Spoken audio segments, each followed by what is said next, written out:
Hello? Hello? We good?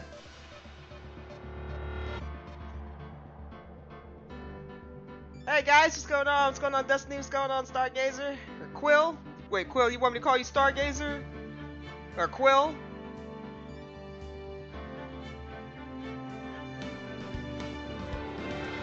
What's going on, Belza? Objection, Your Honor. My client had the largest dump ever. Judge, what? Yeah, something was in the food.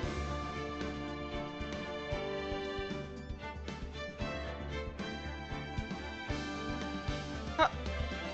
Hold on. Hold on. Belza. But we didn't even get started. We didn't even get started, Belza. We didn't get started, Belza.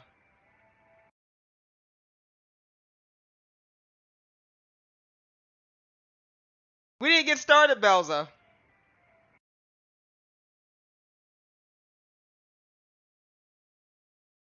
Now you're exposed in 4K.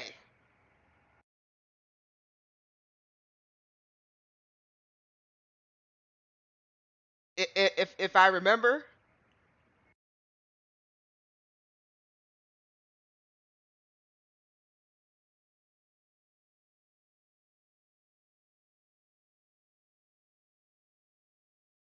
Okay, I'll let you off the hook. I'll let you off the hook, Belza.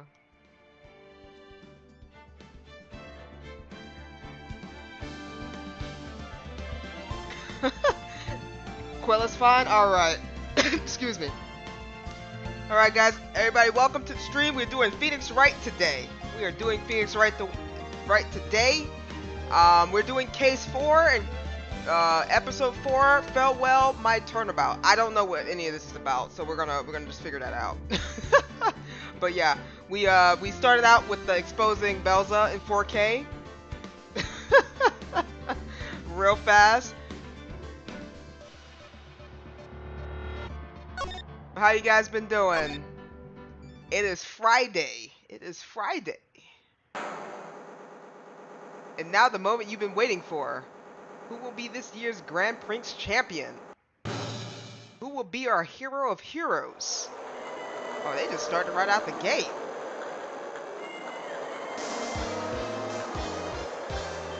Will it be last year's runner-up, Jammy, or will it be Captain Saipan went all the way from the lovely tropical island? I see the student of a certain starry school of the, oh my god, and the global hero Oka, what? We hope Lady Luck is all with them all. And now, the winner of the 3rd annual Hero of Heroes Grand Prix is me!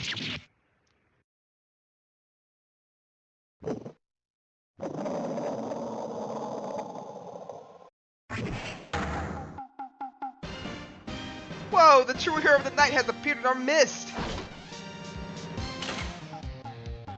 It looks like this year's Grand Prix goes to the Fantastic Warrior. The Nickel Samurai! Too bad, Jam and Ninja. Looks like the title eluded you again this year.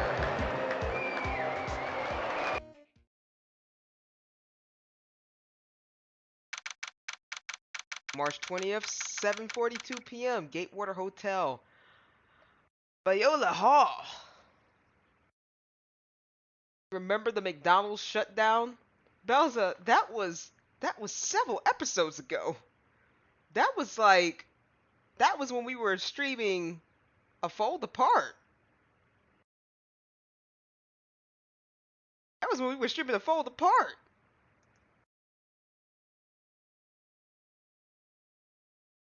But before we start, because I didn't expect them to do this right out the gate. How you guys been doing this Friday evening? This Friday evening. Also, Quill, it is completely fine that you missed a stream. I don't expect anybody to catch every single one of my streams. I definitely do not. If you show up, you show up. And like I said, I appreciate everybody that does end up showing up. There's always the VOD. You can always catch the VOD on YouTube or Twitch. Twitch on a limited time because Twitch does delete VODs. But YouTube, you can definitely catch the VODs if you miss anything, and you can just go from there. And then, you know, future streams or whatnot, it'll always be there. I plan on trying to stream as much as I can, as I can go. You bring it up for the funnies. It was funny. Oh yeah, it was a good time. But it was completely random. It was you know, we start up and you say something about the judge. You having to take a big dump, you know, but it's all good. We all having fun here. We all having fun here today. All right, let's go ahead and get this started because I think how this is going to go. We got to go get the evidence and then we go into the court case. Honestly, I love going to the court case rather than trying to find evidence, but that's just me. So we're gonna have to get to the tough part before we get into everything else. Let's go ahead and get into it, guys. Let's go ahead and get into it.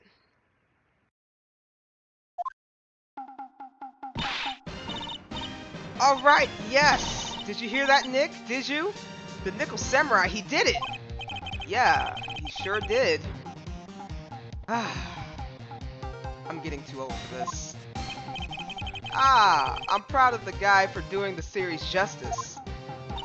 So the person everyone was cheering for, I guess he got the prize? Yep. Know who we're talking about, right, Pearly? The Nickel Samurai. No, every Sunday I only watch the educational channel's Kids Masterpiece Theater. Okay, that's it. From now on, it's the Nickel Samurai. All the kids watch it. Do you like the Nickel Samurai too, Mr. Nick?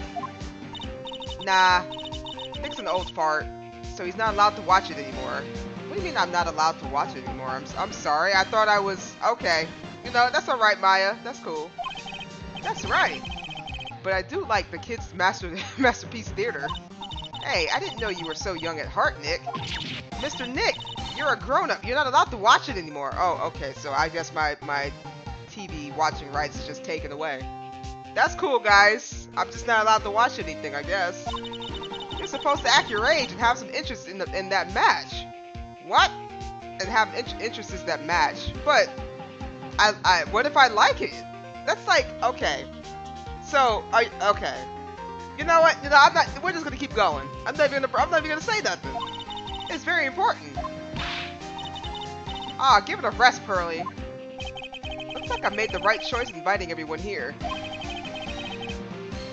I'm glad we're all having a good time. It's like a dream. Too bad for Jammin' Ninja, though.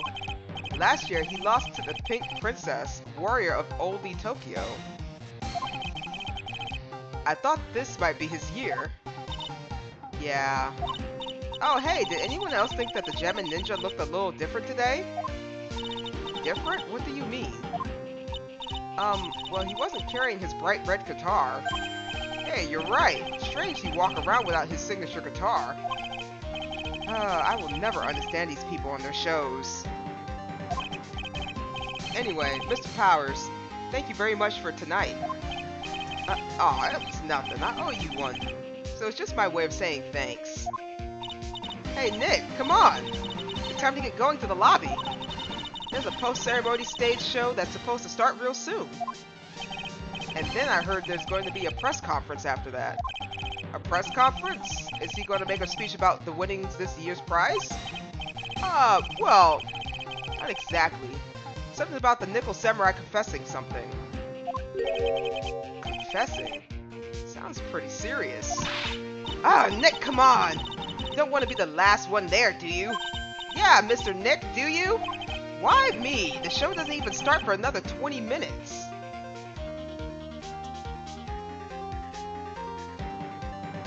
Yo, buddy, I think your title on Twitch says House Flipper. Nani? Does it? Let me fix that real quick.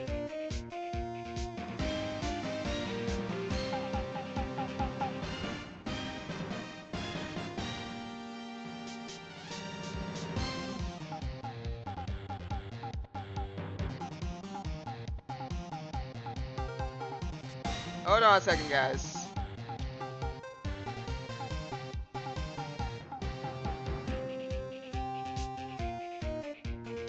I thought I had fixed that.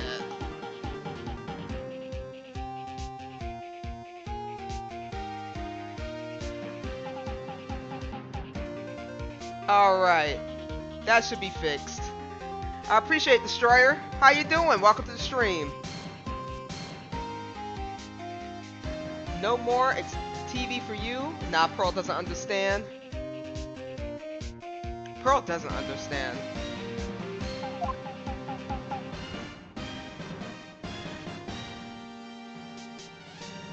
Alright, let's see what is happening here. Will Powers. Thank you very much for inviting us today.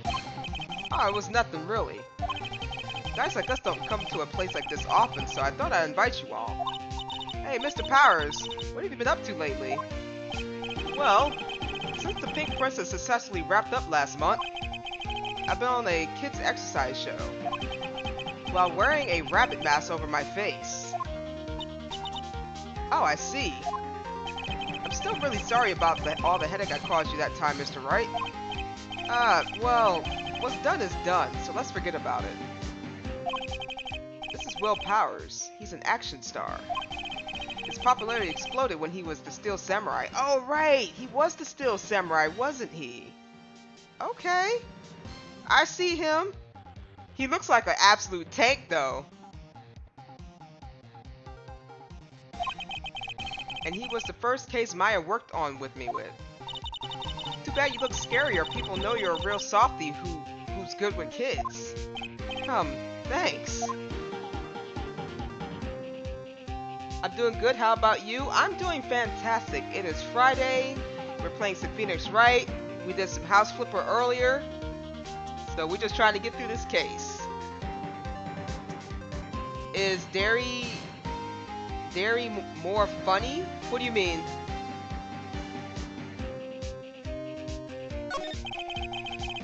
I can't believe they're going to make a movie based on the Nickel Samurai. I can't believe it either, but for a different reason. The Steel Samurai, an epic story of one hero in a desperate fight against his arch-nemesis, the evil magistrate, in the city of Neo-Old Tokyo. And last year, they started a new series, The Nickel Samurai. The new series seemed to be a hit with the kids, too. I'm really attached to The Steel Samurai as a show, so I was hoping that maybe I'd get a chance to do something in this new one. Yeah, it's too bad. It's been awesome to see you with the new actor, Matt Edengard. He's super popular right now. Mr. Ungard? Like Pearl doesn't know who he is. I don't either. This year's gonna be the Nickel Samurai versus the Jammin' Ninja at the box office. Jammin' Ninja? Who's that again? No, they've been saying... I feel like the Jammin' Ninja's in trouble. Is there more funny?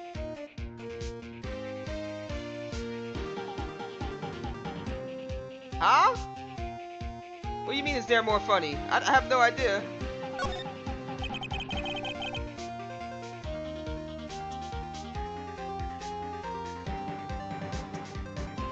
So who is this Jammin' Ninja again? He's a hero, duh. His symbol is bright red. Is the bright red guitar he's always carrying. A ninja who's carrying around a bright red guitar. How does that even work? Oh, that looks cool. With a scarf around his neck and a guitar in his hand, he rises to stardom in ancient time. A ninja who becomes a star? Yeah, a ninja becomes a star. I don't care, he looks pretty cool. There's a strong rivalry between the two of them. Global Studios' Nickel Samurai and Worldwide Studios' Jammin' Ninja. They even aired at the same time. You know what I heard? I heard that those two don't get along at all. The Nickel Samurai Ingard and the guy who plays the Jammin' Ninja, I mean. The Nickel Samurai speaks French. Oh, you mean Matt Ingard. Am I saying his name? Ungard. I'm just gonna call him Ungard, the actor.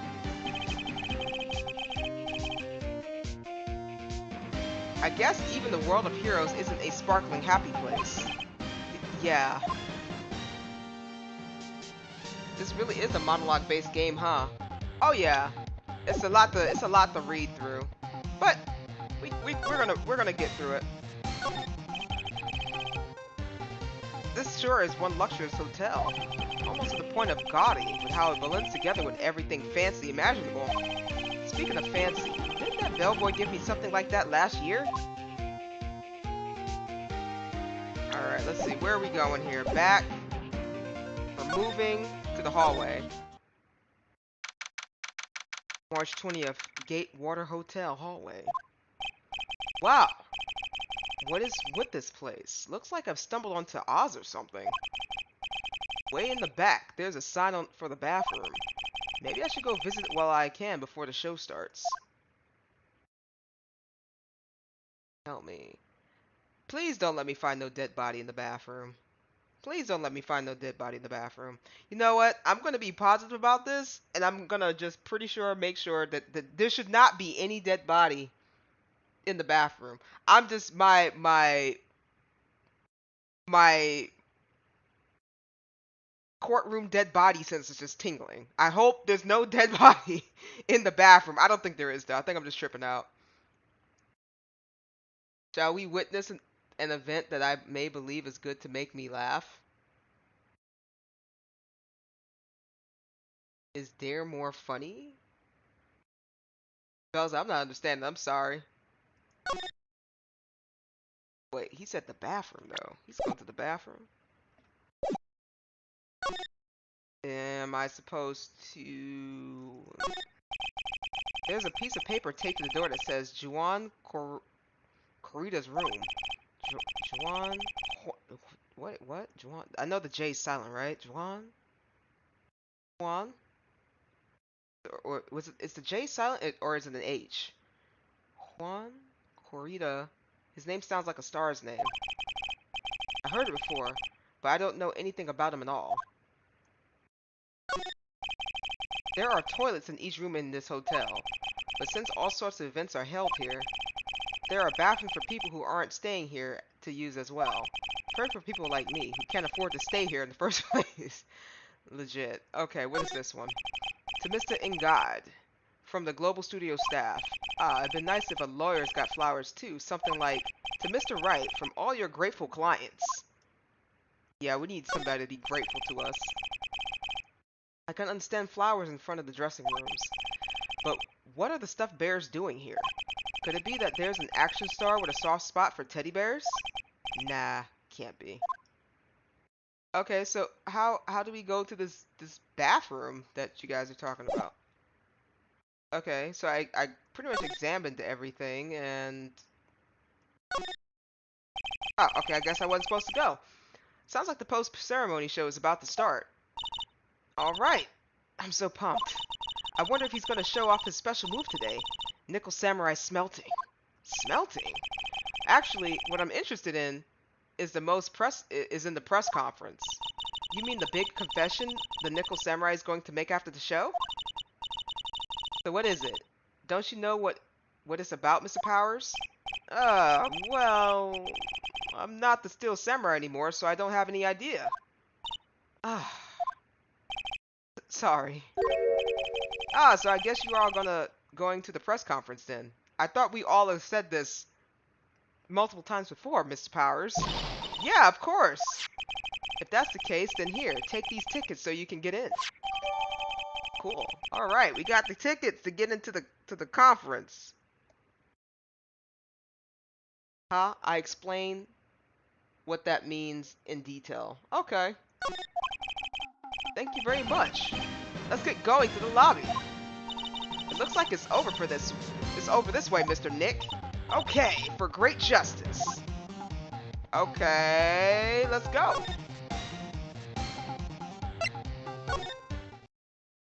They're pumped up.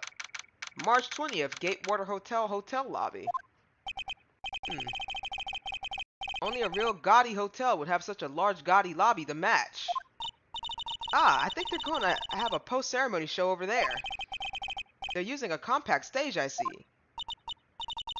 Ooh, I'm all ready to use my special samurai power.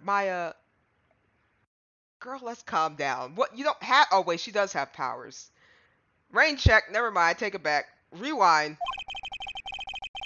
Maya looked like she's ready to start a fight. Your attention, please. Your attention, please. Oh, okay. I'm sorry. Let me get you somewhat immersionized, right? Okay. Your attention, please. Your attention, please.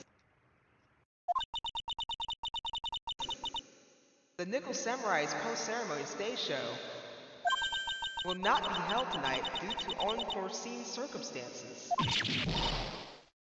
What? Why? Oh, you didn't have to pinch me. Pinch yourself if you don't believe it. Girl, what are you doing? We are asking for everyone's cooperation at this time. So please stay where you are. This is a special request from the police. Police? Did they just say the police? Do you want me to go check out what's going on? Wait. I'll come with you. Freeze! You too! Didn't you just hear the announcements just now? It just finished telling you not to move! That voice! I heard that voice somewhere before. It's Gumshoe, isn't it? It is not Gumshoe. Honestly, youth these days can't be bothered to listen to other people when they talk. I thought it was Gumshoe. I was completely wrong. Who is this? Just the other day, it was the same thing. A bridge out to the bridge. I tried to tell the boy, listen, no, of course not. He said to be careful. Bridge, the out part, and the girl. What? Okay, go ahead. Just go, just go. You win. You win. This non-stop chatter. It can't be. Miss Old Bag? What is it, you young whippersnappers? Do I know you? Oh, I remember her. Girl, you don't stop talking. Oh my god. There is like a handful of characters that just don't stop talking. There's a handful of these characters that just don't stop talking. Like, I'm trying to read and then they just take off. They're just gone. They're flying by the seat of their pants. I'm just watching the fabric just turn into like a line as they're flying. Like, it's crazy. It's crazy. Wait, you're Powers, aren't you? Yeah, what happened back then? You didn't even get nominated this year, did you? Oh, that's right. You're doing that children's exercise program trying to play nice. Yeah, that's me. Thankfully, I still have a job. I love that show, and you're a hoot. You're the Big Brother character, right? Yes, even with your... Okay, yep, she's just gone. She's gone. I'm sorry, I can't read that. I can't. My lips can't move that fast. So what are you doing here, ma'am? What are you doing here? What are you doing here? What are you doing here? Look at my uniform and tell me you can't tell I'm a member of security.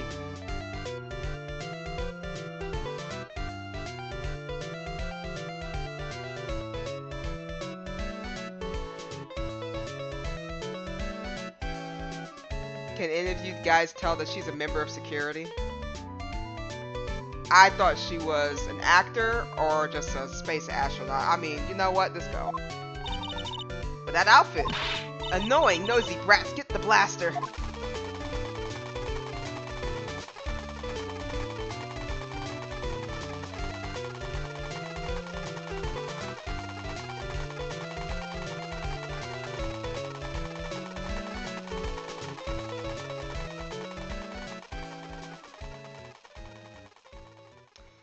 Is she okay? I just need to know. I'm asking. Did somebody lose their grandmother in aisle 3? Is she okay? Does she need assistance? What can I do to help get her out of my face? What can I do? Oh my god, we're stuck with her. Wendy Oldbag. Her name is Wendy Oldbag. Oh my lord. Okay. Miss Oldbag, what are you doing here? What happened to your position at Global Studios? Oh, that old place? Well, since that incident, they've been letting people go. They cut the security team. I got the pink slip. What incident? What did you do? I didn't do anything, you youngin'. Don't you remember that incident a year ago when this lady got on the witness stand and testified? Yeah. And you, weren't you the one who was bullying me, this fragile girl at heart? I plead the fifth. But you know, I think maybe I rubbed up the upper management the wrong way by testifying. Yes, that has to be it. Everything is your fault. Okay. Me? I thought about being a bodyguard at first after being handed old Pinky. You, a bodyguard? Or your friend, that fiery looking guy with the red jacket and ruffles? Oh lord. Okay. Mr. Edgeworth? But that sort of arrangement would be entirely too troublesome for me. That's what he said to me. What did I ever do to deserve that?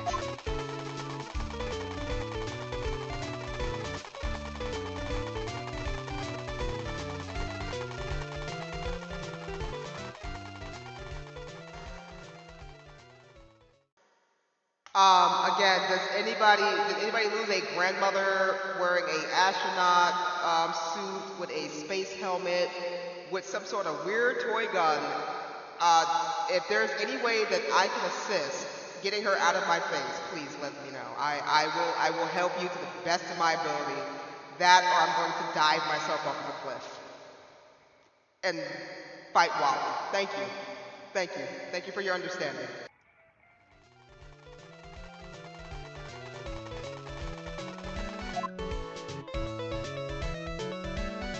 Hey Destiny, how's it going? Welcome to the stream. We are playing Phoenix Wright.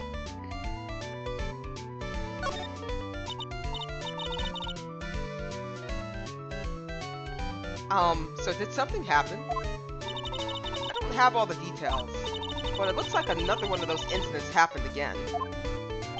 An incident? Like a murder kind of incident? Maybe, you see, I'm a bit of a devilish woman. Well, there you go. She's not demonic. She's devilish. She claims this right there. She's demonic. I mean, not demonic. She's devilish. So wherever I go, showers of blood are sure to follow. Bet you didn't know that. Okay, she might be slightly demonic too. Okay. Then shouldn't you quit being a security guard at least for other people's sake? Silence, whippersnapper.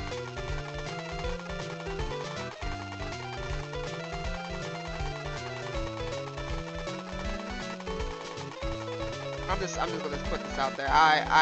If anybody needs, does she have family? Who is her family members, and why did they just let her escape? Like, what is happening here? Why did she do that?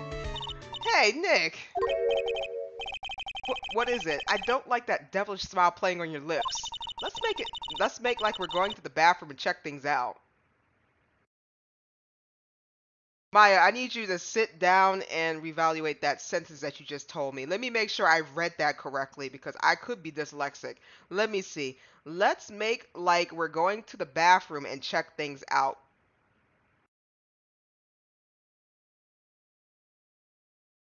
You did actually say that. Okay, I was just trying to process this. Okay.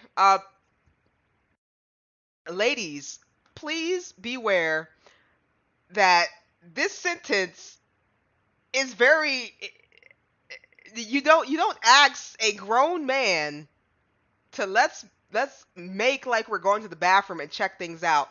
What is this gentleman supposed to think this means? What are we checking out? Like we're going to the bathroom to check things out. Okay, you know what? Maybe it's my brain just kind of going left field somewhere. But let me hit the next sentence and see what happens here. Okay, so no way. The police told us not to go anywhere. Remember, but that's still an odd sentence to say. So I'm gonna guess that's like a little translation thing. Cause I'm like, let's make like we're going to the bathroom. You don't ask a grown man to go with you to the bathroom to check things out. Well, she didn't say go to the bathroom. Like she said, like we're going to the bathroom. Like you know, trying to fake her out going to the bathroom. But still, like the way that she worded that was kind of weird to me. This woman is like my grandmother. Oh no, but your grandmother, she doesn't. Well, I think you got your grandmother under control. This woman doesn't have anybody. This woman doesn't have anybody. That's why I'm asking. Can anybody claim this grandmother? Does anybody need help getting her into a vehicle where she can go somewhere safe? Huh? How boring? You're such a boring guy. You got no motivation, no spirit. Huh? What's going on? Are you giving Mystic Maya trouble again, Mr. Nick? Not you too, Pearls. Please don't stick your little nose into this one. So listen to this, Pearly. This one time at lawyer camp, Nick... Okay, I get it. Let's go take a look. Yay! I knew you couldn't say no to me, Nick. This girl likes to break this man down and bring him back up. This is like some weird psychology nonsense. She said, "You have no motivation. You have no spirit. You sorry sack of a man. Do you know that this guy? Okay, I'll go. Just stop bruising my ego. Like, come on, man, don't do that to this poor guy. He's done a lot for this community. This man has done a lot for this community. That's right. You walk over miles of hot coals from Mystic Maya, wouldn't you, Nick? I'm sorry. What? What? I'm sorry. Did I miss a whole conversation I was not a part of? That would be every time we work a case together. Well, what are we waiting for? Let's go already. You can come along too, Pearly. Goody, I get to come. Okay, we need to leave. Okay, we're leaving, lady. If I'm gonna put like I'm gonna just kind of post a sticker and put it on like a couple of, you know, those little kind of those missing milk cartons. Just kind of put her face on there. Are you missing your grandma? Please get her. She's kind of losing it. You need to get her. I wouldn't trust her with the car. Me either. March 20th, Gatewater Hotel, Viola Hall. There's nothing really out of the ordinary here. Are you looking for the incident that the old lady was talking about? Doesn't look like that happened here. Well, we better go look somewhere else. Alright, then let's try. Excuse me. Ah! The bellboy? Excuse me, that's a grown bell man. Okay. Are you by chance Miss Maya Fey? Yeah, that's me. You have a phone call waiting for you at the front desk. A call? I wonder if someone from the Courtroom village. What's wrong, Mystic Maya? Oh, nothing. You guys go on ahead and I'll be right there, okay? Okay. Right, this way, Miss Fey. Let's go look somewhere else now, Mr. Nick. Yeah, okay. This is a little exciting and a little scary.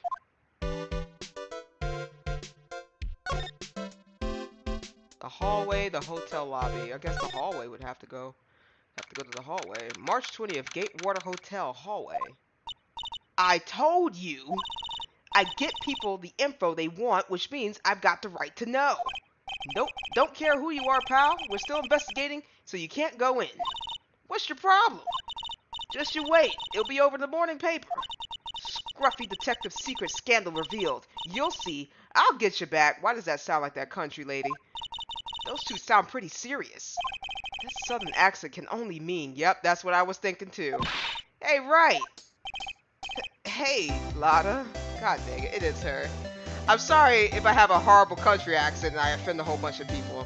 You can freely shame me. What's with the stitches on his face? I don't know, but he's definitely not a bellboy. I was expecting like a young guy. Come on now. Do a girl a favor and tell this cop I'm just doing my job and I've got rights. Ah, you. Ah, Detective Gumshoe. Hey, pal, help a guy out. Tell her only the police here are allowed here. This is the scene of a murder, so she should leave this up to the pros. A murder? Ah, shoot, me and my big mouth. See, I knew it. My gut instinct told me so. I always trust my gut. A murder, it said. It said, and that's what it is. A genuine murder. Hey, wait! Yeehaw! A murder! Of a big star, no less. Oh, man. I'm in trouble now.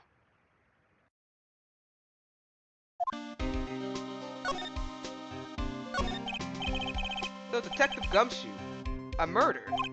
Ah, no, that's not it. I got my facts mixed up for a second there, pal. Mr. Nick? Is the dead person the Nickel Samurai? Huh? Why do you ask? Well, Mr. Maya was rooting for him, so... It wasn't the Nickel Samurai that got bumped. Actually, the Nickel Samurai is the one under suspicion of doing the bumping off. What? The guy that died was this hero named Jamming Ninja, pal. The Jamming Ninja? Not the guy with the guitar. Oh, come on. They always killing the musicians. Get a guitar, you're dead. You play a flute, you're dead. You play the violin, you're dead. You play the cowbell, you might survive. It ain't fair, man. I'm not going to shame you. You have a good southern accent. Well, thank you. I think it's bad, though. I think it's bad. A lot of heart. That woman with the big puffy hair that looks like cotton candy. You mean Lotta? That woman, she was there that one time too, right? That time? When Mystic Maya did the channeling. Oh, that time. Well, Lotta's a journalist, so that's why she was there. Journalist. It looks like she was hanging around here before, but before the murder happened. Hanging around? Yeah, hiding in wait in front of Jammin' Ninja's door, pal. But why was she... She wouldn't tell me, pal. Just said something about getting my big scoop. Scoop? What sort of news could she be after? So the victim was the Jamming Ninja. Mr. Jamming Ninja? He was really popular on the rival TV show to the Nickel Samurai. Oh. The victim was an action star, Juan Corrida. Unless it's Juan. Is it Juan? I feel like it's Juan. Juan Corrida. He got a huge push and rode the express trains to stardom. I mean, even I know who he is. Yeah, even I recognize his face. I don't know who that is. But I heard lately that Matt Ingard's been taking the wind out of his sail. I'm telling you, pal, as far as those who's popular, those two are hogging all the limelight. He looks like a murderer. I'm talking like a bunch of smoke. I don't know if he murdered this man or not. I guess there's no space for Mr. Powers at all, huh? Poor guy. Mr. Ungard. That's the Nickel Samurai, right? Yep. I mean, no. You gotta say it with a little bit more the Nickel Samurai. Anyway, so now that Juan Corrida is gone, that means that Mr. Ungard has the whole station himself, wouldn't you say? I wouldn't bet on it, pal. We can't have that happen, you know. Can't have that happen. What's that supposed to mean, I wonder? I don't know. Ooh, you play the flute? Nice. Flute is a good instrument to play. So am I looking around? No, I'm not. I'm not looking around. Okay. I'm gonna move to the hall. I'm gonna move back to the lobby? No, we're leaving. We're leaving. We're going back to the hall.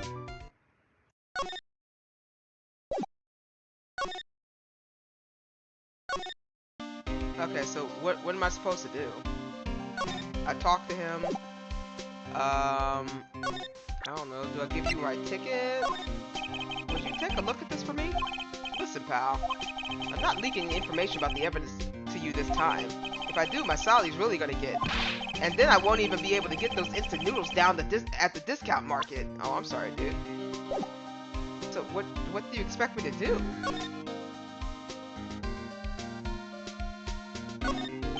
There's a piece of paper taped to the door that says Matt and Guard's room. Matt and Guard. I've heard that name before. Oh yeah, Maya's always yammering about him like the obsessed fan she is. So, how am I supposed to... Am I missing something? He's mad. I don't have anything to present to him. A glossy photo of Maya. Oh. Okay, maybe... I'm supposed to... Going on here?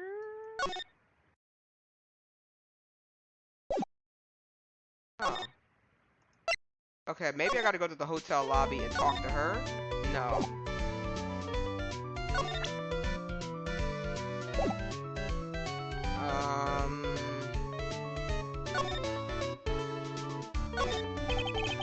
It's the stage for the post ceremony stage show. There was supposed to be a press meeting after the show, but now it looks like that no one would hear what Nickel Samurai has to say. Okay. I'm wondering... Oh, she's mad. What happened?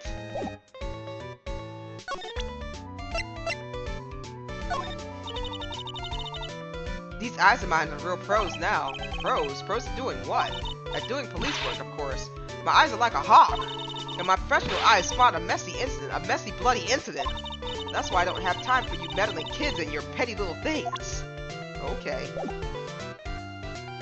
I'm leaving. What am I supposed to do?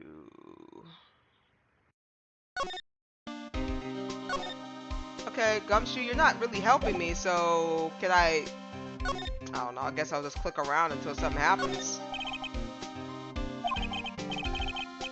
Let's see, record companies, fan clubs, company workers, family, carrying all these flowers home would be hard, I think. So a lot of people like him, so he was really, I think he really was supposed to win and not this guy. Don't look like anybody cared for this guy too much. So, am I supposed to... Gumshoe, what am I doing, buddy?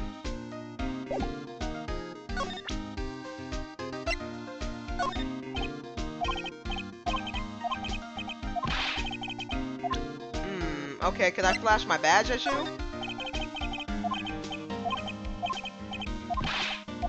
Interesting. Okay, I'm leaving then. There's nothing really for me to examine until...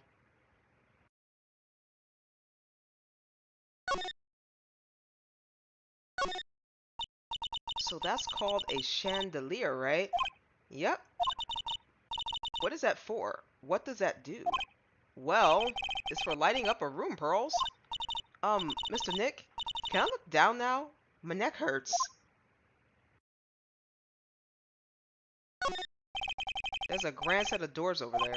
It's the doors Maya followed the bellboy out of. Should we check on Maya? The award ceremony was just held on that stage. It was really fabulous. You just reminded me of the circus for a second. I wonder if everyone is alright. I heard that very big circus just recently started holding performances again. I'm sure they're all fine, Pearls. Oh, that's good. That's good that they started holding performances again. It's a feast fit for a king. Yeah. It was the first time I ate that food. What was it called again? I think it started with a kiwi? Kiwi? That's right. A kiwi. I don't know what to say. It's sweet but a sour fruit and all in one. Poor Pearls haven't eaten only vegetables all her life. She's been missing out. Oh my god. That's a nightmare. Can you imagine just sitting there eating vegetables all your life? Holy crap.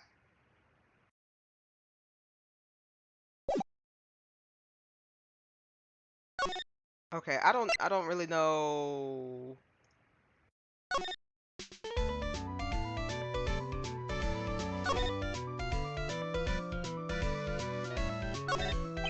A lobby with a grand staircase always feels enormous, but right now the only thing filling this enormous room is anxiety about the murder. I really hope nothing else bad happens here. Seats for the spectators of the post-ceremony show and the press conference. But it's too bad that neither event is going to be held now. Interesting, interesting. These cameras must belong to the press that came to cover the conference. They're all basically doing the same thing, staring at the empty stage. Okay. So... Nope. I feel like like I'm missing something.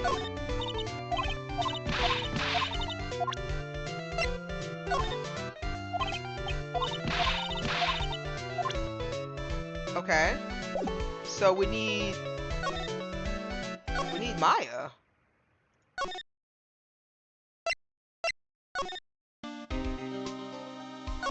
Look, somebody gotta answer me. What's happening?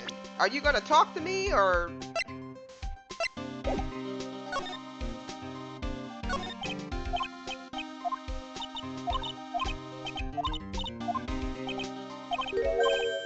Wait, what? Gem and Ninja. Okay, well we talked to all of them. Court record.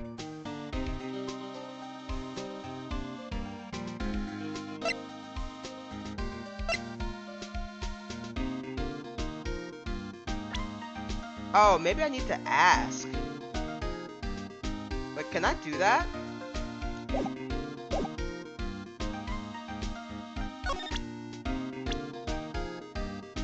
Maybe, okay, maybe I gotta do that. I forgot about that part. The Nickel Samurai, he really took the Grand Prix tonight. Maya's a big fan of his. Really? Oh, I'm sorry then. Why are you sorry? Matt Engard. Ungard, I'm just gonna say Ungard. I don't know why I keep switching. Was just arrested, pal. On suspicion of murdering Juan Corda. What? How are you gonna say that to... What, okay, I'm not a real fan of action shows or anything. But I know who Juan Corda and Matt Ungard are. You can't talk about one without talking about the other, I guess. They even debuted around the same time. So they have this real fiery rivalry against each other. Kind of like you and me, pal. Girl, you're not even a lawyer. What are you talking about? I never knew he thought of me as a rival. That girl is number 3 on my people I've seen a lot of lately list. Oh, then who's number 1? If you need to ask, it's you, pal. Ah, so who's number 2? Maya Fey, but it looks like she's not around this time. Must be nice to have such good friends with each other, isn't it, Mr. Nick? Somehow, I don't think that's the real meaning of Detective Gumshoe's list. What do you know about this lady? Do you know about this person? You meet a lot of people as a detective, pal. So we make extra sure not to forget people because that's our job. Now, having that said, I don't remember ever seeing this person before. Which means that you're kind of forgetful, aren't you, Mr. Detective? That's not what it means. Not exactly, anyway. Okay, what about this guy? Do you know this person? Absolutely not.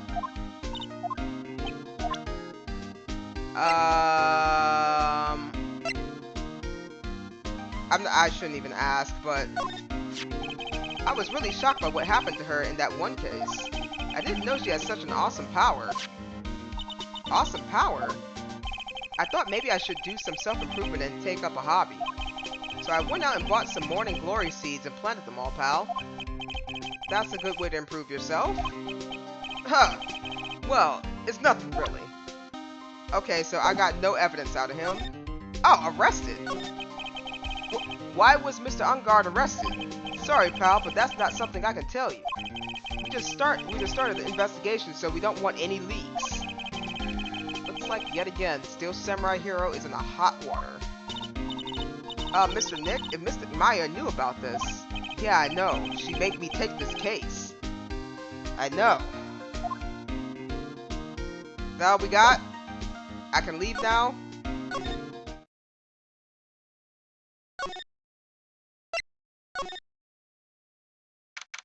March 20th, Gatewater Hotel. Hotel lobby. He says pal a lot, doesn't he? He does. He does. But that's just what he does. Hey, so what's going on, Mr. Wright? It looks like Juan Corridor has been killed. What? Juan? Juan? You saying Juan? Juan is... It looks like he was murdered. And a suspect was arrested. That suspect is Mr. Matt Ungard. You're joking, right? Nope. They arrested the Nickel Samurai on suspicion of murdering the Jammin' Ninja. Oh, not again! I feel sick! Again? About a year ago, something like this happened, Pearls. I still can't believe. No way! No way Matt would. What's Mr. Powers got in his hand? Oh, before I forget, this is for you, Mr. Wright. I got this from the bellboy that came by earlier. Radio transceiver received. For me? But why? I don't know. All he said was it was for Mr. Wright, the attorney. Oh, Lord. Matt is the most energetic and active actor out there right now. The Nickel Samurai really sealed his place as a pop idol, but he kept adding fuel to the fire of his rivalry with Juan anyway. Mr. Juan, he's the Jammin' Ninja, right? Those two would butt heads over everything they could think of. But I'd say that Matt was the one that who almost always came out on top. I guess some people only know how to relate to others by butting heads like a ram. Juan said that he'd take Matt on this time too, so he joined a rival TV show. And that was the Jammin' Ninja, the stylish Nickel Samurai, and the burning Jammin' Ninja. Well, things turned out real messy real fast with those two using their shows for their war. And finally, Tally, look around. It's pretty obvious how things ended up. Matt even won the Grand Prix this year. The final win is over his rival, I guess. Not again? What exactly? They just killing each other out here. Mr. Ungard was supposed to hold a press conference, wasn't he? That's what I heard. So if you wanted to get technical about it, it was the Nickel Samurai's conference. The Nickel Samurais? Yeah, he was supposed to wear his costume and give a press conference that way. He was going to be in costume, but why? I'm not sure. They don't keep me in the loop anymore. I was just wondering, where's Mystic Maya? She's been gone for a long time. I hope she didn't get kidnapped by the bellboy. Now that she mentions it, Maya was only going to answer a phone call. Maybe she got lost. I'll take a quick look around for her.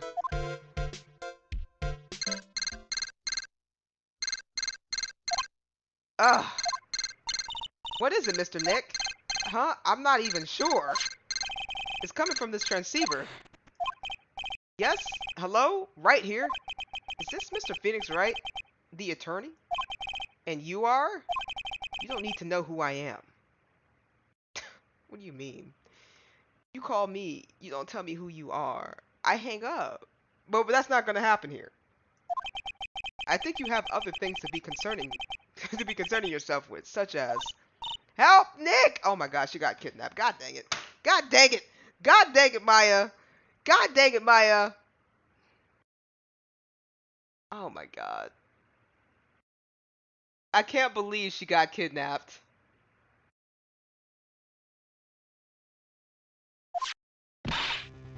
Mystic Maya! Maya? So, Mr. Wright, wouldn't you agree that the more important issue is the fate of this girl? Her fate? What does he mean what I think he means? Maya, where are you? Are you hurt? Come on now. Don't fall apart on me yet. No, this can't be. Now that I have your attention, Mr. Attorney, I have a modest proposal for you. If you do what I require, then I will return you your valuable item unharmed. First of all, we need to stop putting people up as items. People are not items. We are huge. I mean, he could have just said your friend.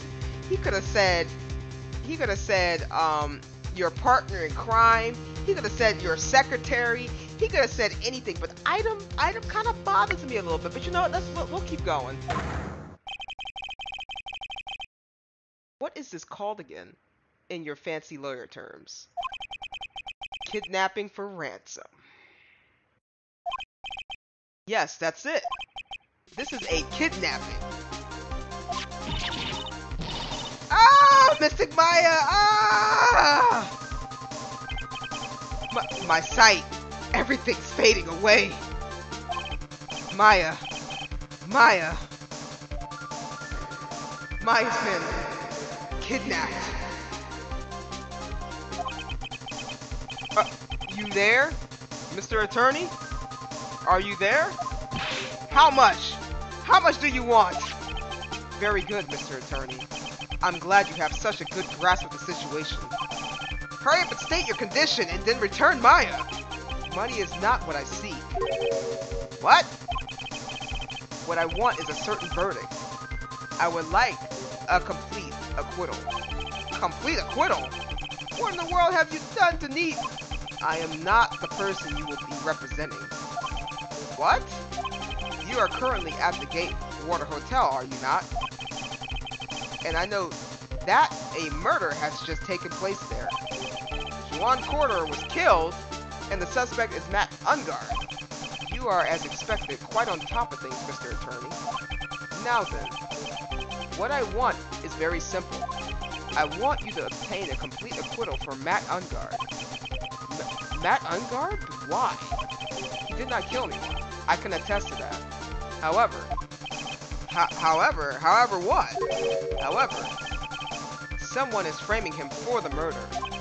A very smart someone who is setting him up to take the fall. If I agree to do what he wants, can I believe he'll keep his end of the bargain? You are, of course, at liberty to take me at my word or not. However, there is one thing you can take as a fact. Right now, your very precious item is with me. In my possession. Help! Nick! Maya! You have 2 days. Of course, tonight, he will be in questioning with the police. But the trial is in 2 days. At that trial, you will win a not guilty verdict. Remember, you only have one chance. One chance, Mr. Attorney. One? You expect me to get a not guilty verdict in 1 day? Yes. Exactly. I don't believe I was wrong in choosing you, so don't let me down. Ah! Oh yes, that's right. Now that I'm playing the role of the kidnapper, I can't pass up this chance to say,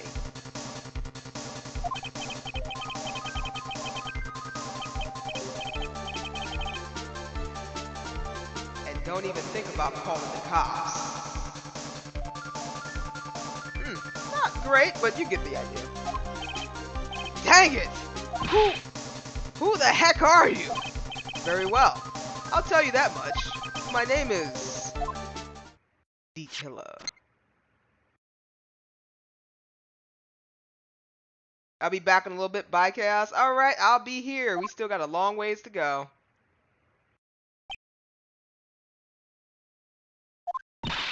Mr. Nick, where is Mystic Maya? She's been kidnapped. No, it's all my fault. If I had gone with Mystic Maya, it's not your fault, Pearls. But it is. It is. Mystic Maya. Ah! Mr. Wright, I think we should tell the police what's going on. No, we can't do that. If we do, who knows what will happen to Maya? Mr. Nick, what about the detective we saw earlier? Detective Gumshoe. Yes, that's it. Wait here, I'll be right back. Alright, I'll take care of Pearl while you're away. What? Ransom? Shh, not so loud. The ransom is complete acquittal for Matt Ungard. Wait, the deal is complete acquittal in exchange for Maya? You mean? Then that means Matt Ungard is obviously the killer, pal, no doubt about it. The guy said that Mr. Ungard is innocent. You really believe what a kidnapper tells you, pal? I guess he has a point. If Ungard is really innocent, then why the kidnapping? On top of everything else, there's all this evidence we keep finding. Huh? The forensics team having a field day back there. But it's strange. There's so much evidence that it feels like something's wrong. There's too much evidence? Is that possible? Actually, didn't the kidnapper say something about Ungard being set up? Anyway, looks like you won't be leaving here tonight, pal. Just sit tight and cooperate with the investigation. Tomorrow, you can start yours. Alright. Isn't there another way? You also got to be careful about pushing the kidnapper the wrong way. You're right.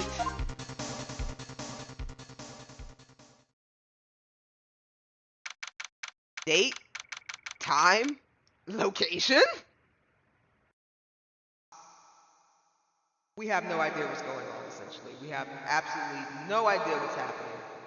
We don't know the date, the time, location. We don't know nothing. We are lost in the sauce.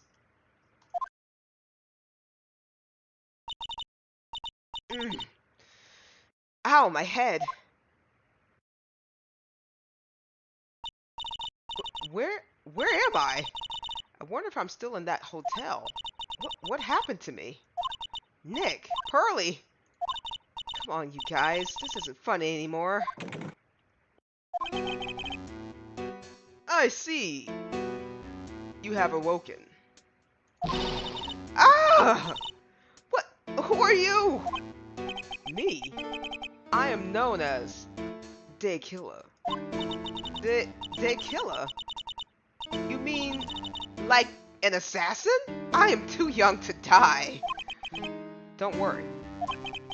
You are not my target. For now, anyway. Ah! Nick! Where are you? Help me! Yes, that's right. Only one person can save you now. And that is Mr. Phoenix Wright. Huh? What? Nick's gonna save me? Calm down. And be a good girl. Think of this as a business transaction. A business transaction? I'm going to contact him now. I hope you'll cooperate and play your assigned role well. Nick? What's going to happen to me? Nick? Pearly? Sis?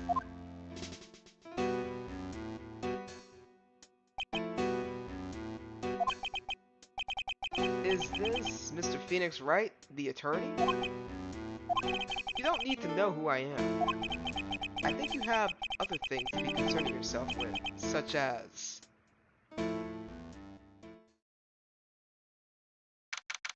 March 21st, 8:11 a.m., Wright and Company Law Offices. Good morning!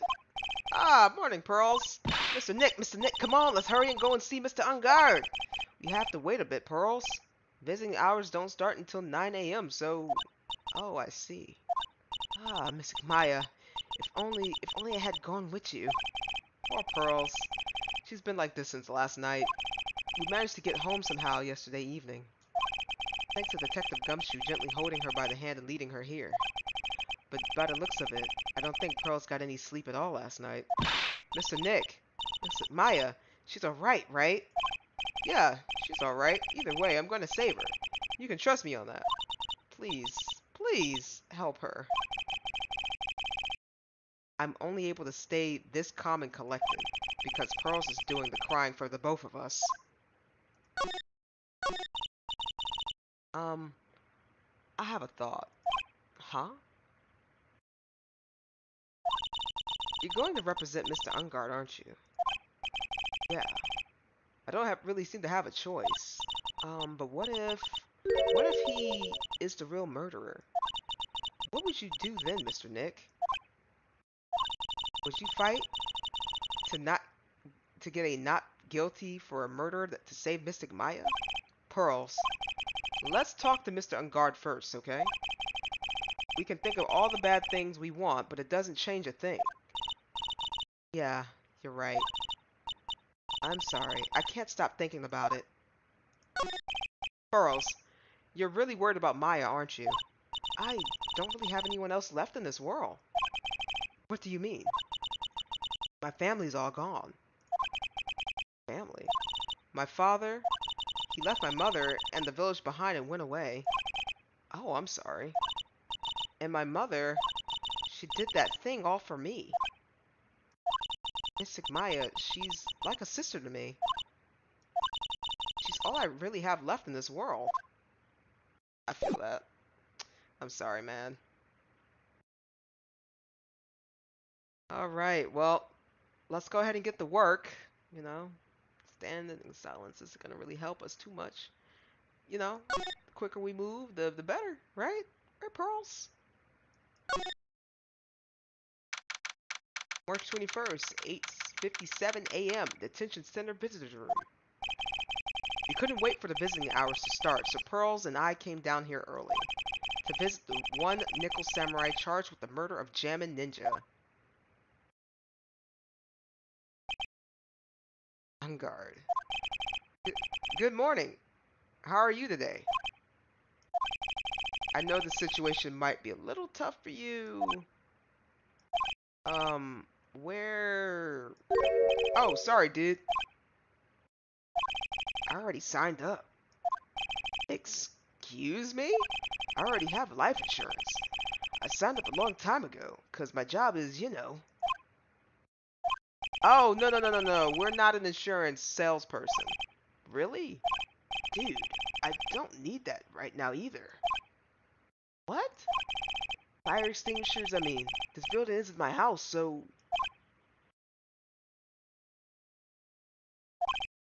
No.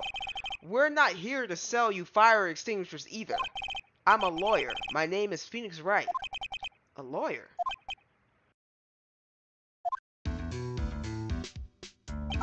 Hold on a sec. I'm gonna ask my manager, okay? The Nickel Samurai sure is a strange person, isn't he? I'm sorry, I thought you wasn't allowed a phone when you were in... Okay. I think strange is an understatement. Sorry about that. You're just in time. Huh? You're the lawyer dude, right? My manager's looking for a good one right now, so how about it? Mr. Nick, this is our chance. I have to make him let me take his case. I have to. Sorry to intrude, but I would like to ask you a few personal questions. That's okay, but dude, my autobiography is coming out soon, so... If I say stuff without publisher's approval, then I'm gonna be in real hot water. Hold on a sec, I'm gonna ask my publisher, okay?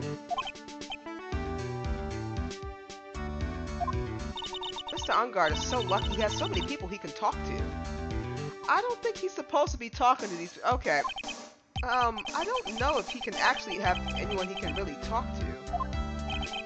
Sorry about that. Like I thought, the publisher said it'd be real bad if I said anything, dude. Does he have a mind of his own? Mr. Ungard, I would like to ask you about the murder. Oh, are you covering this for a tabloid or as a side job, dude? Well, if you want my statement on this, you should ask through my staff. No. I'm not asking on behalf of the tabloid. Hold on a sec. I'm gonna ask the president of the studio, okay? I'm sick of him already. Is he alright, Mr. Nick? I don't know, Pearl. If we're talking about Mr. Ungard's brain here, I wouldn't put my money on it. Sorry about that. The studio president said, even Neo Mount Fuji itself knows that I'm not a murderer. Mr. Nick, what is Neo Mount Fuji? It's a mountain in the city of Neo Tokyo, the city of the Nickel Samurai protects. Okay. Look, do I gotta show you my badge? Mr. Ungard, this is an attorney's badge. Dude, I'm sorry, but I don't have free time to be looking at things like that. Huh? I'm much too busy with Nickel Samurai stuff right now. I don't have the time to take a lawyer's correspondence course. Why does he believe I'm a salesman, insurance, then extinguishers? Now this? Okay, how about this? Dude, I know I like to throw money around, but it's not like I buy anything and everything. That's nice because it's not up for sale anyway. Okay, can I present this? What's that? it's a ticket for the press conference. You were going to give one after winning the Grand Prix, right? Huh? Me? Yes, while you were in the costume, no less. I've never heard of anything like that, dude. I've only heard about the stage show. I always leave that kind of stuff to my manager. You didn't know? That's odd. What do you mean you didn't know? Okay, what do you know about this dude? Man, it's too bad he's dead. You killed him. That's the most logical conclusion, don't you agree? Dude, what are you talking about? You're making a huge mistake. If that's a mistake, then why did they issue an arrest warrant for you? Hold on a sec. I'm gonna ask the guy in charge of this place, okay? I'm sorry. Who are you calling? I'm sorry, who is he calling? Stars show know a lot of people, don't they? I wonder if that phone even gets reception in here. I guess you're right about the warrant after all. Ladies and gentlemen, I believe we might be making some progress here.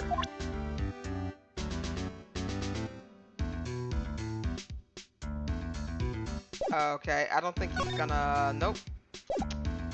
Oh, okay. What do you know about this guy? I've seen him somewhere before. Is he a member of my fan club? That's Mr. Powers. Isn't he supposed to be kind of like a mentor to you? Powers? Oh yeah, he's the guy on that kids exercise program. I gave him an autograph just the other day. He doesn't see Mr. Powers as a mentor at all. Oh my god. Do you know him? Dude, this person looks like a member of my fan club. Hold on a sec. I'm gonna ask the fan club president, okay? Are you kidding me right now? Dude. You know what? Forget I asked. Does he know Maya? I don't think he knows Maya. I'm gonna ask anyway. Dude, okay, yeah. That's crazy.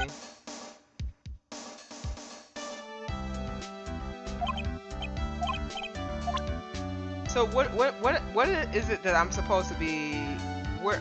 Okay, can I see if he responds to that? Mr. Nick, what are you going to do with that? I don't know yet, but I figured I could at least show it to him. Is that a transceiver? Hey, it looks like a real nice one too. I got it as a present from someone. Interesting. I've also been instructed to take your case. Is that what you heard from the transceiver? Yes. Dude, that's terrible. Don't let some disembodied voice boss you around. This is coming from a man with a cell phone on his wrist. Well, dude, I think it's about time for me to get going. Please wait. I really need to take your case. There's always other people in need of a lawyer, right? Want me to introduce you to a few? Please let Mr. Nick represent you. Man, oh man, lawyers these days. Now you dudes use kids to pull in clients too? If you don't take me as your lawyer, then the killer is going to... Wait, what did you just say? The killer? The killer? What's he doing? He looks like he's mulling over something. Alright, dude. I'll accept your terms. Huh? I'll let you represent me in court. We did it! We did it, Mr. Nick! Yeah. I don't feel any better for it, and he doesn't look too happy either. Go ahead, ask me anything. I'll help out as much as I can.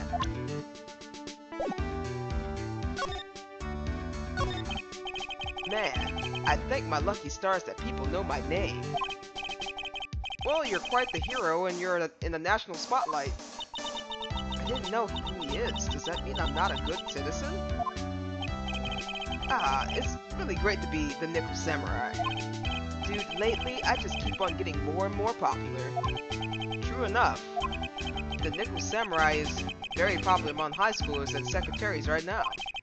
I guess Mr. Ungard has a way of catching the eyes of women. Do you you know my motto? Refreshing like a spring breeze. That's what I am. A spring breeze? That's why this kind of scandal is disastrous, dude. I mean, even if I get out of here tomorrow, it's still gonna look bad. But everyone loves a good scandal. What happened? Can you tell me about your activities last night? After I got a reward, I took a break and went back to my room. I had that post-ceremony stage show to do. So I was in my nickel samurai costume. And you were alone the entire time. My manager was running around being busy, so yeah.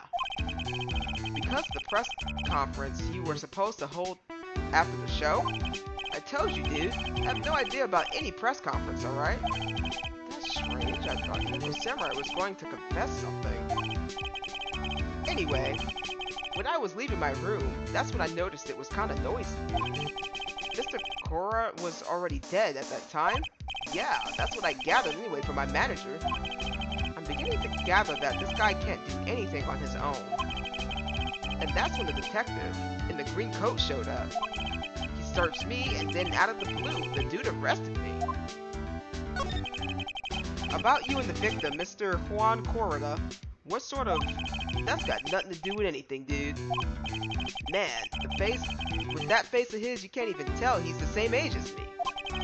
And he wanted to try to make a Jammin' Ninja movie, even though we all know it failed. The Nickel Samurai still won in the end, right? Yeah, I took the Grand Prix by storm. So why should I, the winner, have any reason to kill the guy anyway? Dude, you'd think it'd be the other way around, you know? So do you know why you were arrested? I guess maybe my full body search went bad? Did they find something on you? They found a button from the Jammin' Ninja's costume. But I don't get it either. It was caught in the pleats of my samurai pants or hamaka. Ah! Dude, I think someone planted it there though. I'm serious. I'm wondering if that's what really happened. I guess it's all about I'm gonna get out of him. Mr. Nick? Yeah. Let's ask one last thing. Let's test Mr. Ungard to see if he's really innocent or not. We can do that? Yes. If you use this. Maya's Magatama. He won't be able to hide any secrets from you, Mr. Nick. I'm sure of it. I get it. Mr. Ungard, I'd like to ask you one more question. Please answer me honestly. What is it, dude? Did you kill Mr. Juan Corrida?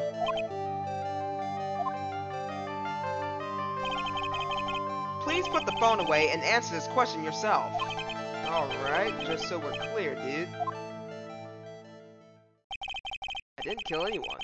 And that includes Juan Corrida, okay?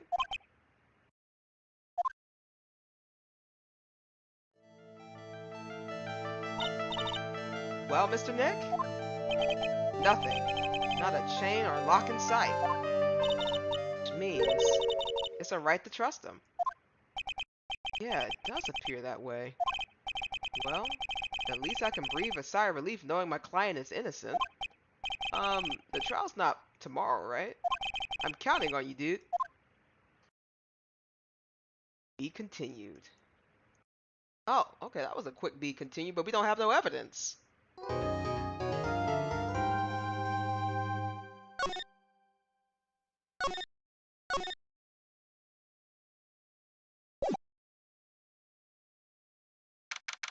March 21st, 11:34 a.m. Wright and Company Law Offices. Well, at least we're able to get Mr. Matt Ungard on as our client. And we know that he didn't do it, which is very important. So now, what should we do? Well, the trial is tomorrow, and we only get this one chance. There's only one way to prove Mr. Ungard's innocence. We have to find the real killer. Okay, let's start moving. Start looking.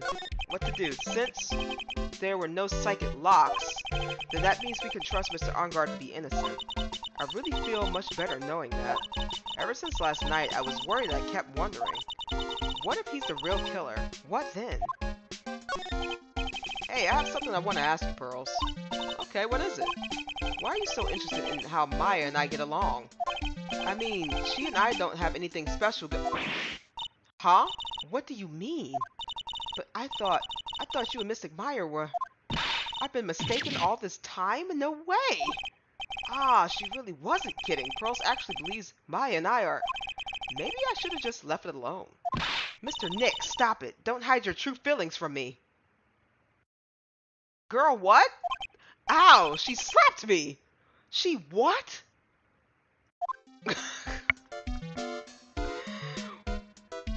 Oh, now she's being delusional. Now she don't want to believe that at all. Oh my god.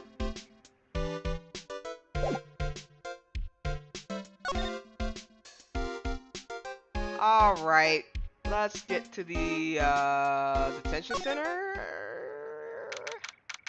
March 21st, detention center, visitor's room. Ah, the lawyer dude.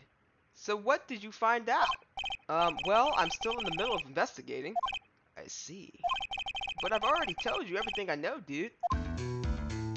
Did you really? Can you tell me about your activities last night? After I got the award, I took a break and went to my room. I had that post-ceremony stage show to do. So I was in my Nickel Samurai costume. And you were alone the entire time. My manager was running around being busy, so yeah. Because the press conference you were supposed to hold after the show?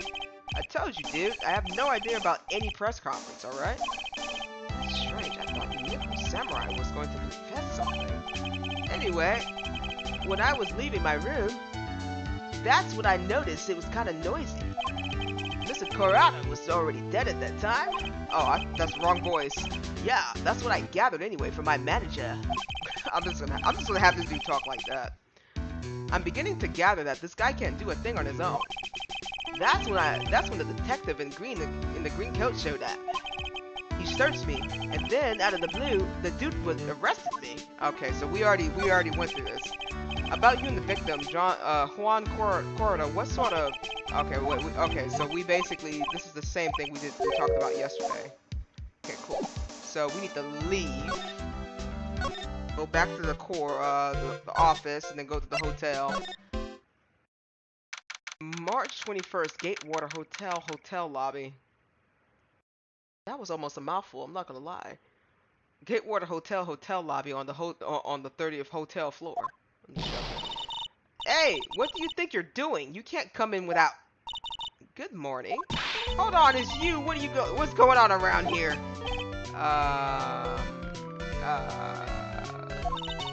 I heard poor Juan was killed. Is that true? It's a bad rerun of what this is. Another Steel Samurai doing the most evil of deeds. You know, that's not entirely... I'll have you know I was a huge fan of Juan. Why, oh why do all the stars of Interesting drop dead like flies? It's always been that way. Oh, okay, you go ahead on. Go ahead. I'm doing a little dance while she does this. Actually, I wanted to ask you about the murder and what happened. Don't push me, boy. Mr. Nick? Hi, I couldn't hear everything she said because she was talking too fast. Oh yeah, I gave up all on that right there. As soon as I saw the next one just hit and the third one hit, I just said, go on, sister. I don't even know what you're talking about. This old bag, could you please speak a little slower? Don't boss me around, you spiky-haired smarty pants.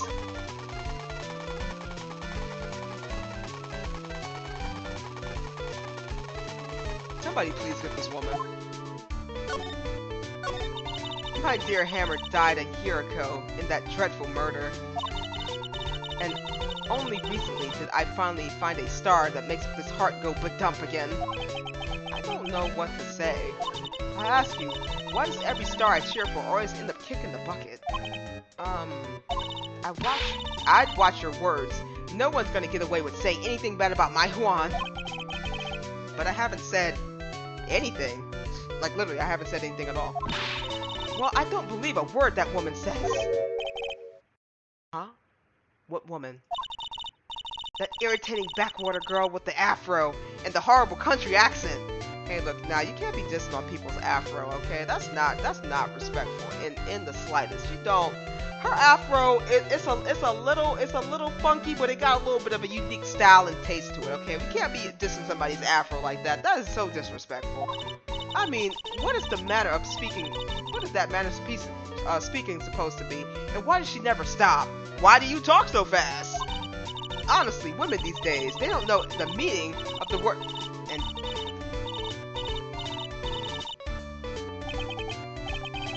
Pearls, are you thirsty? A little. Okay, I'll get you some juice or something. Thank you very much. Hey, are you paying attention, youngins, today? So I'm guessing Miss Oldbag heard everything from Lotta. I want to ask you about what happened around the time of the murder. I don't know anything about that. I was here getting ready. Getting ready? For what?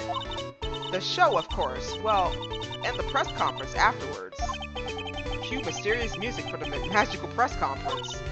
Anyway, I don't know anything about the murder. Ah, I see. But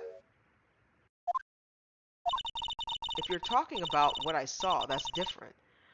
I saw it very clearly. What? I saw the most important moment of the night. Okay? The most important moment? You don't mean... Oh, so now you treat me with respect, you disrespectful child. When you speak to your elders, you should always be so polite. Really? Kids today. Please tell me, what did you see?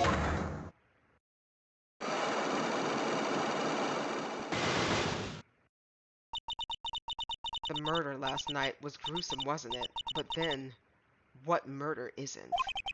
Please don't stray on to another tangent, please. If you want to hear more, then show your respect and bring this lady a present. Okay, I'm leaving. You have not helped me. I'm leaving. March 21st, Gatewater Hotel, Viola Hall. Looks like the investigation is still in full swing. The hotel staff and the police are running around like a bunch of headless chickens. I wonder if we can do any investigating of our own in this kind of atmosphere. Well, gotta roll up the sleeves and try, I guess.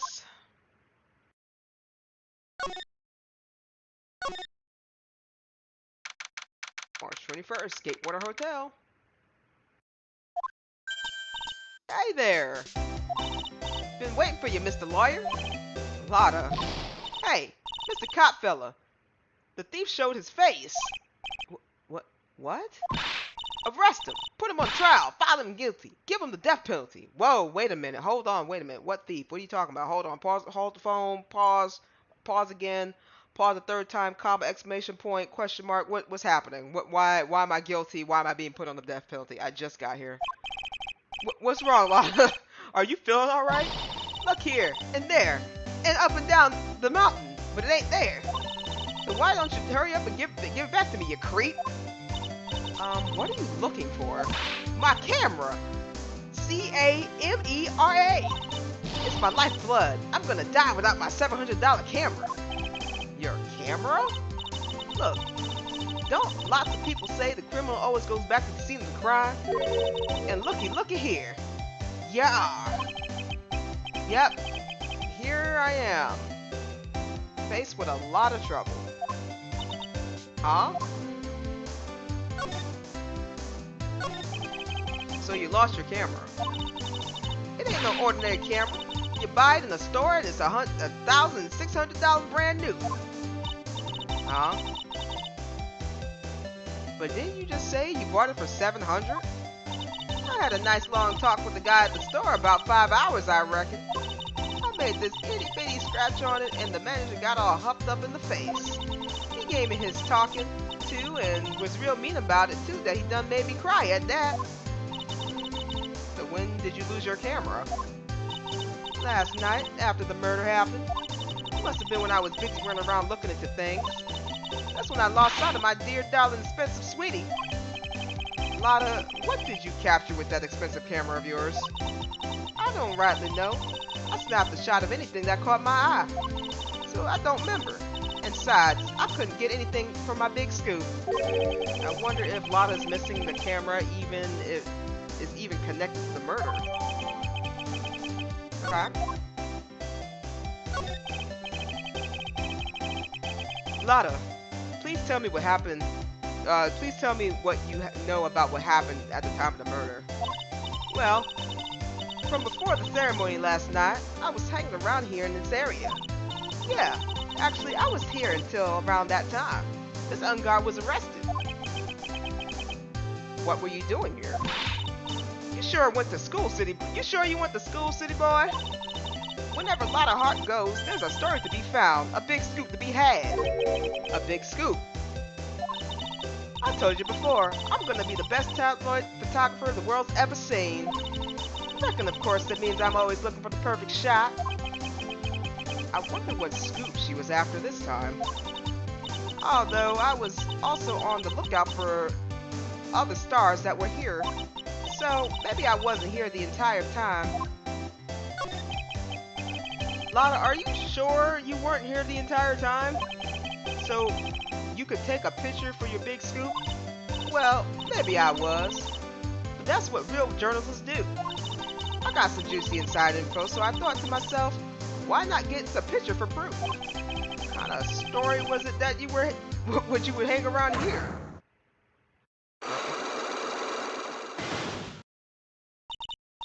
Oops, sorry, Mr. Lawyer. Can't be telling you that. Trade secret, you know. Not again. Why does everyone have something to hide? We've been stopped, haven't we? Oh, yeah, we've been stopped. Haha, yeah. Take that, Mr. Lawyer.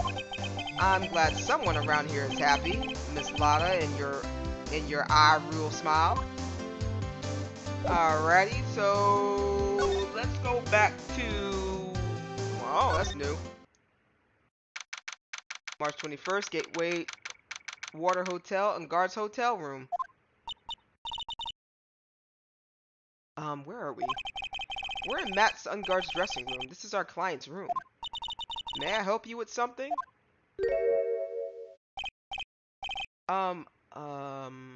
Where?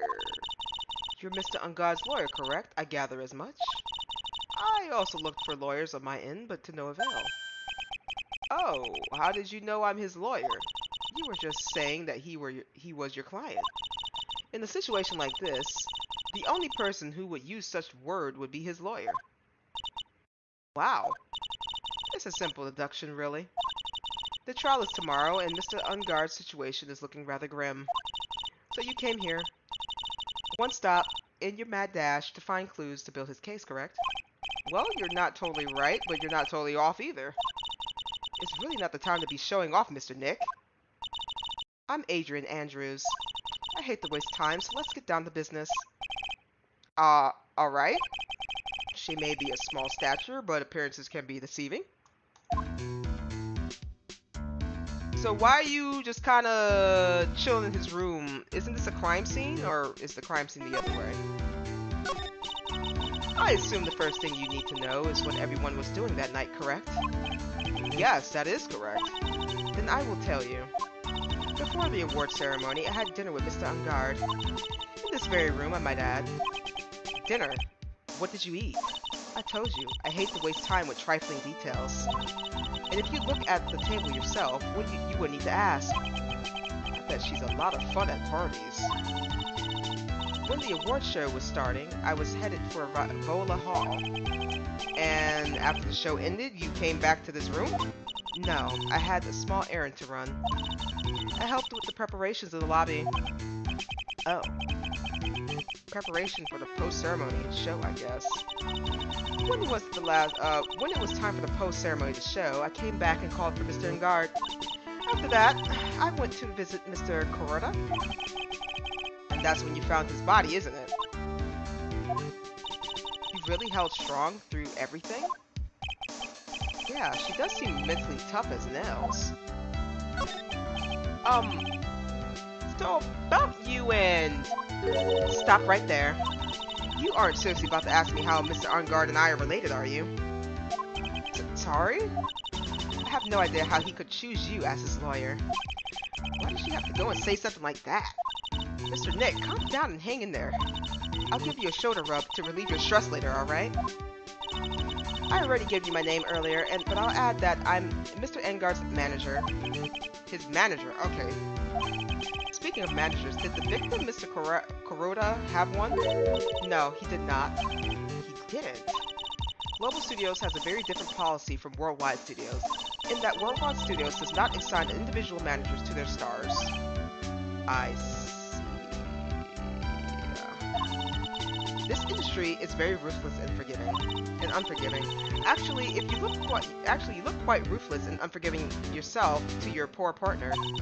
Dragging a little girl like her to places like this, honestly. You're wrong. I'm doing this to help Mystic Maya. Girls, calm down and hang in there. I'll buy you a juice later, alright? So, what can you tell me about this camera? I'd like to ask you about this. I told you, I hate trifling matters. It's a waste of time to show me things that are no relevance to me. Okay. Wow, this is the first time I've been shut down this badly. No, she's just being evil. What can you tell me about your buddy? I asked to become Mr. Ungard's manager. He's a pleasure to manage with his nice disposition. Mr. Ungard does seem like a rather weak-willed man, always doing as he's told. God dang. He's always saying my manager, right, Mr. Nick? She had nothing to say on that. What do you know about this guy? Did you know the victim, Mr. Kuroda? Yes, I knew him. The world isn't such a small place after all. Did you know about his rivalry with the Nickel Samurai? Honestly, they were like children when it came to that. Time and time again, those two would compete with each other over the most trivial things. If either one of them wasn't so stubborn, then maybe no one would have needed to die. Got a hunch that this woman knows more than she's letting on. She must know why Juan Corridor was killed. Might be. What about this guy? That's Mr. Will Powers. He's an actor contracted with Global Studios. He's a very nice man, a man with a good heart. But that's all he is and will ever be. Oh God, what a horrible thing to say. Society doesn't care about genuinely nice people, Mr. Wright. Oh, for a second, her face twisted in pain. I wonder if something happened to Miss Andrews. Do you know about this girl? I'd like to ask you about this. Nope. Know about this lady? Okay, so we're gonna switch to evidence, and do you know anything about this?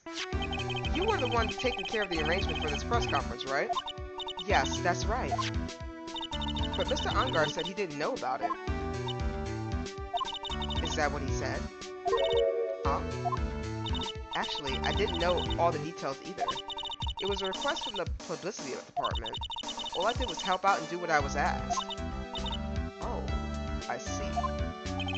Wonder about that. It wouldn't take her to be the type of person to do something without knowing the details.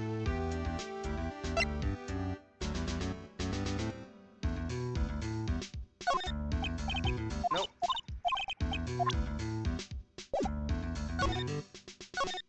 Do you have any ideas as to why Mr. Kuroda was murdered? Why would you ask me about such a thing? Just doing my job, so do you have any ideas? I swear, I'm just locked up. Just locked up. Oh my gosh, she got 4. God dang. Miss Andrews? Sorry, but there's nothing more I have to add to this conversation. Is it a psych lock, Mr. Nick? Yeah. It's gonna be more and more of these lately.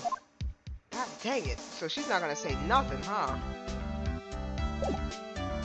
Alright, guess we're moving on in the hallway.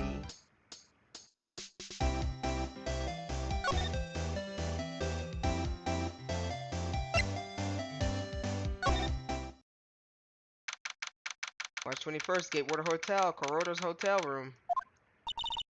Mr. Nick, where are we? We're in Mr. Juan's Corridor room, Pearls. Mr. Corridor? The victim, which makes this the crime scene too. Oh, it's you. So what happened? The kidnapper. Has he contacted you again? Not yet. He probably won't until we win Mr. Ungard's acquittal. You doing okay, pal? Hanging in there? I just want Maya to be alright. We don't have a lot of time left, but I'm going to help you as much as I can, pal. Can you do that, even if we want to look around the crime scene? Just this once. Best circumstances, right, pal? I'll even tell you everything I know, but you gotta keep quiet. It's my neck on the line here. Thank you. Oh, that's right. I got you guys a map of the hotel, pal. Here you go, a little missy. Wow, you're giving it to me? Thank you. Ah, I wouldn't want you to get lost in a hotel too big for its own good. Mr. Nick, I got a map. That's great, Pearls. But Mr. Nick, I can't read what it says. Well, we got a map. Tell me what you know. Do you know what was the cause of death? Well, technically, the final autopsy report isn't out yet, but one look at the victim should tell you, pal. It should? Yeah, here's a picture.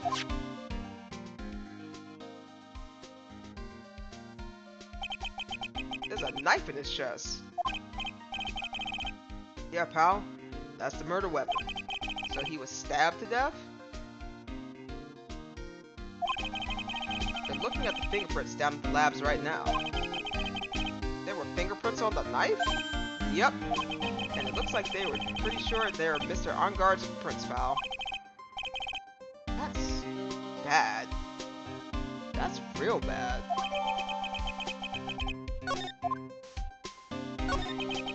Why was Mr. Ungard arrested? Because we have evidence on him. Evidence? It looks like the victim, Juan Corridor, really put up a big fight. Yeah, one look at the crime scene and you can tell. There's signs of a struggle everywhere. Well, yeah. During the fight, one of his buttons came off. Mr. Ungard said something about the button. Something like one from the Jammy Ninja's buttons got caught in his Hakama. But that's not all. What? There was a witness, pal. A witness? Who is it? That lady in this old bag. Please, anyone but her. The prosecution has plenty of evidence to make a solid case. Not to mention, there's something around where the Vic was that's a little off.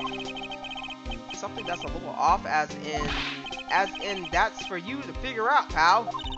All right, let's try to figure it out, Mr. Nick. All right, let's try to figure it out. Excuse me. I like this bear right here. I must have really liked bears. Wow, there are a lot of bears. Alarm clock ones, collector editions, stuffed teddies, plastic models. It's pretty overwhelming. Is there some kind of bear he doesn't have? There's even a few in the trash can. Yeah, I get the feeling that maybe the guy doesn't really like bears. Poor teddies. It's hard to bear with all these problems. Why did we cut to him? I don't even, okay. I'm not doing the laugh. I'm just gonna let you laugh, buddy. I don't have the energy. I think I was just like, I was like drained from the pun itself.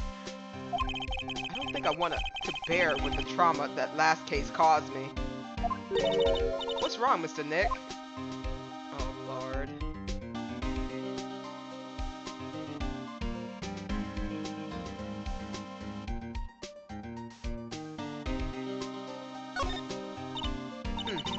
It's so messy here. Rose really likes things neat and tidy, I take it. There's a lot of electronic things in here that I've never seen before.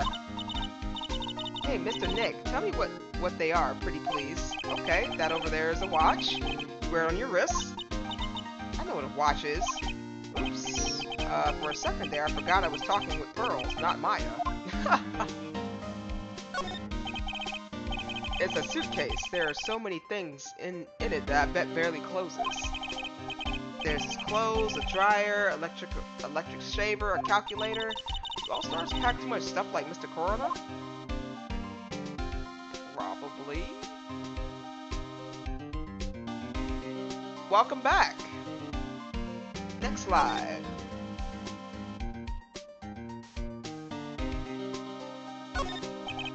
Looks like Mr.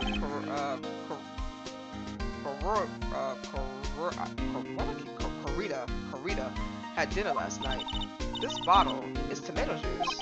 We had a lot of food at the award show last night, but I wonder if the stars had gone on stage after only eating a meager meals like this.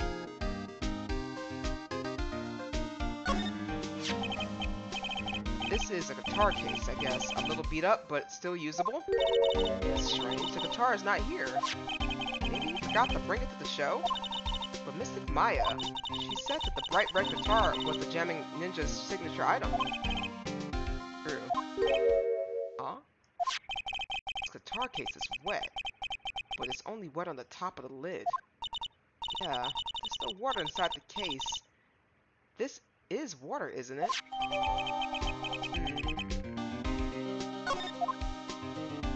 How's the game going? We are gathering evidence currently right now. Bottles of cosmetics are all scattered all over the floor. This is probably where Mr. Corita fought for his life. I'm pretty sure that's what it kind of said. What are these bits of glass from? A flower vase, maybe? There are flowers on the floor, but I don't know what they are. You don't know much about flowers, do you, Mr. Nick? Am I supposed to? So that's a bed, right? Yep, it's big, but it's a bed. Ah, Mr. Nick is so soft! Big beds must be a rarity for her. Is that all we got? Nope, what is that? It's a beautiful wine glass, and there's tomato juice in it. Ew. Tomato juice. I don't really like it much.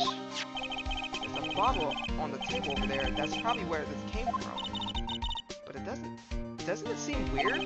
What seems weird? I mean, everything else is scattered over the floor. She's right. The flower vase was broken, and the makeup was thrown in everywhere. Why is this glass the only thing that's alright?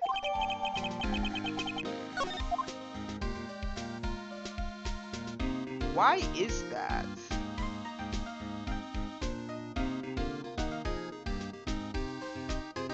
Next slide.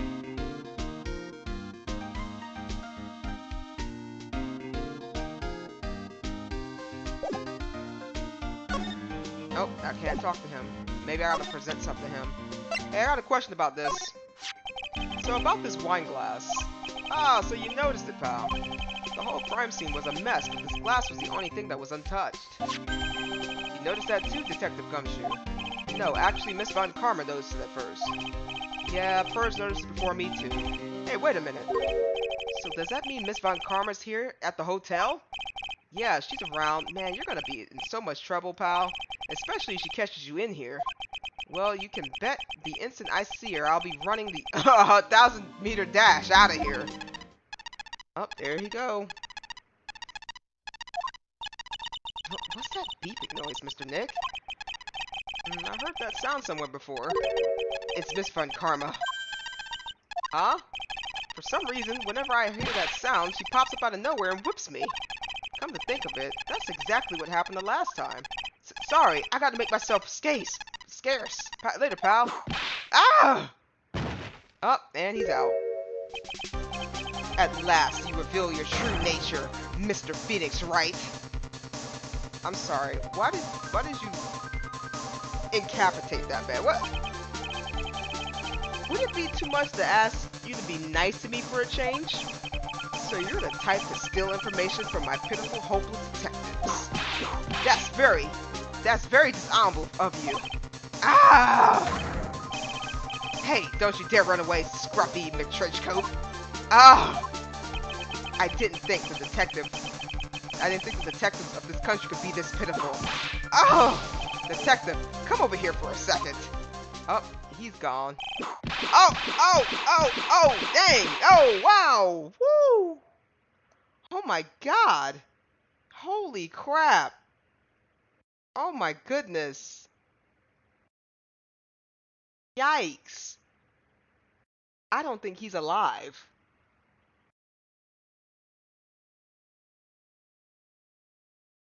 She's pretty, but she's dangerous.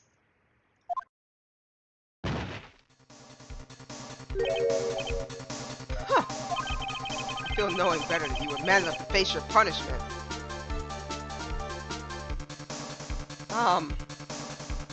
I think you killed him. Yeah. I was gonna say we need to call the police, but she took out the police. He was so scared, he just froze up on the spot. Mr. Phoenix Wright, you have soiled my perfect prosecution record. I'll never forget that. This time, victory is mine. Victory is yours? Is that all this means to you? What? Come, Scruffy. The investigation briefing is about to begin. Yes, sir. This isn't over yet. I swear on my family's honor. Ow! What did she throw at me now? What is this? Well, I guess this means I gotta get back to the precinct now, pal. You need me? Come down to the Criminal Affairs Department, alright? If you can, try not to let Miss Von Karma see you. I don't think I want to be in the same vicinity as her. Like at all. Like at all. I guess there's not much more to oh wait, there is something right here. Mr. Nick, what's this piece of paper? It's called an autograph. An autograph? The paper's got Mr. Kurita's name written on it, so it's his autograph. I can't read it at all. To be honest, I've never seen writing that looks like this. It's a special way of writing called cursive. Look here. See how it says to my dearest Wendy in more normal letters here? This sloppy, unreadable writing is crazy and cruel to give this to someone. Hold on. Wendy. I've heard that name somewhere before. I know who Wendy is. I know who Wendy is. I'm just gonna make sure I'm not missing anything.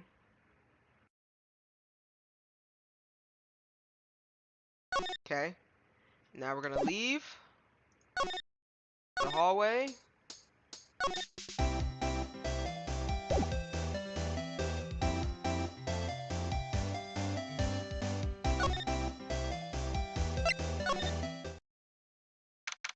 March 21st, Gateway Water Hotel. Oh my god. Boyle Hall. Oh, Mr. Wright, how are you? Ah, Mr. Powers, have you been here the entire time? Yeah, people connected to the murder aren't allowed to go home, let alone leave. How are you connected to the murder? Can you tell me a little more about the Nickel Samurai TV show? Okay. The Nickel Samurai is an action hero program aimed toward kids. It's the sequence to The Steel Samurai. I see. This time, there are 3 samurai brothers, Aluminum Samurai, Tin Samurai, and of course, the Nickel Samurai. It's a Love Y in Neo-Old Tokyo. I see. Wait. A Love what?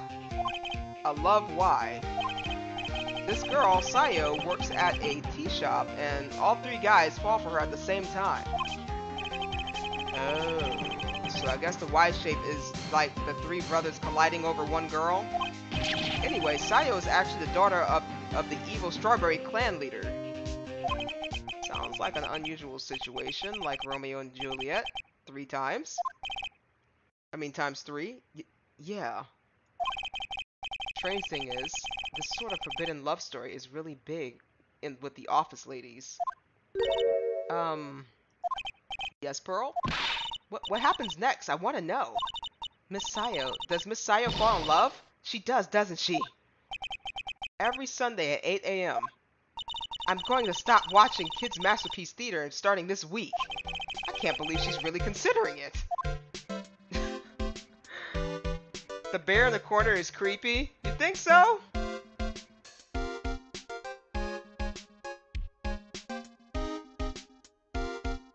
Pearl about to throw the whole TV show away just to watch this. So what's the Jammin' Ninja TV show like? It started from a remake of an old movie, to tell you the truth. The Jammin' Ninja, like the Samurai show, is geared towards kids. Here we go. It's a story about a ninja who can't scale a wall, but becomes a pop star anyway. What? What? Okay, me and Phoenix are on the same page. What do you mean? He was a really lousy ninja. Absolutely couldn't do any ninja things right at all. But boy, could he sing. With his trusty bright red guitar in hand, he took the ancient world by storm. A ninja with a bright red guitar. And then the final fight in the front of his beloved princess, Misola. Jamming versus the Muromachi 5. Suddenly, our brave hero catches a not-so-jamming cold the night before Battle 3. Aw, that's too bad for him. Yeah, but this kind of pop music-based love story is something high school girls really like. Yes, Pearl? What happens next? I want to know. The Jammin' Ninja, will he be able to sing? What about the Princess Masola? Every Sunday at 8 a.m. Which show should I watch? I can't believe she's really considering it.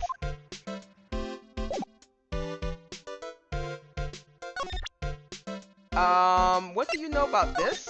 That guitar case. That was Juan's. I'm guessing you've seen this case before? It's pretty famous by now. It stands out because it holds the bright red guitar. The bright red guitar, the Jammin' Ninja signature item. But if the guitar is so important, how did he forget it for the award ceremony? That does seem a little strange. What about this? You know anything about this? Sorry. Thanks for taking the time to take it out and show it to me. But I'm really sorry, I don't know a thing about it. Of course you don't. What about this? Okay. What about this? Do you know anything about this? I like smacked my mic by accident, my bad. Guess he doesn't really know anything else, huh? Do you know anything about her? There we go. That's Miss Andrews. She's Matt's manager. Actually, I was interested in her for a little bit. Just a little. So Mr. Powers likes this type of woman. What do you know about Miss Andrews? Well, see, here's the thing. I don't really know her, you know? There's a sort of small rumor going around about her right now. A rumor? Ah, if you're interested, I'll be glad to share what I know. He's so happy he looks like a lion that just found his next meal. Okay. What do you know? Would you mind telling me about this gossip? Ah, so you are interested in it. I figured you would be. Yeah, I have such a weakness for celebrity gossip too. Oh really? You too, huh? Yeah, so take a look at this. It's like a tabloid Miss Oldbags would read. Alright, let's see here. Jammin' Midnight Rendezvous. To the mysterious yet beautiful manager. To the stars Miss AA. You see now, don't you? What? You can't stop pretending to be in the dark, Mr. Wright. Juan Corrida didn't have a manager of his own. Which means if we're talking about a certain manager with the initials AA. Adrian Andrews? Yes, exactly. This is big news. But it seems kind kind of odd, that woman, Miss Andrews, together with the biggest rival of her client? It's that wonderful thing that only happens between two people. Mr. Powers looks so happy. Carl's just following along, not having any idea why he's smiling. Well, like the saying goes, one man's garbage is another man's treasure. Excuse me?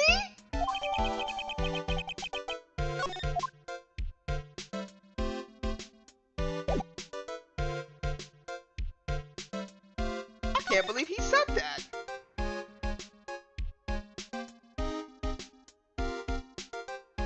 Oh, my neck.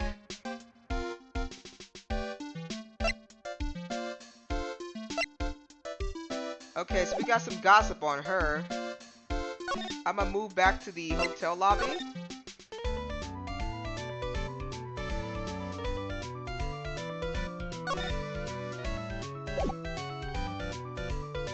Powers looks like a lion. He does. Let me see what she might possibly know.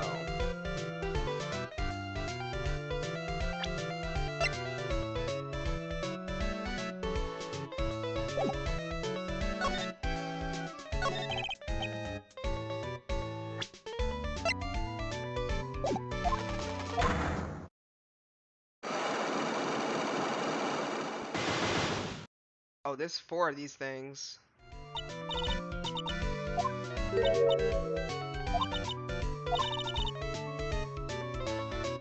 Oh, okay. Whoops. I messed up. I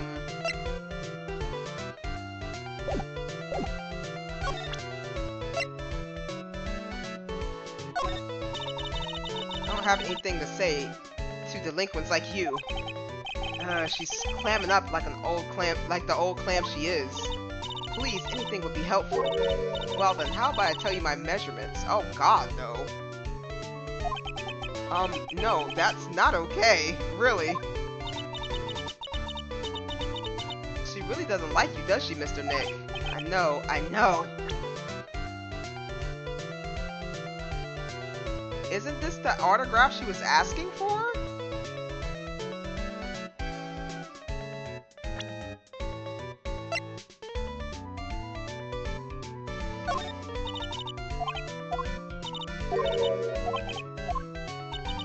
Wait, I thought I had presented the thing to her. Hold on.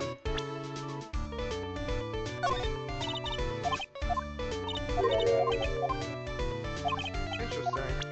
Okay,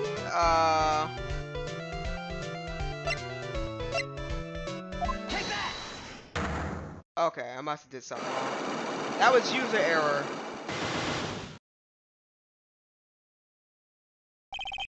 What you witness. Alright, I'll be honest with you for now. Then please, tell us what you saw. But, what a waste. And here I was having a perfectly good chance to have a little fun at a youngin's expense. I am a little devil after all. Does that imply you aren't a good person? Alright, I'll give you what you want. Take that! That's Juan's autograph! Yes, it is. And it even says, "To my dearest Wendy," on it. That's me, right? Right? I have no idea, but yes, it's you. Yeah, he was like, "You're a wonderful person. You're the life of his life. Like, light up the room every time you walk in with your." Somebody get her. My name is Wendy Oldbag, so that Wendy has to be me, right? Well, it may say Wendy, but somehow I don't think Juan had this Wendy in mind when he signed it. Oh, please, give it to me. Let me have it, please. I can't let you have it just like that. Yes, I know. Then how about an exchange? Wow, she must really want this autograph. My offer isn't good enough for you. Fine, Mr. Wright, you win. Wendy Oldbag, ready to open her heart. For my dearest Juan. Oh, that was goddamn easy.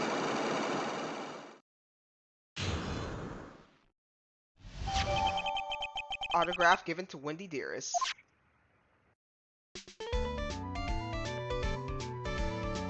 That? Oh.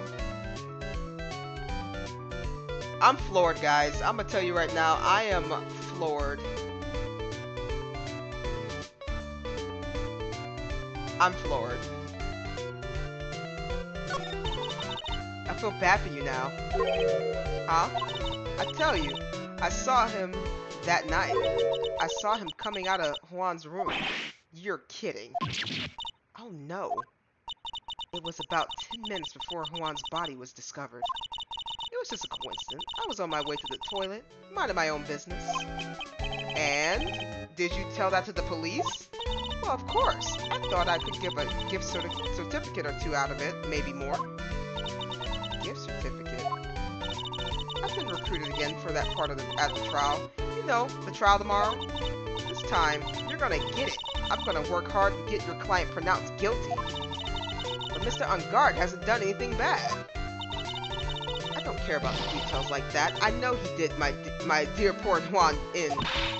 That yellow-bellied chicken. A yellow-bellied chicken? I wonder what that would look like. I trust my senses. I know when someone did something bad and I say he did it. What did Mr. Ungard ever do to her to deserve this?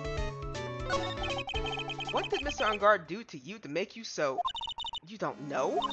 That guy, he framed my Juan. He created that scandal that plagued poor Juan. Mr. Nick, what is it? What's a scandal? Oh, I'll tell you about it after we get home, okay? Poor Juan, led astray by the wiles of that foul temperess. Mr. Nick, what does vowels and wild temperess mean? Ah, look, how about we just listen to what Miss Oldbag has to say for now, okay, Pearls? So, Miss Oldbag, who is this woman you're talking about? Adrian Andrews, of course. Who else? That guy, he shoved the girl onto Juan on purpose. His own manager, but why? I thought the lawyers were smart. It was to create a scandal to make Juan lose face. That girl dove Juan into a scandal that dragged his reputation through the mud. Sounds like a pretty standard definition of a scandal to me. Why do you know about that anyway, Miss Oldbag? I'm one of Juan's biggest fans. I'm always out there gathering information. There's nothing I don't know. And do you have proof that Miss Ungard did what you say he did? The next issue of a certain magazine says so. Ah, of course. A tabloid. Next week. Does that mean it's something people don't know about yet? Why would Miss Oldbag have information like that? And where did she get it? Of course. Alright. Where did you get this information from? Do you know her?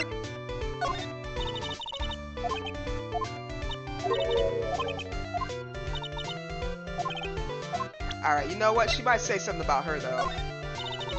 Oh, she actually didn't. I'm actually surprised. Alright. Looks like we're moving on. She opened up. The Criminals Affairs Department. Okay, hold on. We're gonna still walk around. Oh.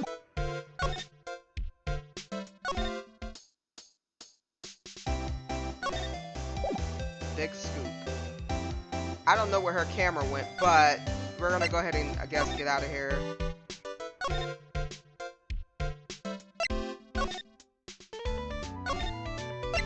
Criminals Affairs Department. There we go. March 21st, Police Station, Criminals Affairs Department. It doesn't look like Mr. Scruffy Detective is here. Great.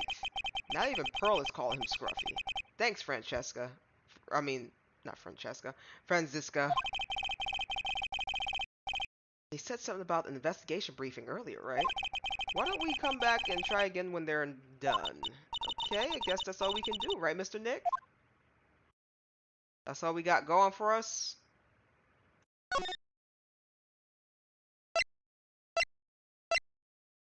Let's go to the detention center. Maybe... Absolutely not. Maybe if I talk to him about his manager? That's my manager. Did you meet her? Yeah. What do you think? Strong woman, right? She takes good care of me. Such a mama's boy. He didn't say that out loud, though. Dude, I know I like to throw my money around, but it's not like I buy anything and everything. That's nice, because it's not up for sale anyway. Do you know anything about this juice? No. Okay. I'm leaving. I'm leaving.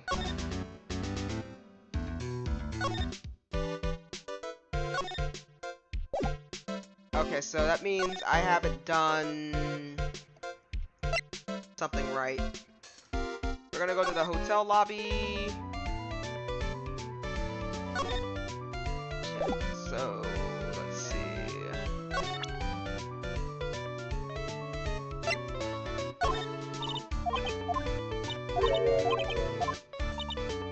Oh, maybe she knows something about the camera. Nope, okay.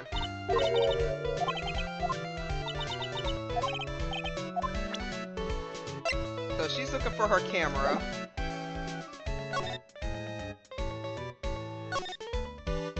Do you happen to know anything, sir?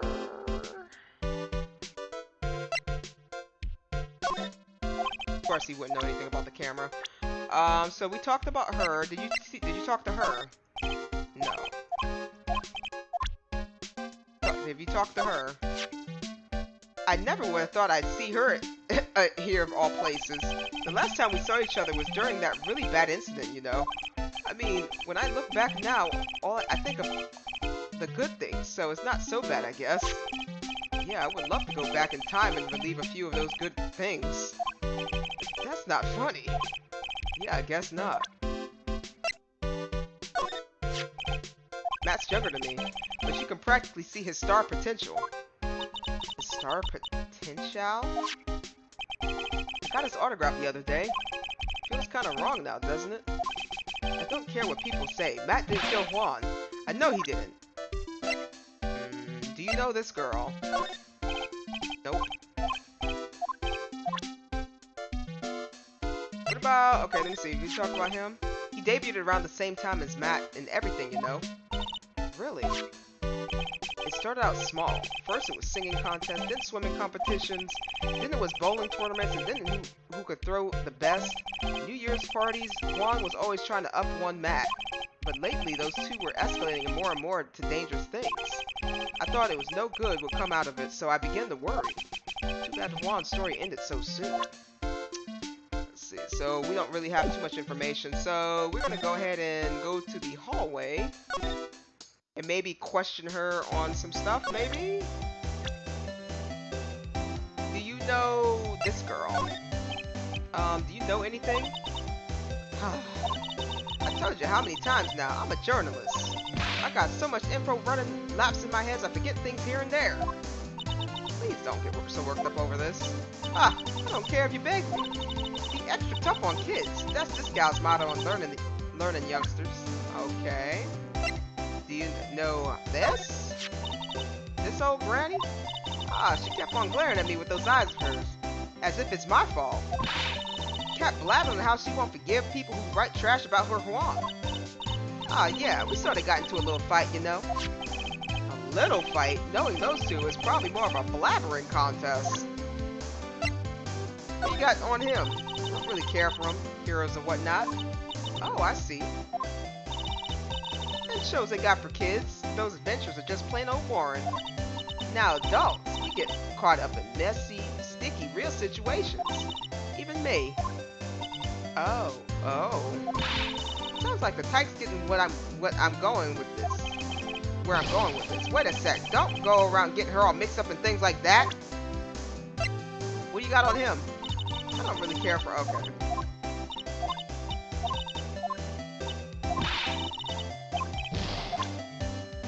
What do you got on him? know? No, she don't know nothing.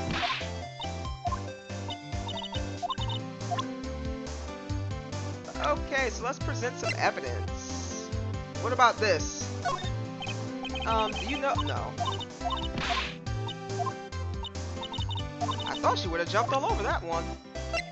Do you know anything about this guitar? Nope.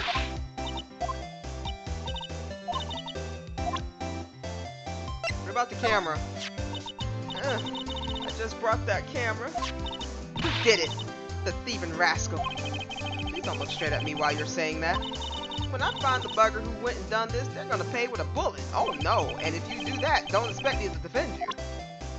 Absolutely not. Nope, she don't know nothing about that. I'm just trying my best, guys.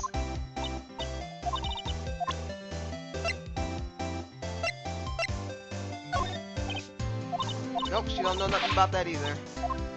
Does she know anything? I need to unlock. Maybe.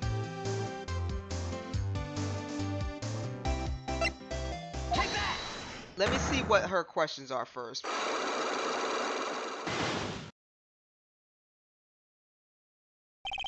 Big scoop. Lada, will you please answer my questions? On the night of the murder, why are you loitering around the victim's room? I told you, didn't I? For my scoop. What I want to know about are the details of this scoop. That's not something I can tell you. I mean, that's my bread and butter. Alright then, an unpleasant photographer looking for a scoop. I'm gonna say that you were looking into a scandal. Could it be that you, Lada Hart, were looking for a break with a huge story? Perhaps unfolding a scandal between Juan Corridor and this person? Take that! This woman. She's Adrian Andrews, Matt Ungard's manager. The Nickel Samurai's manager caught secretly meeting with his rival, the Jammin' Ninja. It would be the hottest story of the season, wouldn't it? Pretty good at this guessing thing, Mr. Lawyer. But you can't just make up any old thing and think it'll make the papers. You gotta have backup. Backup? Yeah, like you gotta have that what's the news sauce? Oh, you mean the news source? That's it. So show me something that shows Juan guy had something with Miss Andrews. Oh, bet.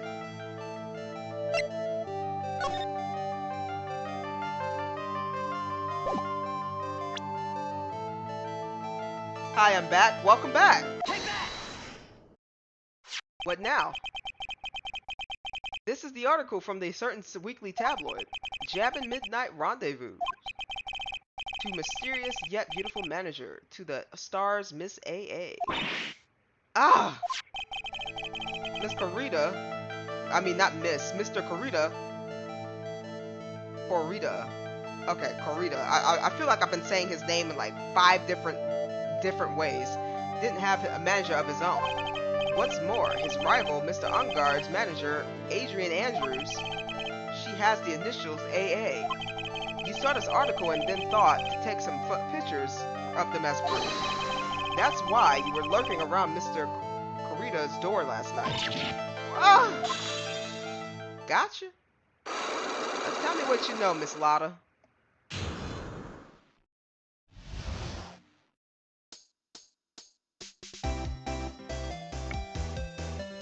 I like her music. It's like...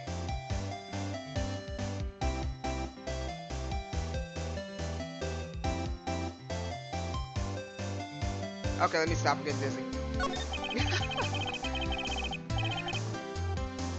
Okay. Let's get into business. You were looking into Mr. Corrida and Miss Andrews' affair, weren't you? You got it. I was gonna get myself a scoop by catching them in the secret meeting. But there's already an article about it in one of the weekly tabloid magazines. It's no longer breaking news. What you just say? Her initials are AA. What kind of vague thing is that? There ain't no proof of nothing. People are gonna want to see real proof. Well, at least I do. So that's what I was doing, getting photos. Oh. I'm gonna whip up the reader's interest with some gossip and a little misleading. then spiced up with a little and have myself an exclusive story. Wow, a lot of nice journalist integrity you got there. I already finished writing up my spicy article, you know. But the paper I wrote on it, my note to myself is gone. Your note to yourself. I was inside the case of my $1,600 camera. They done run off together. I came here for my big story and didn't come here to have my treasure disappear on me. Yeah, I understand. It's enough to make a gal go bonkers, I tell you. What's with the people now, anyway? I never thought I'd see the day when someone done steal something from me. You really want that note back, huh? Got no idea why, though the story of that note is probably a bold-faced lie. Found a stolen camera the night of the murder. Updated. Alright, that's 2 down. We don't really have anything else. Let me go to the... So her stuff was stolen. Let me go to... Let's make sure ain't nothing going on, weird going on in here. So... Hallway.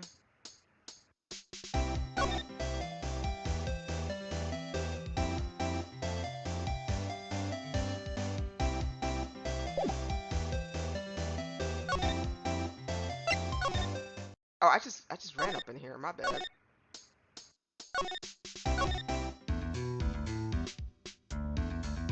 Alright, let me do something smart. I'ma save just in case.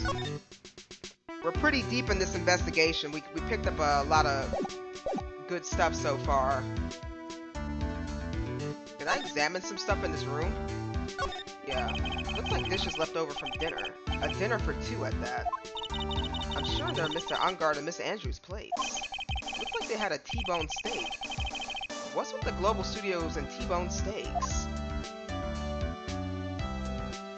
I'm suspicious. There's a giant bone sitting on the plate. I'm gonna go have dinner. Bye, Chaos. Alright, I'll be here. Have a nice dinner. There's a giant bone sitting on the plate. I don't really like meat.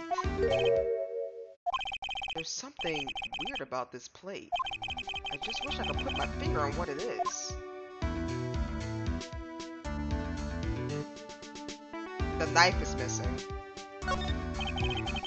It's probably Mr. Ungard's suitcase. For someone who's only going to be here for an award show, this is a lot of stuff. Looks like he has about 3 days worth of clothes in here. Stars really are different from us, aren't they?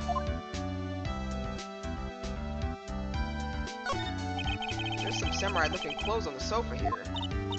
I think that jacket-looking thing is called a happy. Whatever it is, I'm sure something like that would make a great souvenir. I would absolutely be thrilled. So he was stabbed. That's the bedroom over there. That's a bed? Wow, they have really big beds here.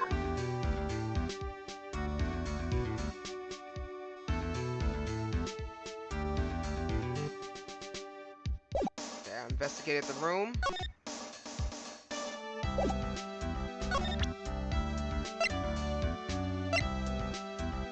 Can I ask you about this? Can I ask her about that?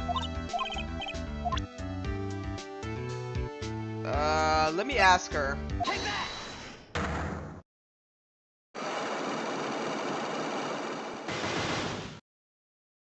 She's the final boss for us getting out of here. Motive for the murder. Why was Juan Corrida murdered? If you ask me, I think you know the reason he was killed. Why are you hiding things? Don't you realize you're putting Mr. Ungard's life in danger by your actions? Why do you ask questions for which I have no answers? The truth is, I was not that close to Miss Corrida. You were not that close? That's right. I've never been good at being intimate with another person. You're not good at being intimate with another person? Somehow I highly doubt that.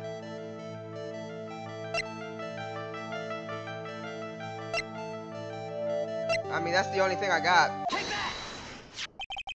You and Mr. Corrida had an intimate relationship, did you not?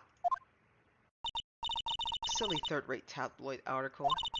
If you even had half your wits about you, you wouldn't believe such rubbish.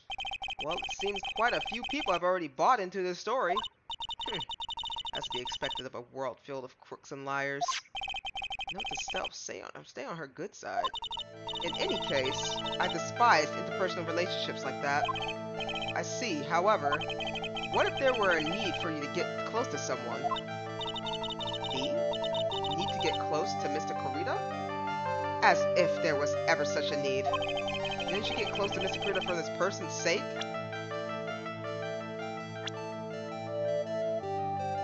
I don't know, but I'm gonna guess him. You really think still? Oh Lord. It's called a job. I'm in charge of Mr. Ungard's star, not Matt Ungard's the man. Oh. Ooh, I blew up.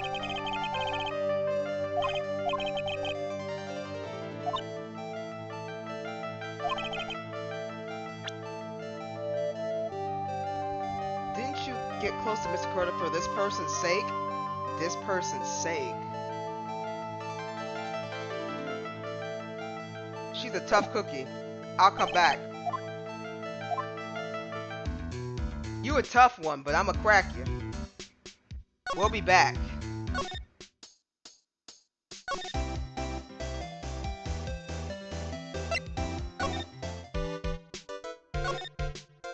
Can I ask you a question?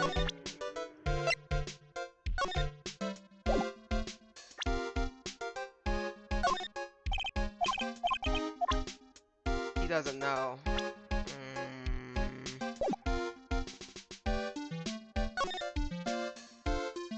Let's go to the hotel lobby.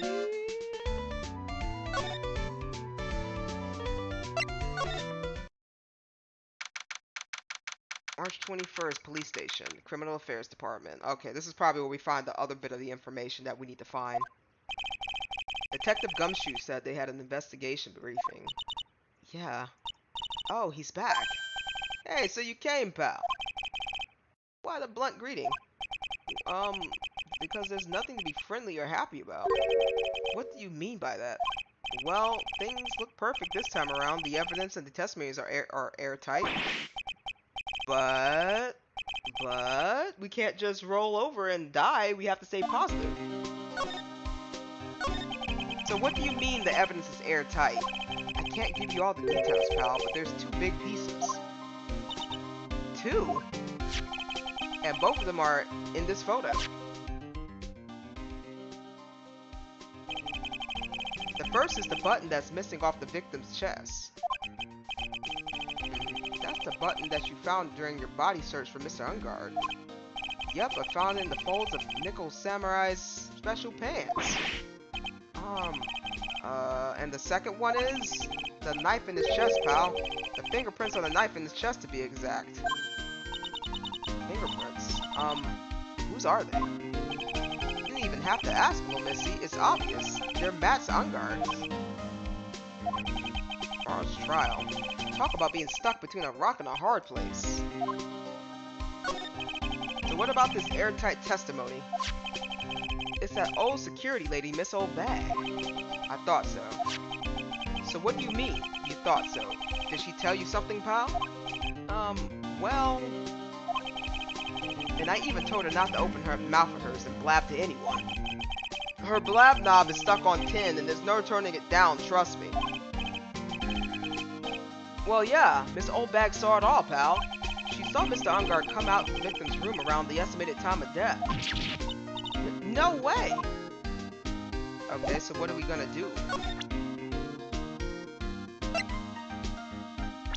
Do you know anything about her? There's something interesting about this woman, pal. And what is that? You don't know? Haven't you heard the gossip about her? Gossip, huh? I wonder if he knows anything about that article. Do you know anything about this article?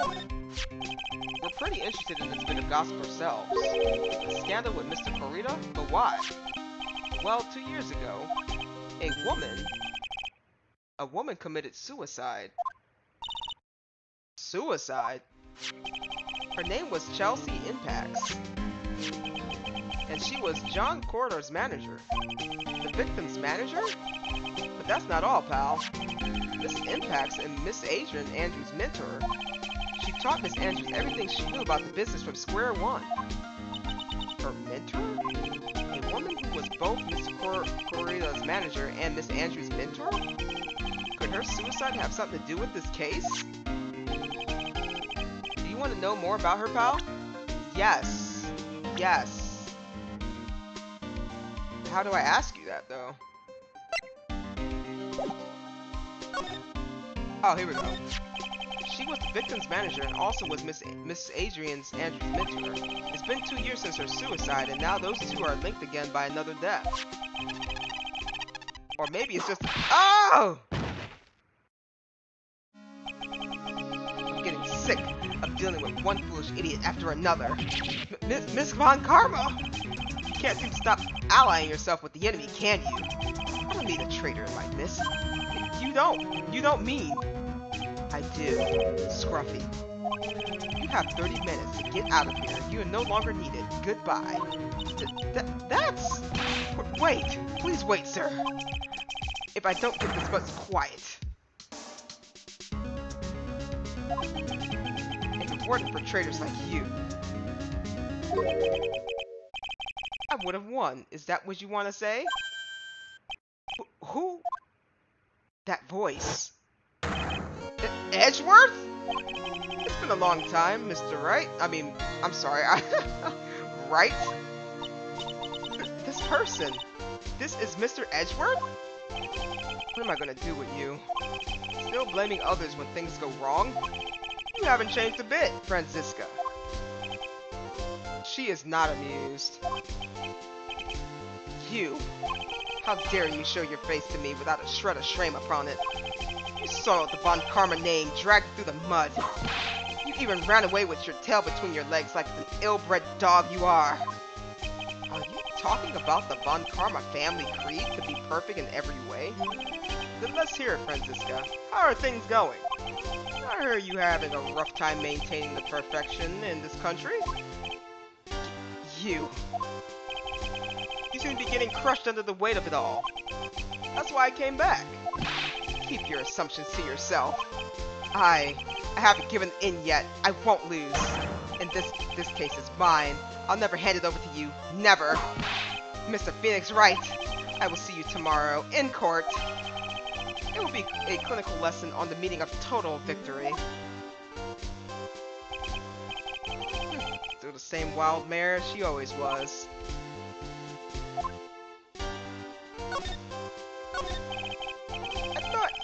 The prosecutor Miles Edgeworth had gone and died. Mr. Nick, I never wanted to see you again. I think that's enough of a warm welcome for someone you haven't seen in a year. Are you going to run the trial, tomorrow's trial? You heard it right. That wild mare hasn't given in yet, it seems. So no, I don't think I'll be making an appearance. Your hatred for me is quite unhealthy, not to mention one-sided. But I will say one thing. You can't win on your own at the trial tomorrow. What is that supposed to mean? I have something definitive that you lack. And working together is the definition of teamwork. It's the power to find the truth. The truth. In order to understand this case, you have to understand a certain truth. Well, if you ever feel the need for my assistance, it is available to you. I'm not in charge of this case, so I can be a bit more generous with the information. Just what is going on inside his head? A lot of things may have happened, however, Manfred Von Karma was still my mentor. And a perfect win record is proof of a Von Karma. 1 year ago, you could not establish guilt in a few cases. Are those losses the reason you suddenly disappeared from the prosecutor's office? Did you leave because you had lost your perfect win record? I think your motivation for prosecuting trials was so selfish. It'd be better for everyone if you never came back from the dead, Edgeworth. I see. Then let me ask you something. Why do you stand in the courtroom? What is your reason? Well, with Franziska, she's almost always says, I will defeat you this time, the instant she sees me. But the courtroom is not a personal battlefield for prosecutors and lawyers. I stand on the courtroom to defend my client, to save their lives. To save your client, you say. Those who think only of their own ego-driven goals, those kind of prosecutors are reprehensible to me. Even if you're a prodigy, or someone like you, Edgeworth. It looks like there's still a lot you have yet to learn. A lot I have yet to learn. Me? Well, that's enough for now. The time you will see is coming soon enough. Do you know any— well, I hate to ask, but I have no interest in talking about useless evidence. Put a little bit more thought into what you show me, Phoenix Wright. Still stuck up as ever. Still stuck up as ever. What do you know about this lady? Adrian Andrews. She holds a large secret within herself. Secret? You can't help but feel that this whole case revolves around her. Interesting. What about this dude? While I was abroad, these deployable types of actors became popular, I take it. Well, refreshing like a spring breeze is his motto. Refreshing? What's so refreshing about a spring breeze? Sounds like the pollen's not treating him well this year. What about this guy? There's an interesting rumor about this man.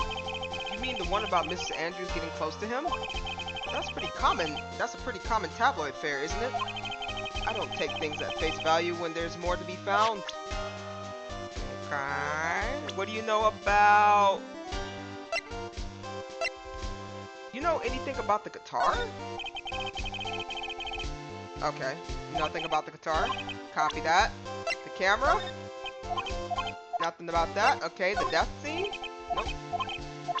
This one here? Nope. Alright, I got nothing. So, I'm gonna go ahead and leave you.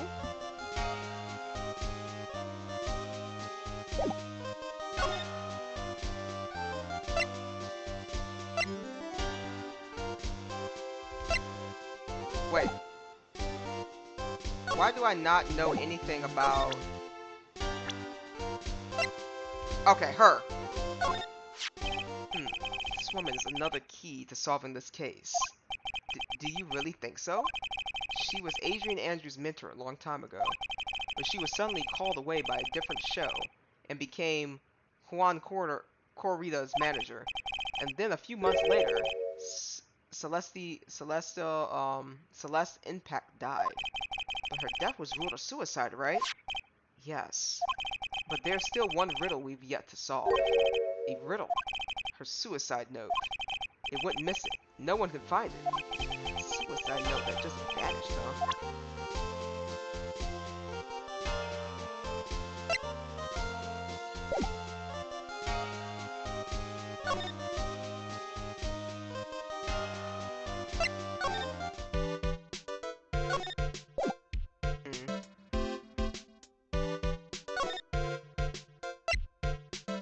Maybe Buddy knows something now. Hey, I got questions for you. What do you know about this lady?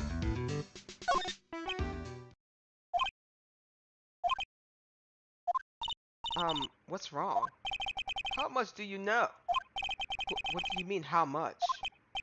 Mr. Lawyer, I may be your client, but I hope you will keep yourself out of my personal life. I'm sorry?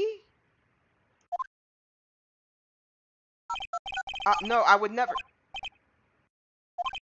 Now, if you excuse me, I have a lunch appointment I have to keep. You're in detention. Who in the world are you gonna eat with? The security guard? Mr. Nick. Celeste Impact's lady. Somehow I get the feeling she is a very important person in all this. That dude skedaddled immediately.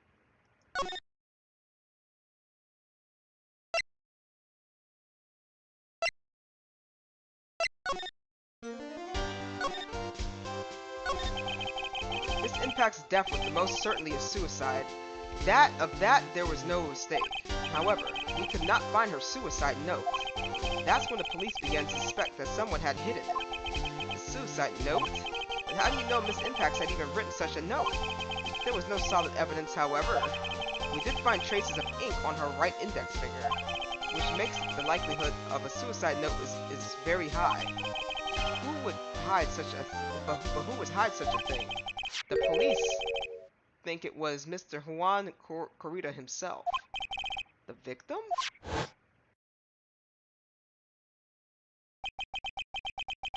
He was the one who found her body, which makes him the only person who had a chance to hide her suicide note. Mr. Corrida hid his own manager's suicide note? But why? As long as a note is missing, any speculation beyond this is meaningless. For now, I think you should look this over. This is the suicide note, the suicide report, part 1 anyway. Part 1?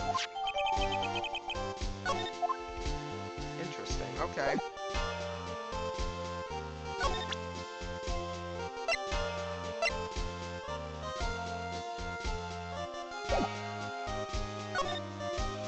Did he come back? That dude left.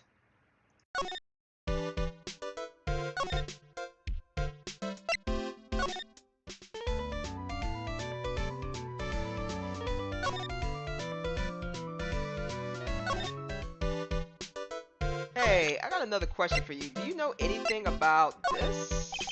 Okay. So you don't know anything about that. Do you know anything about her?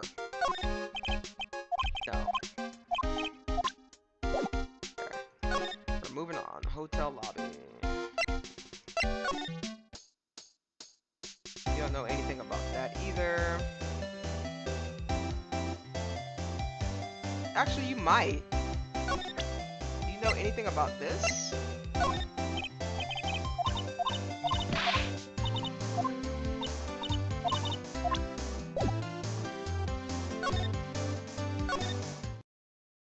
Oh, she's gone. March 21st, Gatewater Hotel, Unguard's hotel room. Looks like Miss Andrews isn't here. That's not good. I still have a few questions I wanted to ask her. She has that psychic lock on her heart, right? Well, we don't have much of a choice. I guess we'll have to come back later. That might be a chance to kind of look at something that we haven't seen before.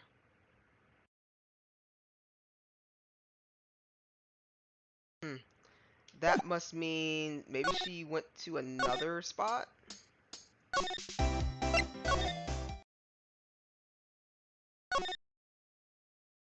Nope, not here. She went somewhere though.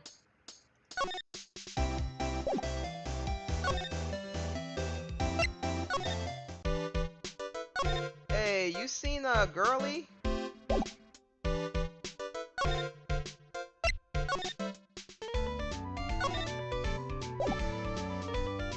Okay, she went somewhere now.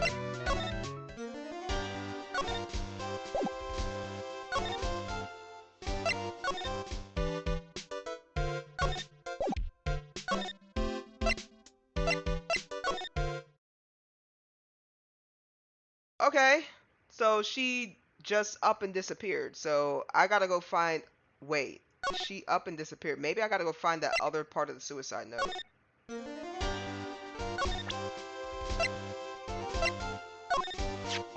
I don't like to look through reports. I like suicide reports even less. Worst of all, the reports that have multiple parts, like that one has two. 2 parts. What you just handed me is the first part of the report. Here is the second part. The second part is the report about attempted suicide. The attempter's name is Adrian Andrews. There we go. Miss Andrews? What did she do? She tried to kill herself. Doesn't seem like the kind of person to try to kill herself, though. I think she's a strong career woman. That's just what she wants you to think. Adrian Andrews, she has a certain secret she's always trying to hide. A secret? Her dependent nature. That's what she really like. That's what she's really like on the inside. Mr. Andrews, dependent? Talk about the exact opposite of what that woman is. Interesting. Okay. Tell me more. this about Miss Andrews having a dependent nature? Adrian Andrews' attempt at suicide was a few days after the death of Celeste Impacts. And why did Adrian Andrews think about committing suicide? Because she had apparently lost her will to live. Lost her will? But why would she? Her pillar of strength, her mentor, Celeste Impact, was gone forever. That's why. Well, why would that... Is this what they call following someone to the grave? After her attempt suicide, Adrian Andrews started attending counseling sessions. She is someone who needs a person in whom she can absolutely trust. I mean, she can trust absolutely. And once she finds that person, she'll do anything to keep them near. Without such an anchor in her life, her crippling anxiety stifles her ability to live. And that's the nature of her dependency on others. When Celeste Impact suddenly committed suicide, the world before her turned pitch dark. That's according to Adrian Andrews herself. And that means her super competent attitude is all a facade. Only copying her mentor's behavior to hold herself together. How terrible.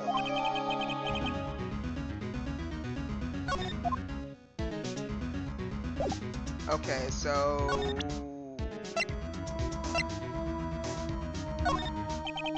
appearances can be deceiving. With such a cliche saying, but it's cliche because it's true. Miss Andrews, I think that behind that unwavering brave front, she's been hiding this weakness and fear. Alright. I think that's all we got. He ain't back.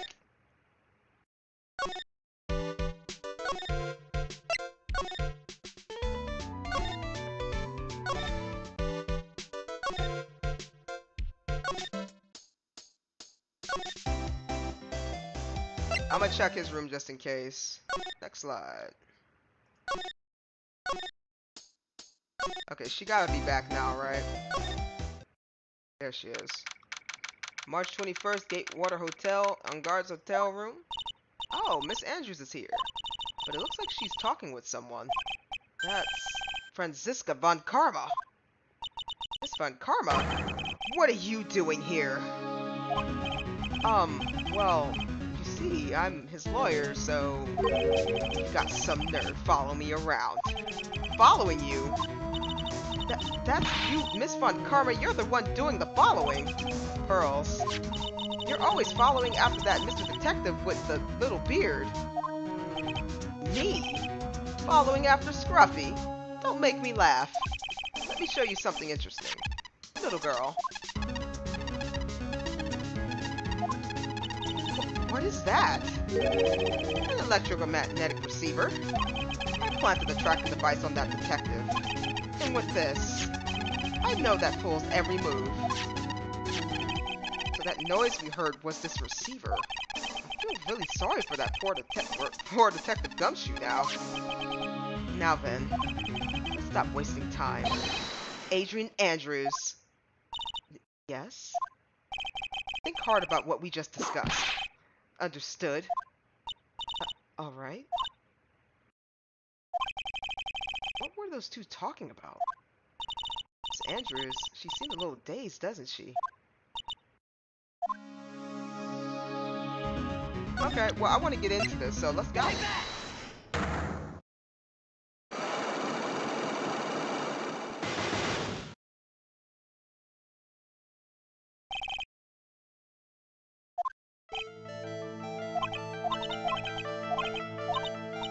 Oh, wait. I should have saved. That's okay. The truth is, I was not that close to Mr. Kurita. You were not that close? That's right. I've never been good at being intimate with another person. But what about... Oh! What about these? Take that! You and Mr. Kurita... Okay, we went through this one.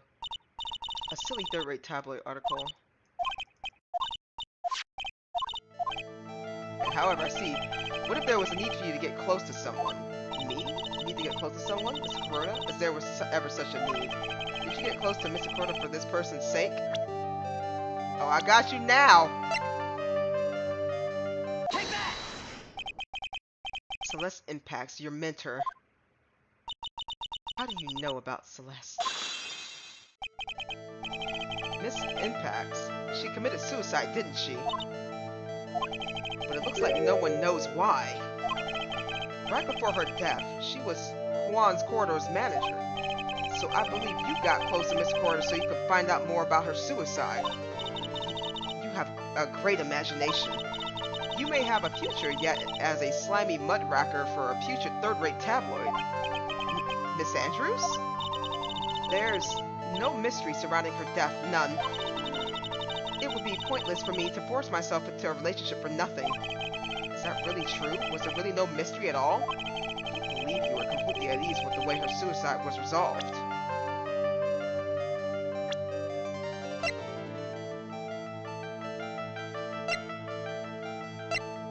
Take that! Miss Impact's suicide note was never found, was it?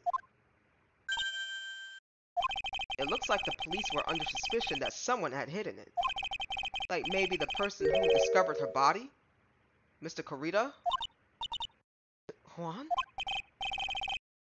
And Miss Andrews, I believe you thought the same thing. That's why you became intimate with Mr. Corrida. Ooh yeah, that's number 2.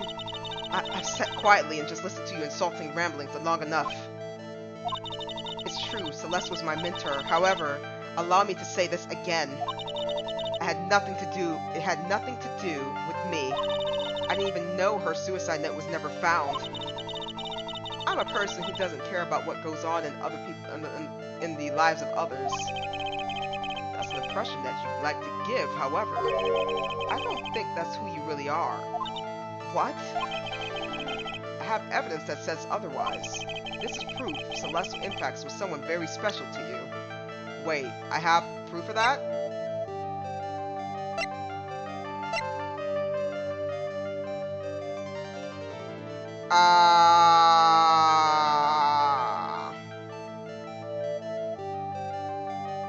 Take that! Okay, thank God. Miss Andrews, you nearly went through it. Okay, you nearly went through it too, didn't you? Went through with what? Ending your life. Miss Andrews, you look and act like a very strong woman who has it all together. You don't ask anyone for help, relying only on yourself. Yes, I've been very independent ever since I can remember. However, that is all just a lie, a facade. You've always searched out people on whom you can depend on. You were dependent on Miss Impacts, weren't you? Which is why, when she passed away, you lost everything you had. Stop! When Celeste passed away so suddenly like that, I died a death of my own, but no matter how hard I tried, I couldn't stop thinking about what had become of her note. You must have heard about the police report. The one that said the police suspected Mr. Corrida, Mr. Corrida of hiding Miss Impact's note. You heard about it and thought to recover it from him by getting close, am I right? If that's the case, then everything changes. What do you mean? What topic did we start this conversation on again? It was why was the victim killed? Exactly. Somehow, Miss Andrews, it seems that you have become one of the reasons... Okay, I'm sorry. It seems you have become the one reason with... Oh my goodness. It seems that you have become the one with a reason to want Mr. Corrida dead. Me? Miss Impacts was everything to you. And then she died.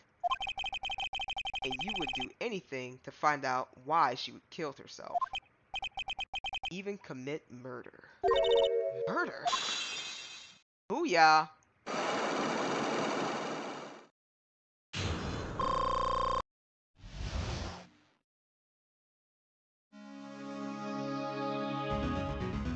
Let me save that. That was a mouthful.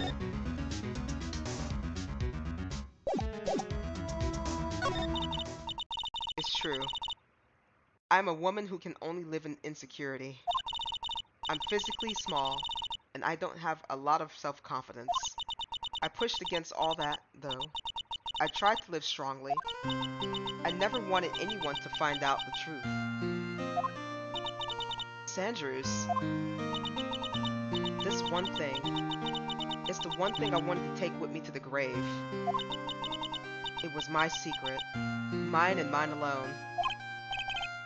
I'm sorry. You probably think I'm a worthless human being right now, don't you? Please, Miss Andrews, all I want to know is the truth. After Celeste passed away, I heard that someone had hidden her suicide note. And that someone was Juan Corrida. Celeste, without her, I became scared. Everyone seemed like they were out to get me. So you got close to Mr. Corrida to recover her suicide note, correct? Looks like that tabloid reported the truth after all. Ironic, isn't it? Well, like they say, where there's smoke, there's fire. And if they purposely added fuel to that fire, they keep the celebrity world burning.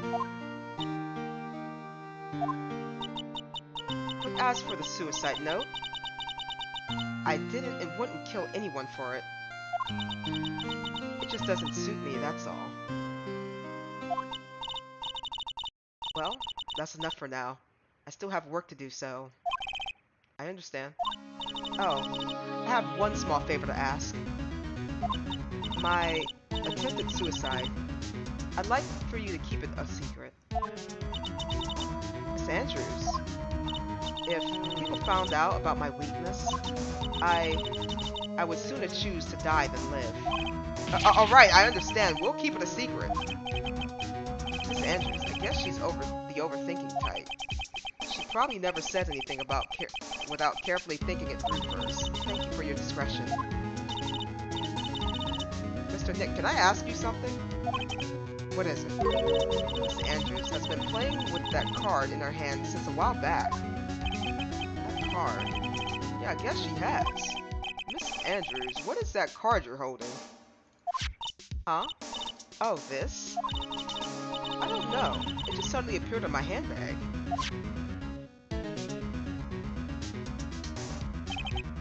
What is it? It looks like a seashell? That's what it looks like, doesn't it?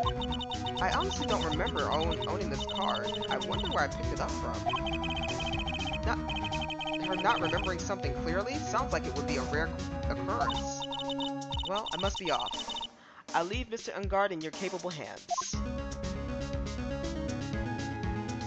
Okay. Oh, Lotta's gone. March 21st, Gatewater Hotel hallway. Well, I think we gathered about all we can. What about Mystic Maya? Is she alright? Oh, Pearls. She looks so worn out by this. She hasn't slept at all. Has been walking around all over the place with me today. What's wrong, Mr. Nick? Let's go back to the office for a little while. You're really tired, right? Oh no. I'm okay, really. I'm fine. I really am. You don't look fine to me.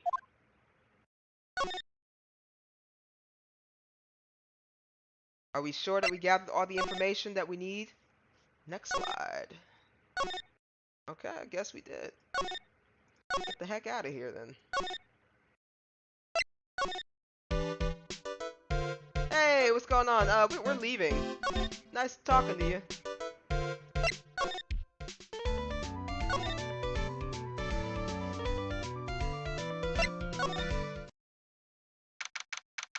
March 21st, Wright and Company Law Offices. So, what now? Well, we did find one thing out for sure. Miss Andrews has a motive. You mean Miss Impact's suicide note? That's right.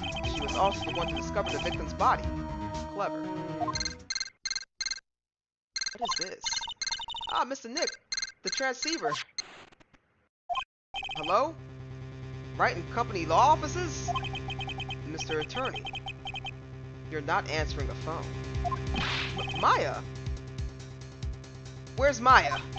As I promised. I have not gone within a few feet of her this whole time. Whew. Which is why, I suppose, she is absolutely famished. What? So I suggest you want a quick acquittal, my friend. At any cost, wouldn't you agree? Wait, Maya, let me hear her. Very well. Ask my... Maya, is that you? Sis. Ask my sis. Maya! Maya? God dang it, he cut me off. Mystic Maya said ask my sis, didn't she? Sis? What does she mean by that? Come on, Phoenix. You're a hopeless one. Sorry. Ah! Oh, God! Mia! I have a message from Maya, so come and ask me anything you want about her. Okay. How's Maya? She's safe? For now? That kidnapper is one to keep his word, it seems. I'm glad to hear she's safe, but Mia, how did you know? As soon as she was locked up, Maya called for me. I read the note she left, and I gathered as much information about her surroundings as I could. Didn't know you could just use spirit channeling like that. Pretty smart of her. Oh, wow, okay. The kidnapper, what's he like? I don't know. Apparently, Maya went to answer the phone call and at the hotel and was drugged there. And? She didn't see the face of her attacker. Maya is locked up in a very dark place right now. I'll tell you everything I heard when I was with her. When you were with her? Date, time, location, we got nothing.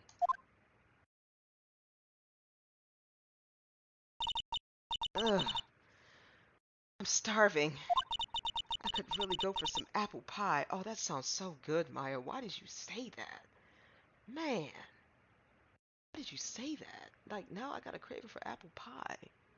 Maya, why do you do this now? Now I feel like I need to go get an apple pie. Alright, man. Okay. I'm with you. Apple pie. I mean, at a time like this, sweets are the only way to go. I agree with you. Oh my god. I want some apple pie now.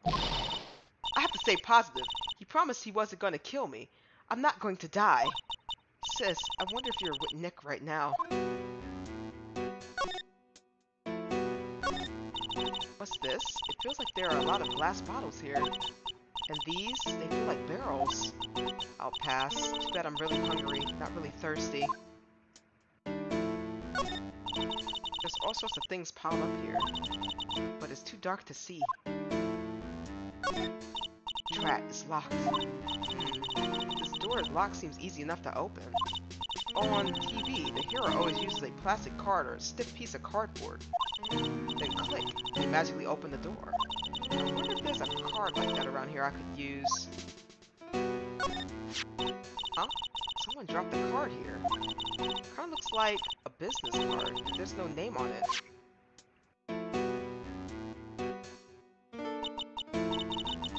Picture of a seashell, I think. Strange card. Ah, that's it! The shell card. If I use this, maybe I can get the door open. This might be my key out of here. I had a feeling this card might be useful. I'm such a genius. Alright.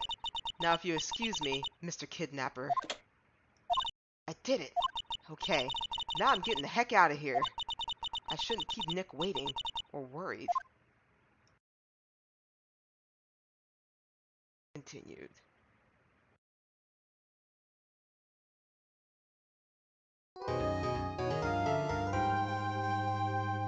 Heck yeah!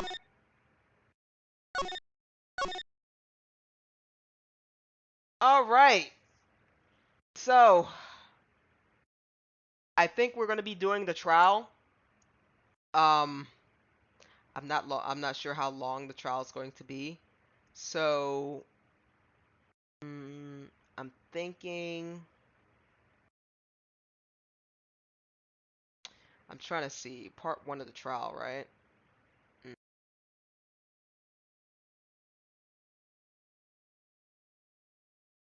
I'm trying to see if that's going to be feasible for me to do. Because the trial might, you know what, we'll do the trial, and then after like the first part of the trial ends, we'll stop. Sounds like a plan. 3 hours in. So, we'll do that.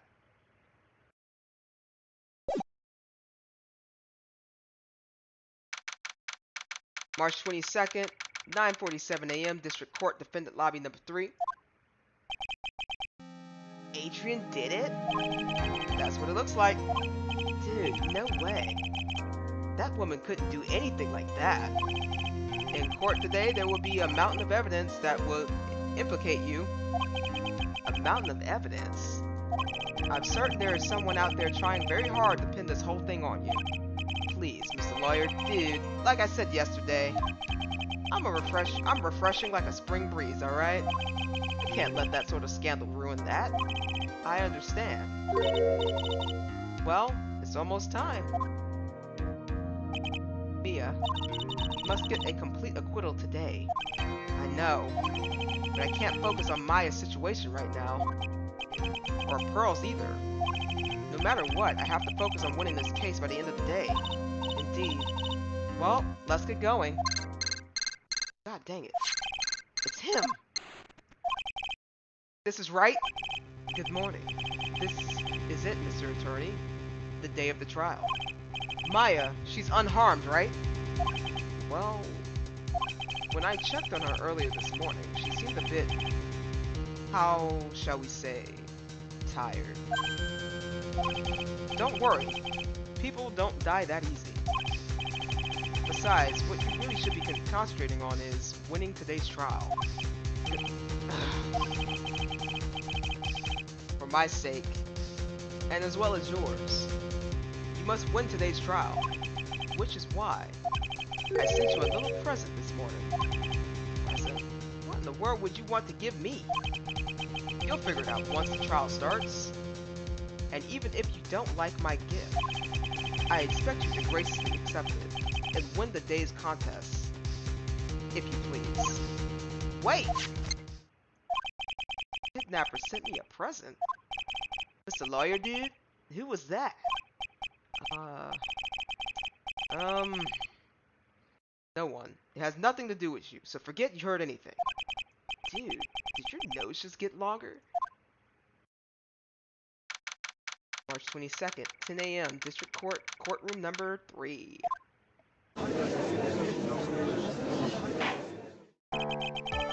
Court is now in session for the trial of Matt Ungar.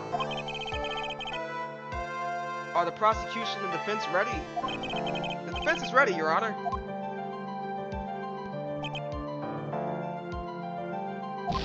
I say, Mr. Wright, what happened to Miss Von Karma? I don't know, Your Honor. Why are you getting mad at me?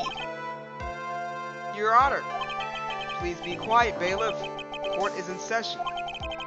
If you must tell me something, please keep it brief. Now then, what is it? Prosecutor Von Karma has... This morning, Miss Von Karma was shot by an unknown gunman. What the fudge? What? Shot? Somehow, I think this is the present the man was talking about. His present? Miss Von Karma is one of the top prosecutors in the country at the moment. If she were to disappear, it would be to your advantage. This is totally insane. Miss Von Karma, is she alright? I don't have an answer. She's alive and in stable condition. That's good. Whew. You're... I thought he'd show up. Your Honor, due to the circumstances, Miss Franziska Von Karma cannot appear in court today. I, Miles Edgeworth, will be taking her place. The prosecution is ready, naturally.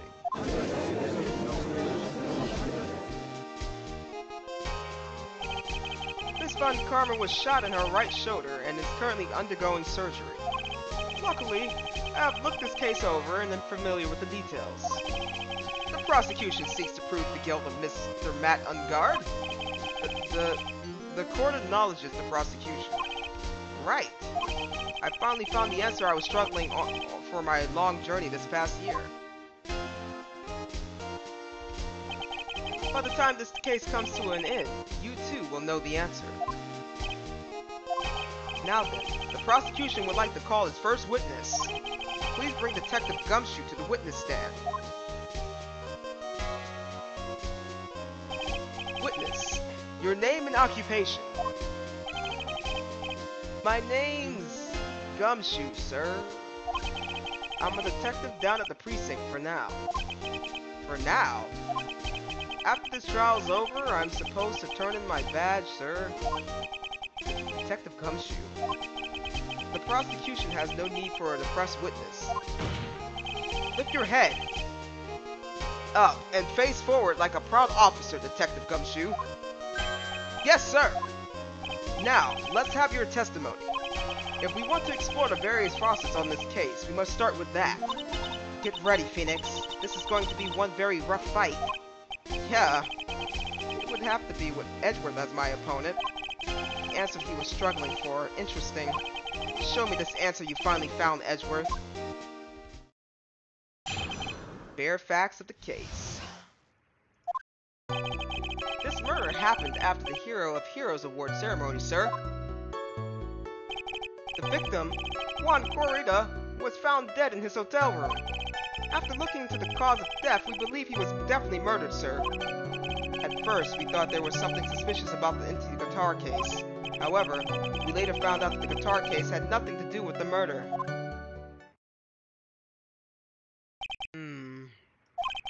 After the award ceremony ended, the victim was alone in his room? Yes, sir. Both the victim and the defendant went alone in their room, sir. I see. Mr. Wright, you may begin your cross-examination. Woo! Cross-examination, here we go! The murder happened after the Hero of Heroes Award ceremony, sir. Would you please give us a brief timeline of what happened after the ceremony? Okay, pal, the ceremony started at 6 p.m. It ended around 8 p.m. and there was a short break. A special post-ceremony show was supposed to start in the lobby 30 minutes later. And that's when the victim body was found, correct? Which to say, the murder occurred that 30-minute break period. Please continue with your testimony, detective. The victim was Juan Corrida, was found dead in his hotel room. The person who discovered the victim body was Adrian Andrews, correct? Yeah. Who is this Adrian Andrews you're talking about? She's the defendant, Matt Ungard's manager. She's a really pretty lady, sir. Ah, so she's a pretty lady. I wonder if she'll grace us with her presence. When the pro-ceremony show was about to start, she went to get Mr. Ungard. After visiting his room, she next went to the victim's room to get him for the show, sir. I see. That's when she found the victim's body. After looking into the cause of death, we believe he was definitely murdered, sir. The cause of death. Wasn't that because Mr. Corrida was stabbed in the chest? Only a careless amateur would believe something so brainless as that, pal. Take a good hard look at the crime photo. Now a real pro's attention will be drawn here, to this bandana. Bandana. His bandana, sir. That's the thing wrapped around tightly around his neck. Ah, yes, I see. His banana-scented bandana. Sir? Then what about the knife?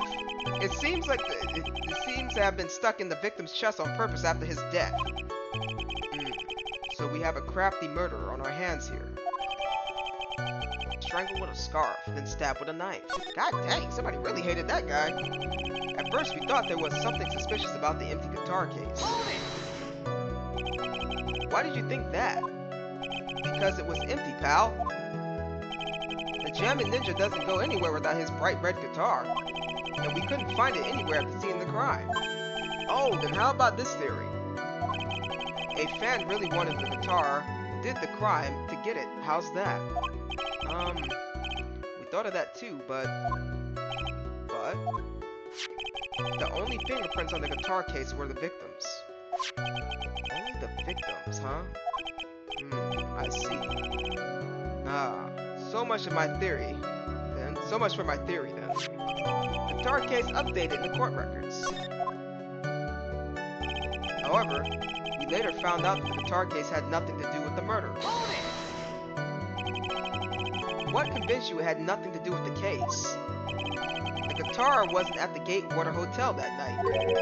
Well then, where was it? The bright red guitar was eventually found at the TV studio. The victim, Juan Corrida, had apparently only taken the case with him, sir. So you mean he forgot to put the guitar inside the case? Yes, sir. Even when he was on stage for the ceremony, he didn't have his guitar. So that guitar case was empty even before he got to the hotel. Yeah, that's right. So it really had nothing to do with the case after all. I believe that is enough.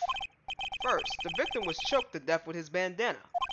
Then, after the victim was dead, the killer deliberately stabbed him with a knife. Which brings me to my next point. Why then did the police arrest Matt Ungard? Because there was a reason enough to suspect him. Here it comes. Looks like Edgeworth's back in full swing. Very well. Detective Gumshoe, please testify about this matter. Yes, sir. Alright, we got all the little bit of evidence that we need. Oh wait, why arrest him? Matt Ungard and Juan Corrida were huge rivals with each other. Okay? They each thought the other guy was in his way. That's the motive enough in my book. As for evidence, there's the Jammin' Ninja's button. It was ripped off the ninja's costume and found in Mr. Ungard's hammock. The defendant's fingerprints were also all over the knife. The defendant brought the knife for the crime, which makes this a premeditated murder. So the defendant's fingerprints were found on the knife used in the stabbing. It's sort of a sticky on the handle, so the fingerprints came out pretty clear, sir. I've added to the court record. And then there's this button. That was found in the defendant's clothes, was it? And this button also covered in blood? Yes, we know that the blood was on the victim's blood, sir. Wait, we know that the blood on it is the victim's blood, sir. What? Jammin's... Okay, the button. All of this points to very clearly to the defendant, doesn't it? Yes, most certainly does, Your Honor. Ready to give in yet, right? I'll find a hole in your argument somehow. You can press as hard as you like, just try to hurry up with your usual pointless questions. Oh my god, this guy. Why arrest Ungard? Ungard! That Ungard, they were rivals with each other. But in terms of popularity, Mr. Ungard won, did he not? Yeah, but you know what's ironic, Val? Juan Corrida was always one step behind Mr. Ungard in everything. This year seemed like he finally caught up, ready for the big final showdown. But Mr. Corrida lost the Grand Prix in the end. That's too bad. He must have been pretty downhearted after losing. He had nothing to say about that. They each thought the other guy was in his way. Wait just 1 second here. Mr. Ungard was beating Mr. Corrida in the popularity polls. Well, yeah, I guess, but... Which means that in the defendant's eyes, the victim was not a rival at all. Which means he had no motive to kill at all. Yes, I quite agree. Well, detective? Well, it's not, well, I guess if you put it that way, then yeah, the defendant would have no motive. Objection! Detective, I'm beginning to see why you were fired.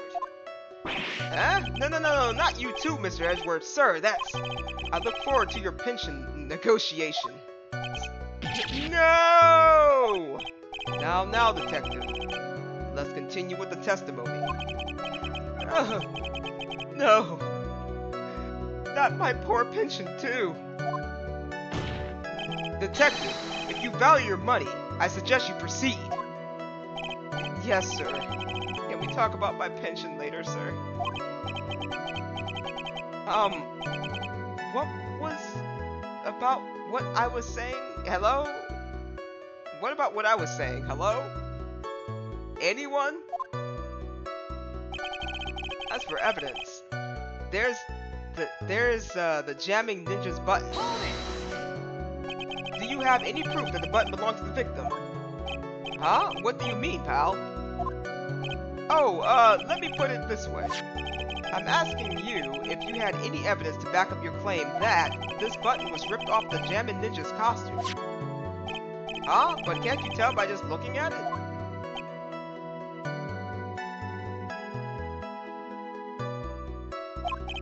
And the victim's blood is on it. Anyone could have smeared that blood on there afterwards. But Mr. Edgeworth, help me, sir.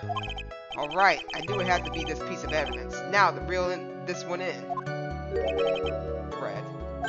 Huh? The button was attached to a costume by thread, obviously. And that thread snapped when the button was torn off. If you match up the ends with the thread of the costume with the thread on the button, it's a perfect match. Yeah, that's it. They're perfectly a match, pal. Ugh. That's Edgeworth for you. Never misses a beat. It was ripped off the ninja costume and was found in the homicide. Ah, come on. When was this button found? Pretty soon after the body was found. We rounded up everyone who knew Mr. Karita. And then we did a search on them. Searched them all. That's when we found the button. So it was almost immediately after the murder. The police didn't have the free time to lollygag and play tricks unlike some people. Hey! What is he trying to say about me here? The defendant's fingerprints were all over the knife. So, how were the fingerprints arranged on the knife? Huh? What do you mean, pal? By examining the fingerprints, you can determine how the defendant held the knife. For example, did he hold it normally or overhand? Oh, that's what you meant. Well, we didn't actually think of that. Gumshoe, please. I can't believe the bumbling of this department. Hopeless. Were you paying attention to the testimony, right? The defendant's fingerprints were all over the knife. There's no way to determine how the knife was held at the moment of murder. So is the defendant the owner of this knife then? The defendant brought the knife for the crime, which makes this a premeditated murder. I'm gonna stop you right there. There is no way this was a premeditated murder, even if he bought the knife. Sorry, pal, this isn't some pocket knife. It doesn't fold, so it's not great for walking around either. Well, this is not good. The prosecution can prove this was a premeditated murder. We're done for. Phoenix. Yes? There's something very interesting about what the detective just said just now. Think carefully before it's too late. A button covered in a victim's blood, and a knife with unguarded fingerprints. Be grateful. If the judge were more rash, he would have already pounded his gavel in closing. We're still in a world of trouble. Well, before any battle, you must find your enemy's weakness. So let's find the weaknesses in this testimony, no matter how small it may be. Okay, Phoenix? Alright. Let me save here, because that was a lot.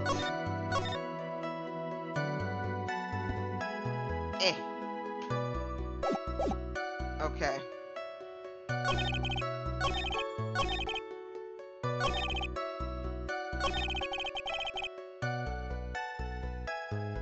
The defendant brought the knife for a crime, which makes this a premeditated murder.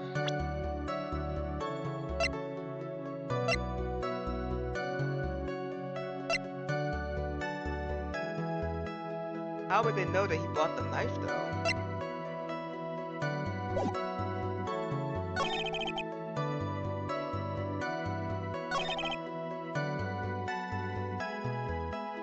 Let me look at the other options here. Okay, so we're on the subject of proving that this was a premeditated murder.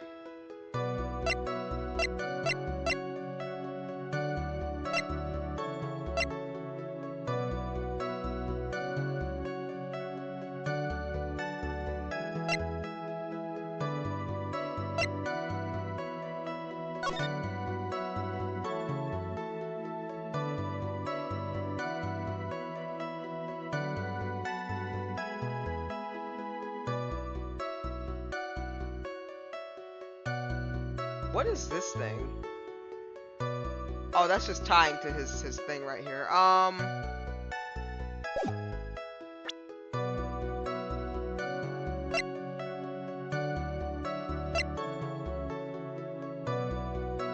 It was ripped off the ninja's costume.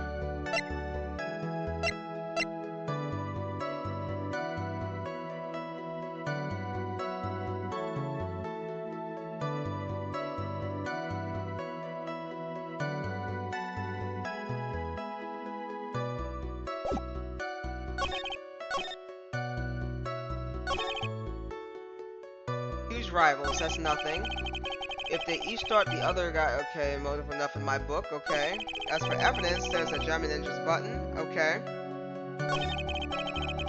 They each thought the other guy was in his way, the button.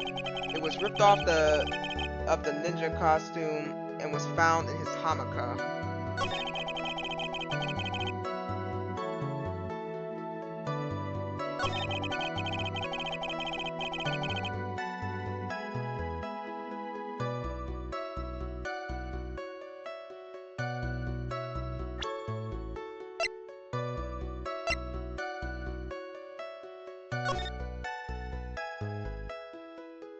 So, he ripped it off and stabbed him? Is that what they're saying?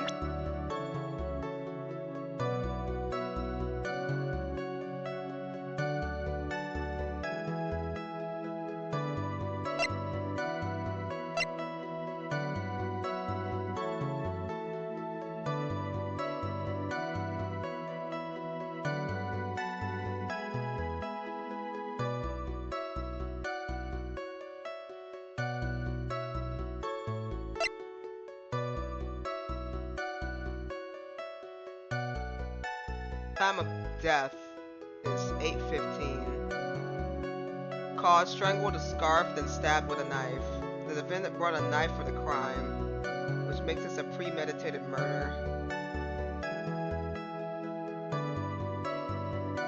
The victim brought a knife for the crime, which makes this a premeditated murder. I mean, I could probably pull up the autopsy report. That's the only thing I could really think of, but it's...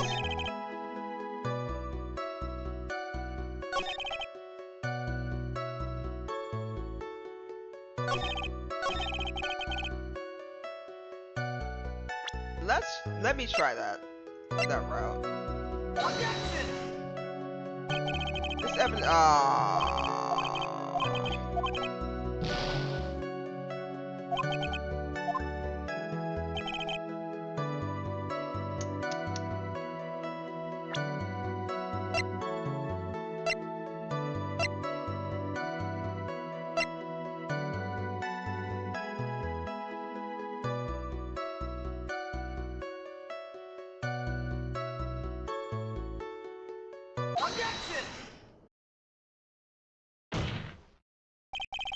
Wait a second. What? So, the basis of your argument that this was a premeditated murder is simply that my client brought a knife beforehand. That's right, pal. The defendant did not buy this knife. Huh? Take a good look at the handle of the knife, and you'll see what I'm talking about. Huh? It has Gatewater seal set into the handle. Gatewater? I think I've heard that name somewhere before. That's the name of the hotel. The Gatewater Hotel? Uh-oh. The murder knife was actually property of the hotel, which means this murder was not premeditated. Yes, that's very true. This is very big. What is it, Mr. Edgeworth? I'm sorry, but the defense is simply too careless. What?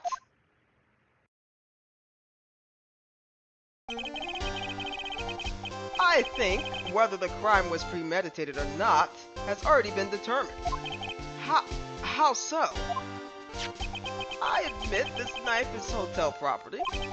There is no one currently on the police force that is dumb enough not to realize this. But I didn't. Oh. The question is, where did this knife come from? Why, that's obvious. It came from the victim, Mr. Kurita's room.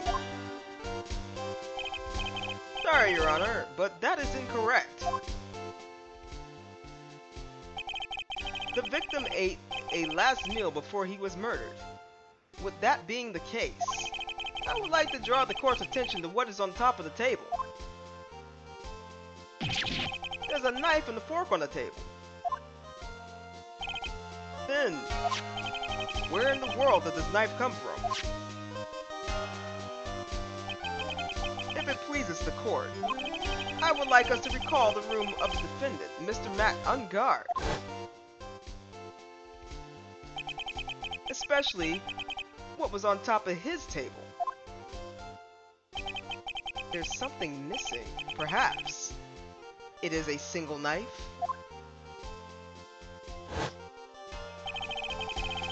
We investigated the leftover dishes for fingerprints, and while we were investigating, we came to the conclusion that Mr. Matt Ungard's knife was missing. Mr. Ungard has gone to the victim's room with the knife he had used during dinner. Why would he carry a knife on a visit? To kill, of course. And with that, I believe the prosecution has proven this was a premeditated murder.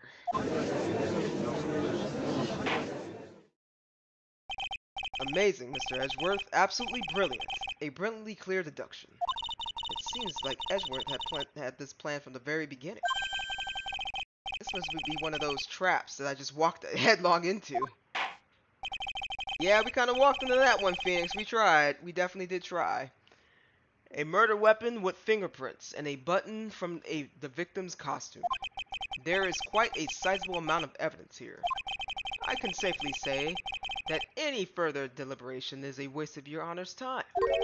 Although, I wouldn't mind if the defense were to present evidence not yet shown to the court. Evidence not yet shown? He means evidence that the court hasn't seen yet, in other words, new evidence. What does the defense have to say about this, Mr. Wright? Well, Phoenix, the judge is favoring the prosecution right now. If we answer with something wrong here... Oh, let me save. Because I'm probably going to answer something wrong. That gavel of his will be ringing out the sound of our defeat. Mr. Wright, do you have something important and necessary to present to this court? I mean, do I?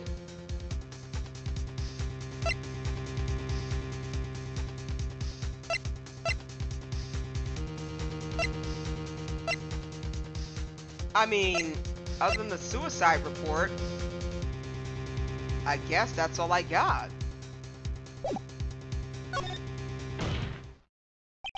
There's one piece of evidence that catches my attention. Something that this court has yet to see. Mr. Wright, I will say this one more time. I do not feel like this trial needs to continue at all. However, I'm giving you one chance, and only one. What the judge is saying, right, is don't try pulling one of your usual bluffs here. I I messed this up. It's curtains for all of us. You may now present one, and only one, piece of evidence. Now then, what is this important evidence that you must show to the court? To be honest, I have no idea. I'm bluffing. I'm totally bluffing out of my butt.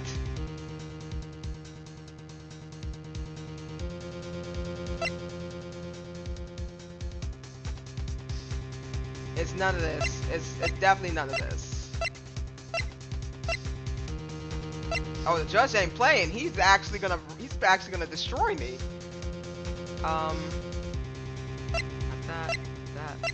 That. This, I guess. That's the only thing I can think of. Take that! Sorry, right? But this time, your bluffing steers you wrong. God dang it! For real? That wasn't it? That wasn't the evidence? What did I have?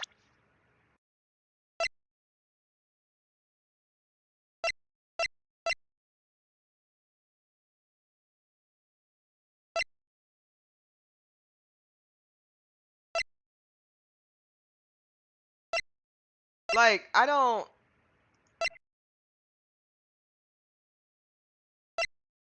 know. Did I really fail? I can see nothing strange about this piece of evidence. God dang it! I really did. Okay, let's try this again.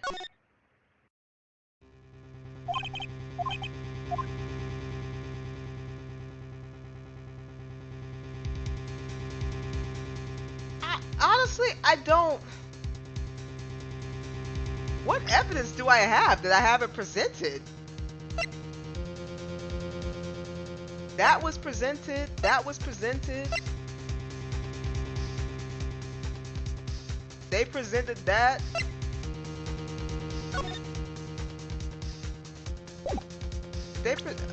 What the fudge?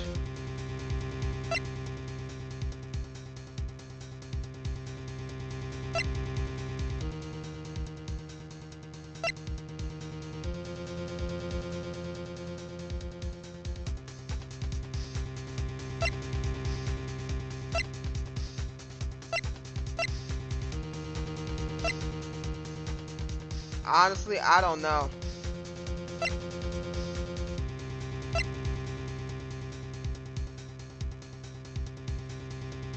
I could say the camera.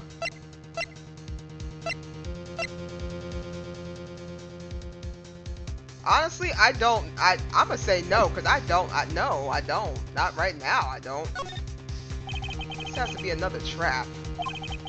But if I don't say anything, then risk throwing out a bad piece of evidence. Looks like the defense isn't saying a peep on this one, which means the court is adjourned. God dang it! Ah! I don't know!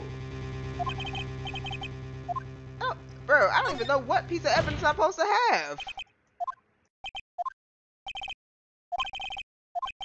Something that the court has yet to see.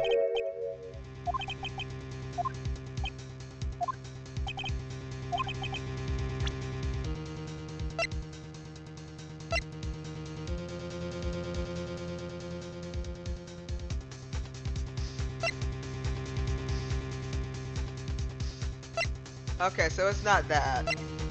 Is it the crime photo?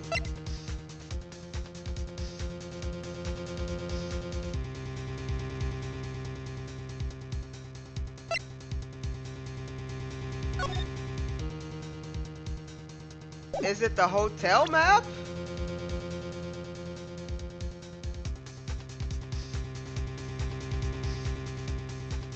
Bro, I don't know. Take that! No, that wasn't it? God dang it. Bro, I don't know. We're just gonna have to go through it. My brain is it's not turning. I don't know. Is there a way I can kind of look back at the, There's one, and I have absolutely no idea what it is.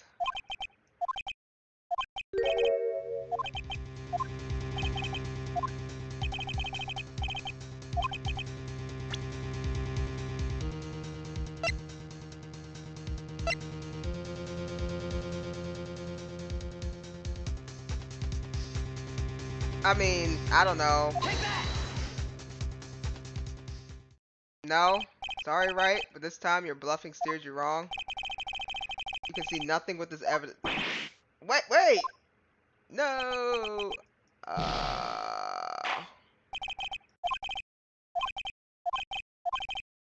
Bro, what evidence am I supposed to be showing?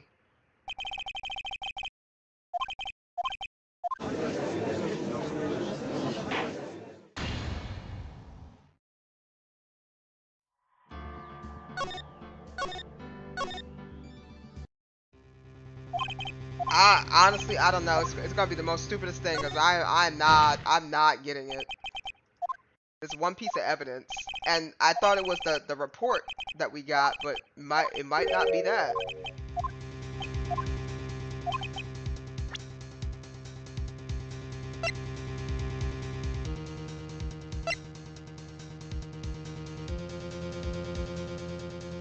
I don't know. Let's try it.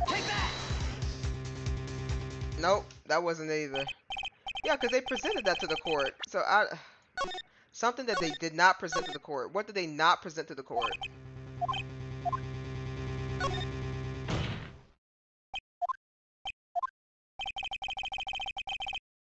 Give me a second.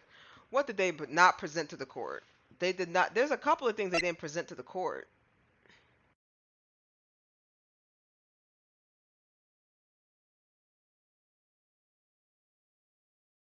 I mean, but that really didn't have anything to do with anything.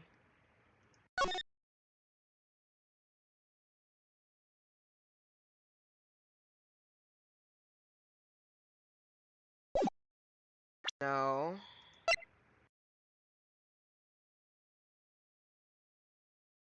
Unless they mean the radio transceiver. I don't know.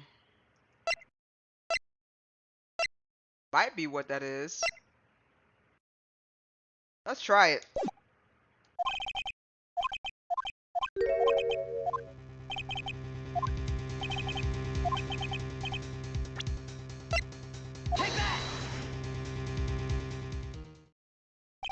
Really? No? That wasn't it? Buddy.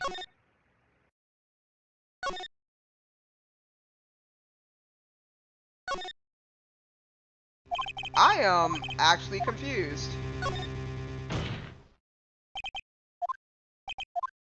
Maybe it's not a piece of evidence.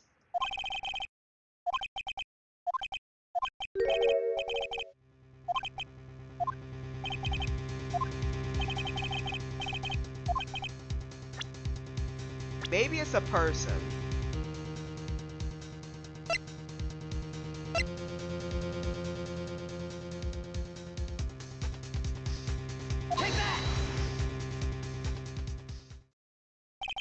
No? Wasn't a person?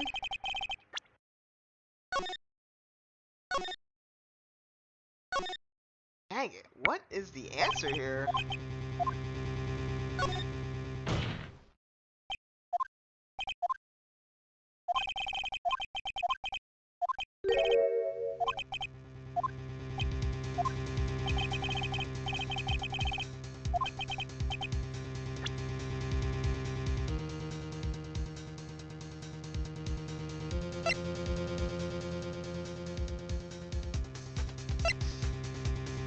Something that wasn't presented.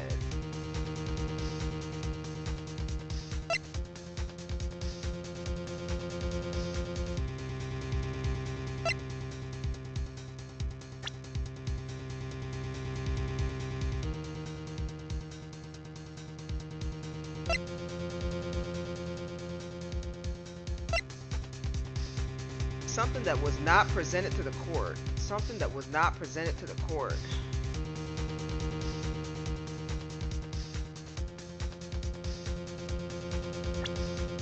Girl, I don't even know. That would have nothing to do with that, but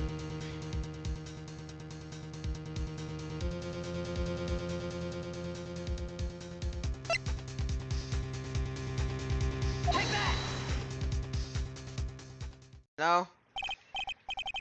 Oh my goodness. What is it? I don't even... Okay.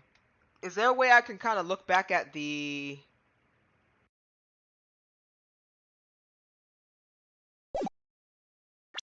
Is there a way I can look back at the previous text? Because I must have just... Evidence that I had not presented before. If I say no, it's over.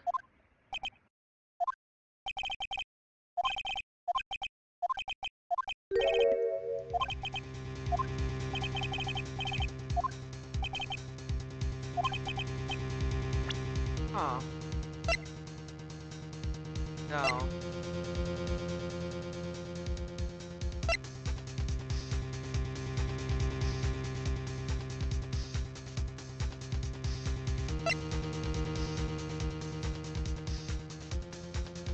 Oh, wait. Take that! That's what it was. That's what it was. That's what it was. I was staring at the whole time. I was like, evidence that was not presented. Wow, that took me a hot minute. Oh my god. That took me a hot minute. I was just like, I was racking my brain. I forgot about that stupid wine glass. I was like, the wine glass, they said something, but nobody picked up on it. I can't believe that threw me off. Okay. I'm cool. I did it. I did it. It took a couple of tries, but I did it. This is a wine glass, is it not? Please look at the photo of the crime scene one more time.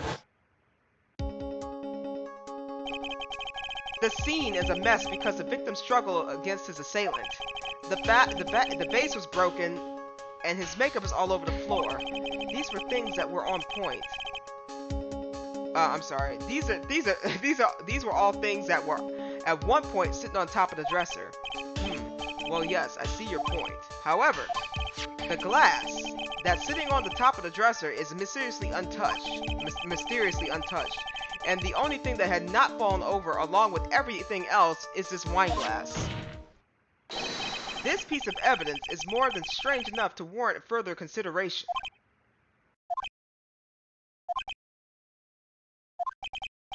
Well, what do you all have to say? Ah, well, yes, it is a little particular. Yes, isn't it? I thought it was. You can stop looking at me with those puppy dog eyes of yours now. Mr. Edgeworth, what is it, Your Honor? Your opinion. You don't need my opinion, because there is no special meaning to that glass. What? It's safe to say that the glass was set there after the time the crime took place. By the person who discovered the body, Adrian Andrews, for example. She could have easily been so shocked that she set the glass down without thinking. That does sound very possible. Mr. Wright? Could Miss Andrews really have set that glass down without thinking? There's no way. If I appear weak here, the trial is over. I can look for my proof later. For now, I should trust my instinct and point with certainty. They just might fall for it. If you're thought-provoking enough, the defense would like to challenge the prosecution's theory. We would like to see something that proves that it was Miss Andrew who set the cup on the table. You turned the situation on its head yet again, as usual. Mr. Edgeworth, do you have any proof to back up your claim? There's no way he has any. He's just bluffing. Unlike Mr. Wright, I never say anything unless I have evidence to support it. What? You're not thinking hard enough today, right? Did you think this wine glass escaped my notice? Then... Of course, it has been thoroughly inspected for fingerprints. Fingerprints? There were only one set of fingerprints left on this wine glass. Only one. Well, who were they? They were not the victims nor the defendants. Rather, they were one of Adrian Andrews. What? Wine glass updated. That That is why I said the person who had discovered the body had left it there. Are we done here, Mr. Wright? I can't believe I fell into another trap. Miss Andrews was probably holding the glass when she went to see Mr. Corita.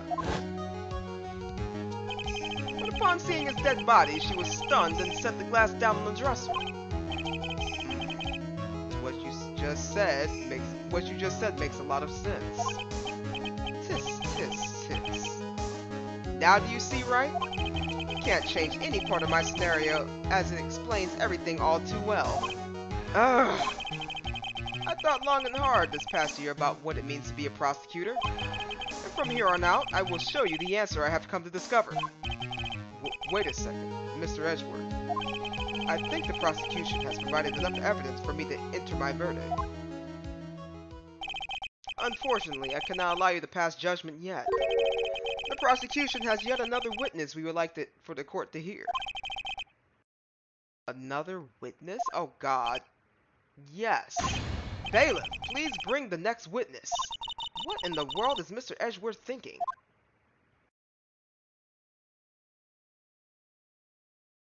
Ah, do I really gotta cross-examine this girl? Now then, witness, please state your name and occupation.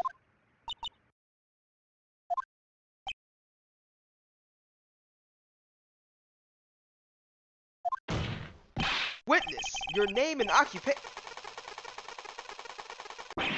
What? Gotcha. Ugh.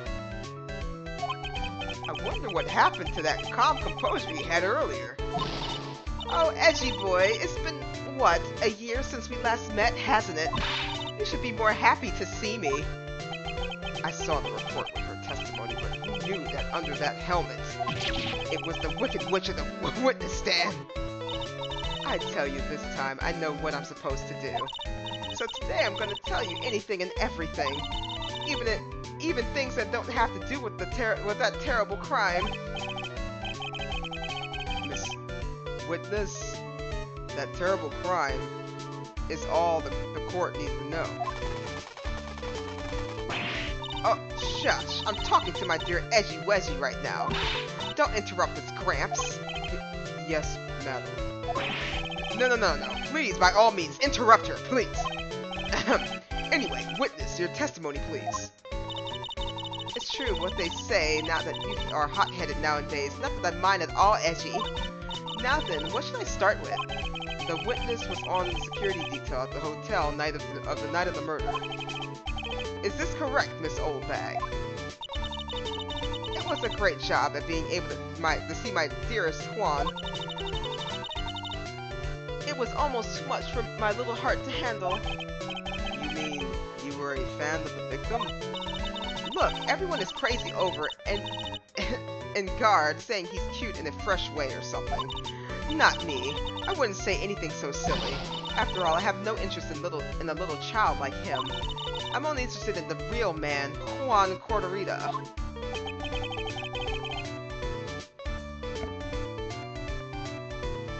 But those two were the same age. Anyway, as I was saying, I was pacing in the front of his room that night. Very well, please tell the court what you witnessed on the night of the murder. Leave it to me, Edgy Poo. Oh God. What you witnessed. Anyway, after the ceremony, I went to the pace around the hallway in front of his room. There was something I was interested in finding out, you know. Well, since I was on the job, I made sure to keep a good eye out the whole time. That was when someone showed up. It was a man coming out of poor Juan's room. It was Engard, Matt Engard. He's trying to sneak his way out of Juan's room.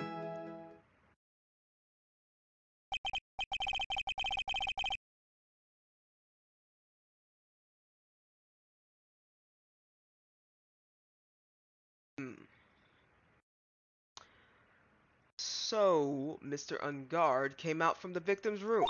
See, it has to be him. He's the murderer. I see.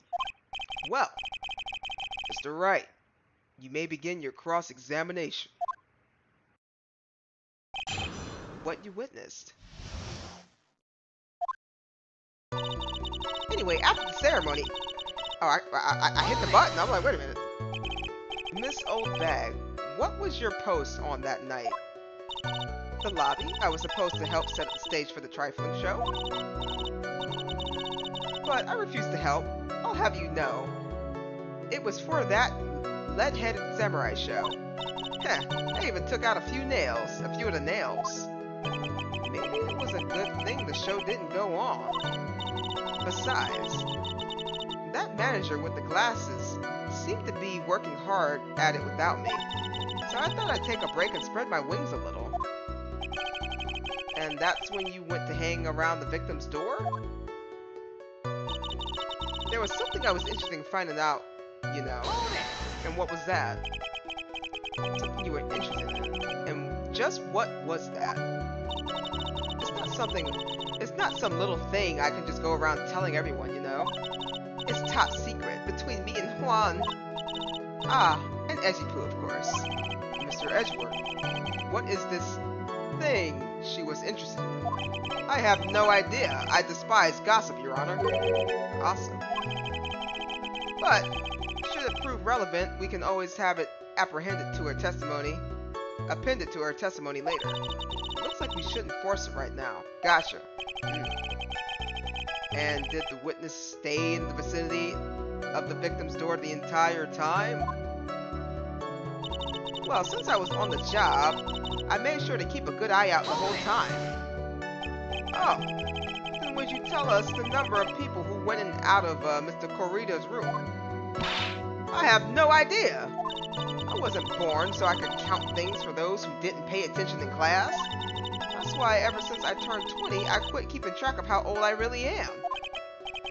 Yes. Well, that would explain why your age was not included in the report. In any case, the witness then saw someone, correct? That's when someone showed up. Who in the world was that? I'm not allowed to say. This sort of information has to be carefully guarded from the masses, Sonny. The man that came out of Juan's room, he was... Yes? He was? Ah, I'm too scared. I can't say his name out loud. Oh, what I wouldn't give to have Franziska whip right about now. Well, I guess I can tell you since he was such a bad boy anyway. What? It was Ungard. You saw my client. Are you sure about that? Yes, sir. Really? Annoying brat. When I say I saw someone, I saw that person. Why do I get the sense of deja vu? Maybe to avoid a repeat of last year, I should divulge into this a bit further.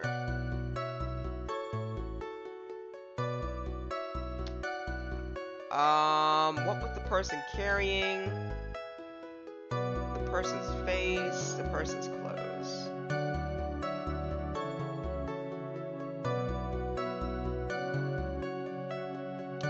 Maybe the person's face or the person's clothes? Please tell the court about the man's face in more detail. You don't need to tell me. Wait, you don't need me to tell you about his face. That soft, gentle look in his eyes and his effeminate lips. What? His right eye covered by his silky hair, his sparkling, shining teeth. His teeth were shining? Well, he's shining all around in this week's pinup poster, dearie. This week's pinup? Why do you... I mean, I don't care how he looks in this week's issue. Please stay with what you saw that night. What? Ungard's face is the same no matter where it is, you know, whippersnapper.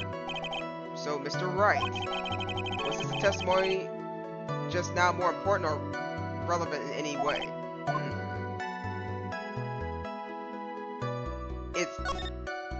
Of course it was very important, Your Honor. Objection! Then perhaps you would like to point out what part of that testimony was important. You don't really have to put it in that way to get me to say it. Mr. Wright, is there something more valuable than a person's pride? and that is time. Please don't waste this court's precious time with worthless questions. Yes, Your Honor. I think I just wasted his good favor. She may not remember things and be mistaken here and there, but I don't think she's lying. That's bad for us, really bad. But that's how human mind. That's how the human mind is. It also has a tendency to jump off topic. She strayed onto a few interesting side topics this time too, hasn't she? But that's what makes her a sweet old lady, right? That's because you're not the one who has to question her.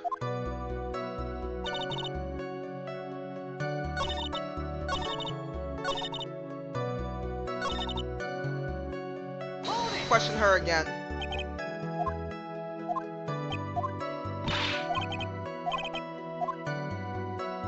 What? The person's clothes, maybe? Please tell the court about the man's clothes in more detail. What a troublesome man you are, really. As if something like that matters. But it does. Now what was it? Oh, yes, it was that thing. What thing? That gaudy thing he always wearing, that racing jacket. Ah, he was wearing that at the detention center too. That thing's meant for nothing but seducing women out of their pantaloons. Men. Right. So, Mr. Wright, was this testimony just now important? It was important. Objection! Your Honor, I request what the witness said about the jacket to be apprehended in her testimony. I don't quite see where you're going with this, but alright, witness, please. Alright, I don't like bad-mouthing anyone without reason, but if I must... There we go. He was wearing his flashy racing jacket. Honestly, it's all just for show. Hold it! Are you sure the defendant was wearing a racing jacket? What do you think? It's not like I've seen him in anything other than that horrible thing. I'm sure he was wearing it. She's so sure of herself. That's to the point of self-absorption. She may not remember the things or be mistaken here and there, but I don't think she's lying. This is bad for us. Really bad. But that's how the human mind also is. It also has a tendency to jump off topic. She strayed from a few interesting side topics this time too, hasn't she?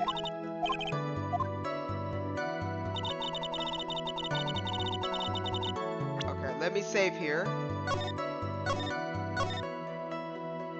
I'm doing alright. I'm doing good.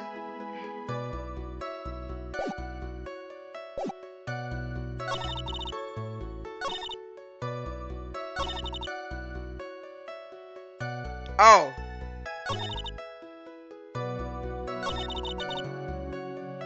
I got her.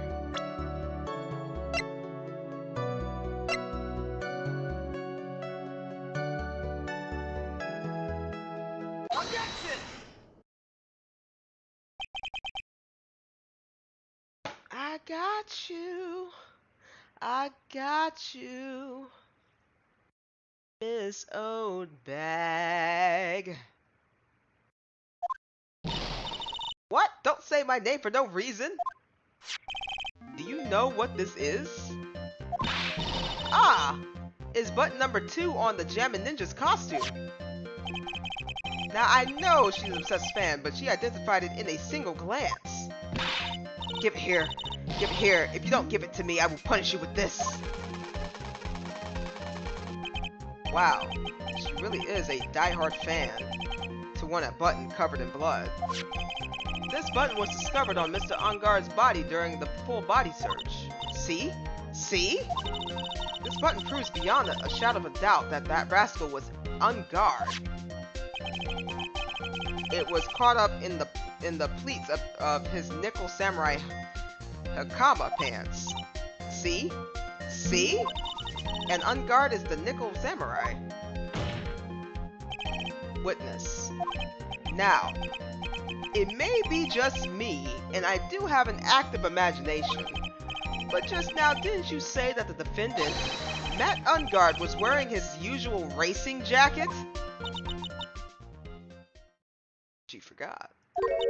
Ah, I'm so sorry. Sorry that you judge people based on what they wear.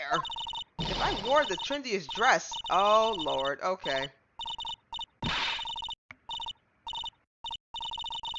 It's heavy.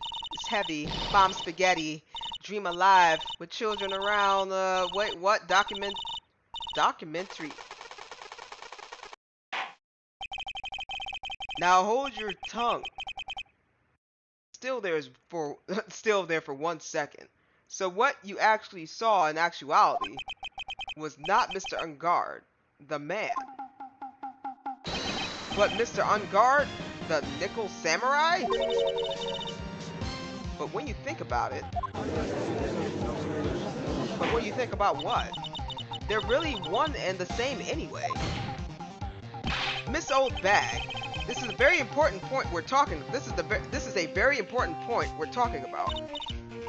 Edgy Poo, do you think so too? Well, it might be something worth considering. Just say it's important and agree with me for a change. Witness, think carefully and try to remember as much as you can before you testify. All right, if you insist. I should be the one sighing, not you.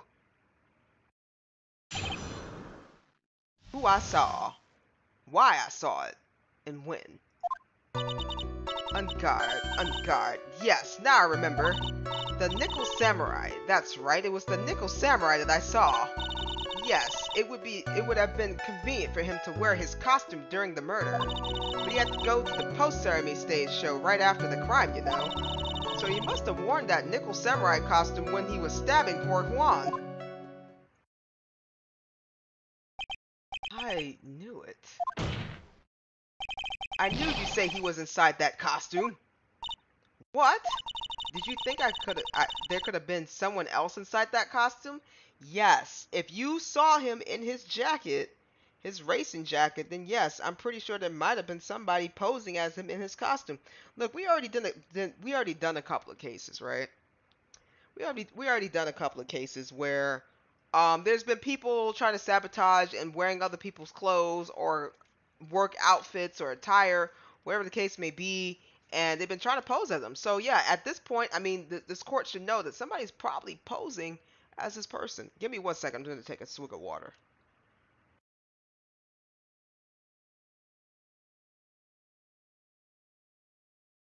Whew.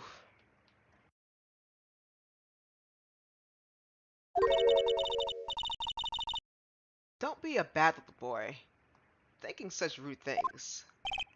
But the possibility does exist. Exactly, Phoenix. It does. It truly does. Ah, youngins today. I told you, there is no way it was anyone else. How do you know that? Because I said so.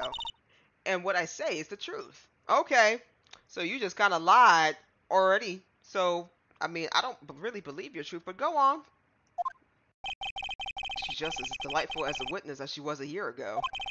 Mr. Wright, you may cross-examine the witness. Cross-examine the witness. Who I saw. On guard. Would you please get on with your testimony? Huh.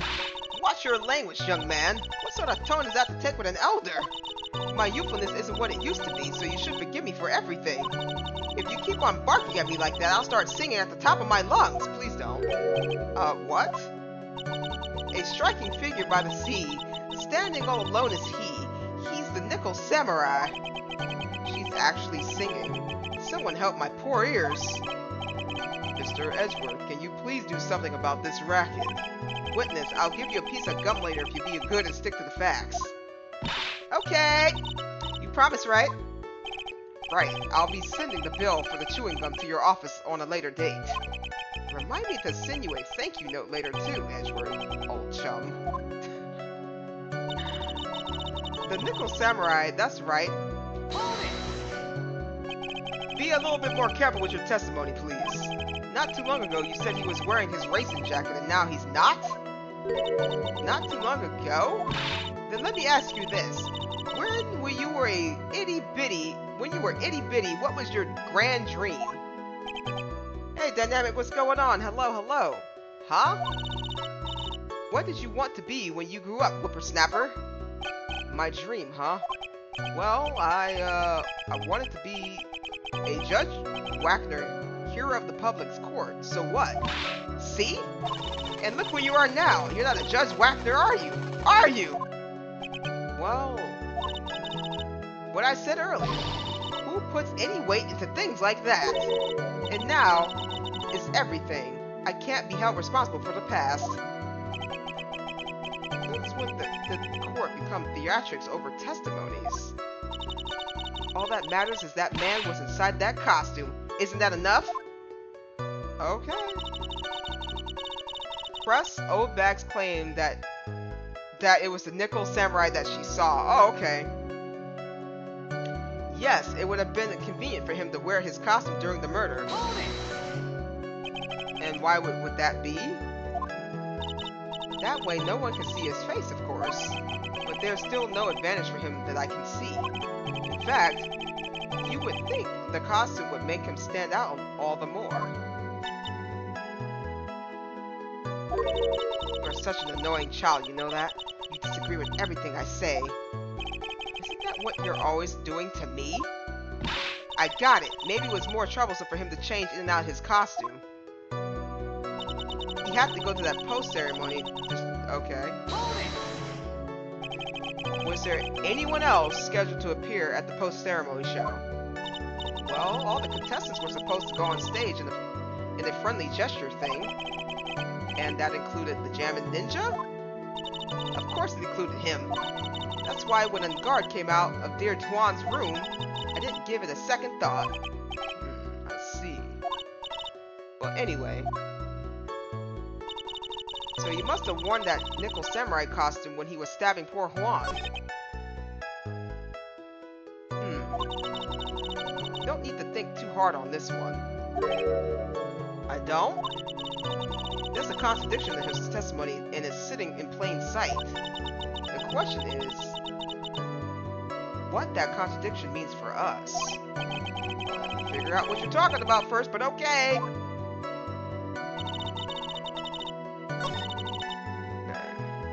The nickel samurai, that's right. It was the nickel samurai that I saw. It would have been convenient for him to wear his costume during the murder. He had to go to that post-ceremony show right after the crime, you know. He must have worn that something, okay, when he was stabbing poor Juan. It's right there. It has to be right there. I'm gonna just save it just in case.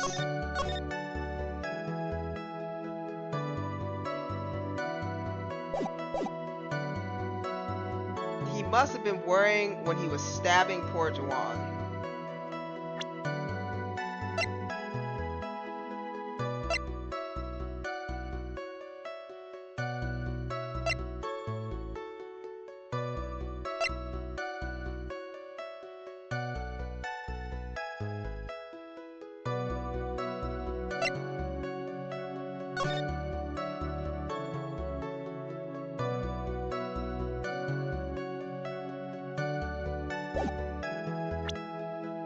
Hold on, let me just make sure.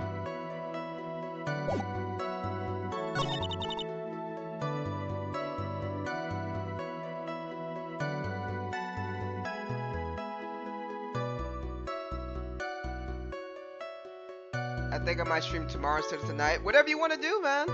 It's your stream. However you feel about it, you stream when you want to.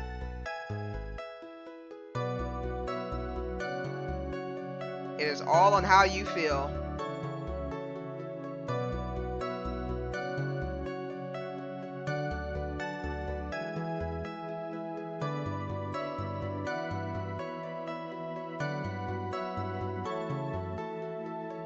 You have to go to that post-ceremony right after the crime.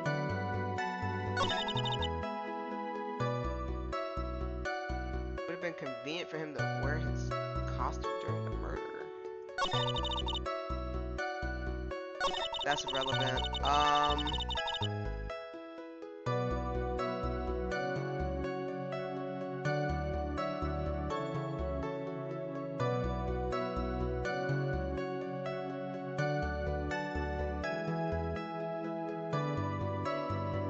but she said he was wearing the jacket.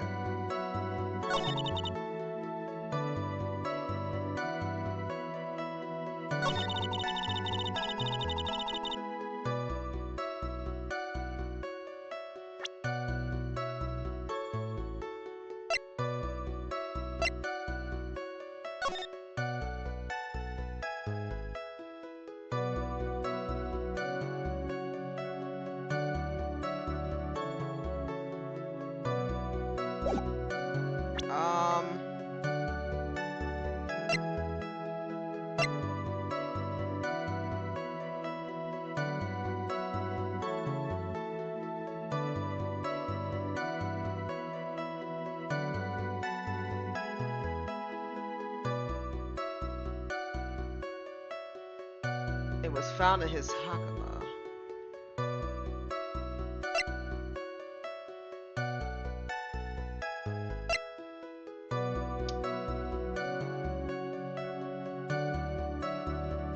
Objection! Ah, I knew it. I knew I messed up. Okay. Blow up in my face!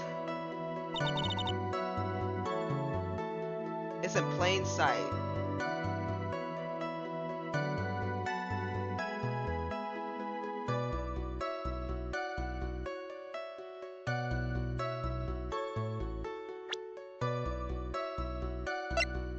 Isn't the victim wearing the costume?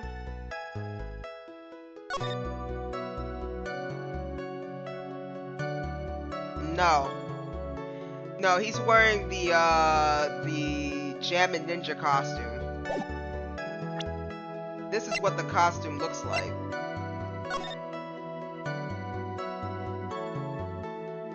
So she's essentially saying that this guy, so she said that she saw him come out of this guy's room, but when I had asked her what he was wearing, he's wearing his red jacket. So she's basically saying that he switched costumes and killed the guy and then came out. So there's something contradictory somewhere. So I thought that was the right one, but that's not it. I'm confused as well as you are. Yeah, I'm trying to figure it out.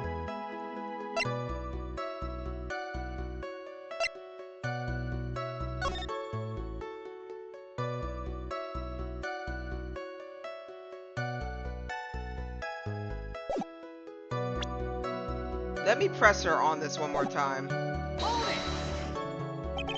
Let me ask you one last time. The person you saw, it was really the Nickel Samurai. As showy as ever. Haven't I been saying that from the very beginning? Did I throw in the towel yet? You don't need to think too hard on this one. There's a contradiction in her testimony. It's sitting right in plain sight. The question is what that contradiction means for us. Okay?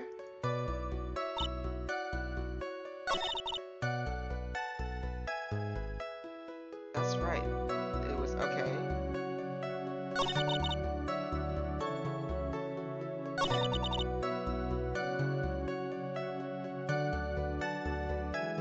He had to go to that post. Did she mention the broken vase? She didn't mention anything about a broken vase. Nope.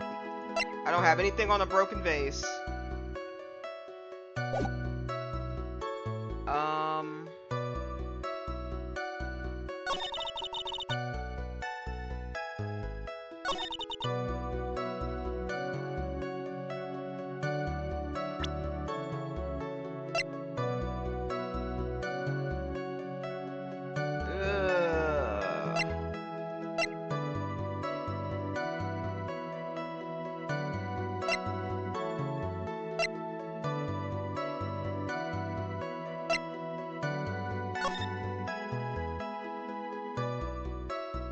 No, she didn't mention anything about a broken vase. I mean, I didn't even mention the, Did I show this crime photo?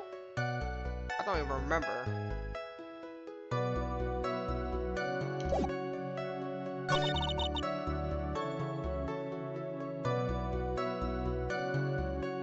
must have worn the nickel samurai costume when he was stabbing poor Swan.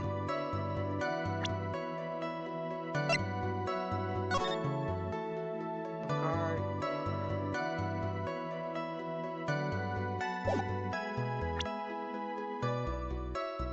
No, she didn't mention anything about a broken vase.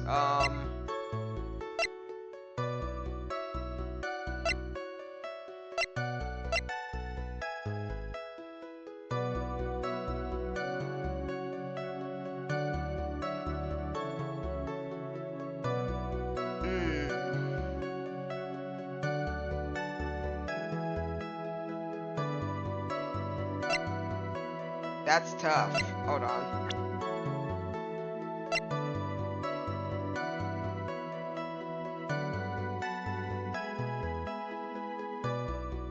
Objection! Dang it. I'm just trying to find out what's wrong.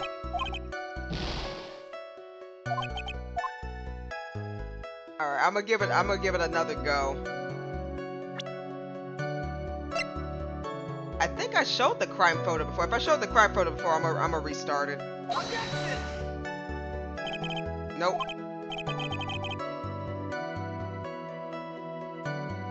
Cause now I'm just guessing. We'll start it back.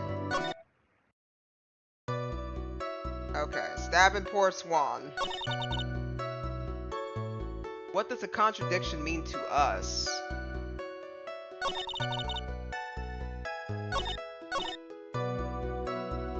It would have been convenient for him to wear the costume during the murder. But he didn't.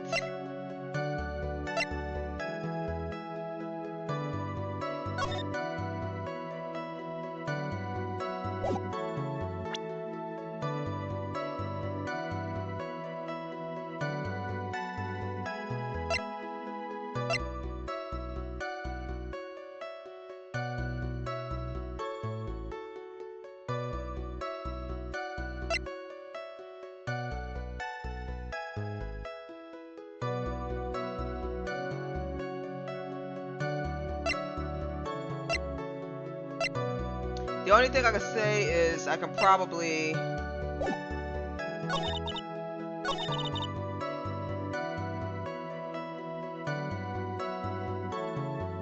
Mia ain't much help. Yeah, she's, I mean, she gave us a hint. I just gotta figure it out.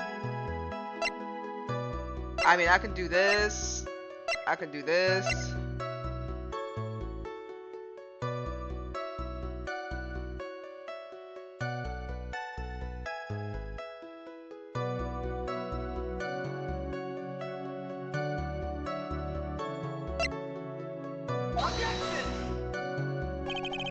Dang it. I'm trying to think, Judge. Don't worry.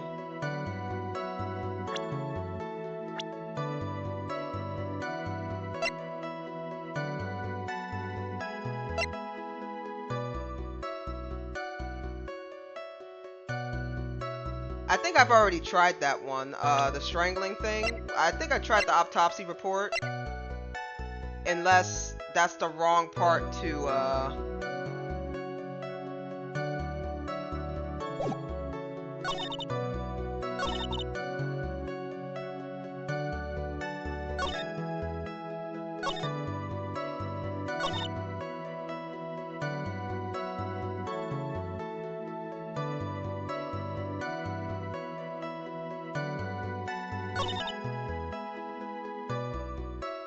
it would have been convenient for him to... So it has to be this one or this one.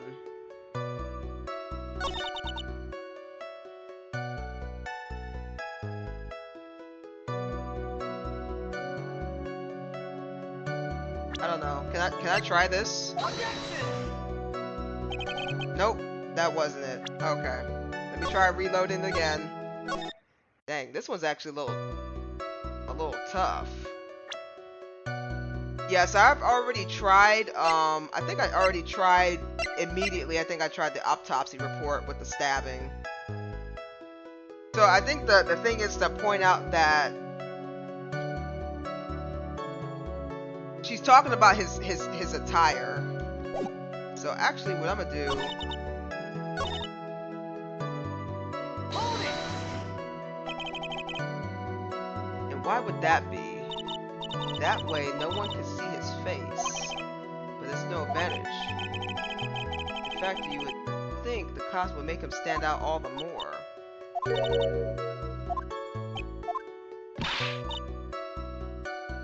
Maybe it was more troublesome for him to change out of his costume.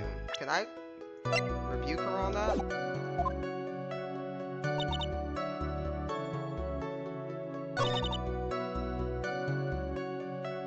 I mean, the only thing I can think of is probably showing the knife again, but... Objection.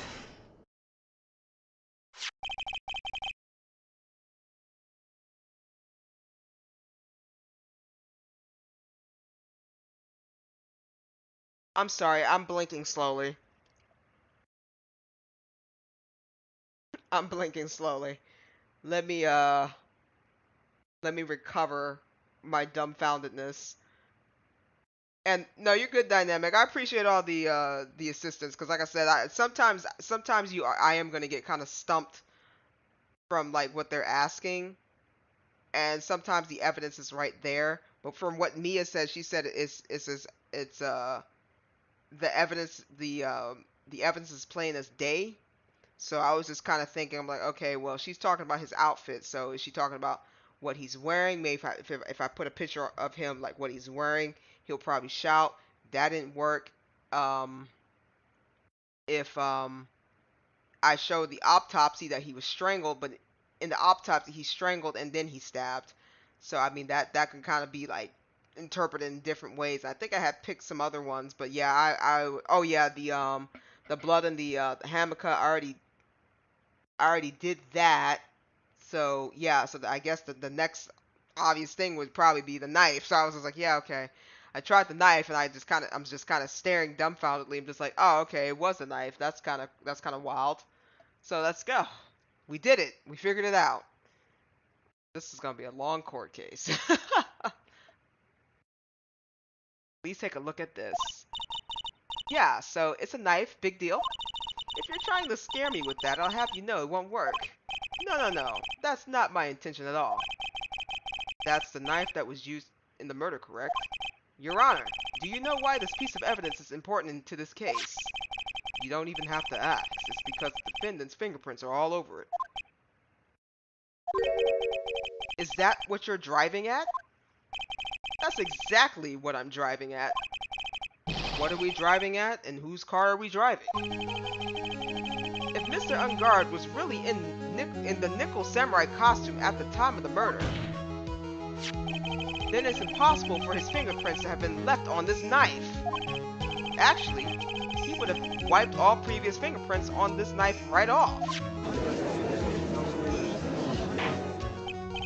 Oh, that's right. The Nickel Samurai wears gloves, doesn't he? Objection. He probably took his gloves off and before he began the stabbing. Hey, what's going on, Bundles? Objection. And why would he do something like that? To leave his prints on the murder weapon? There is no way he would do something like that! However, there is one possibility. Then let's hear your possibility. It's very simple. The defendant went to the victim's room while in costume as the Nickel Samurai. At that time, the defendant held no intent to murder. He's probably just going to relax and talk with the victim about the stage show. Which is why he took his gloves off. But the murder still did take place. Well, it's known that there were bad blood between the defendant and the victim. Yes, I've heard that before. Well, Mr. Wright, what do you say about Mr. Edgeworth's theory? So let me get this straight. Edgeworth's theory goes like this. When the defendant went to the victim's room, he had no intention of killing him.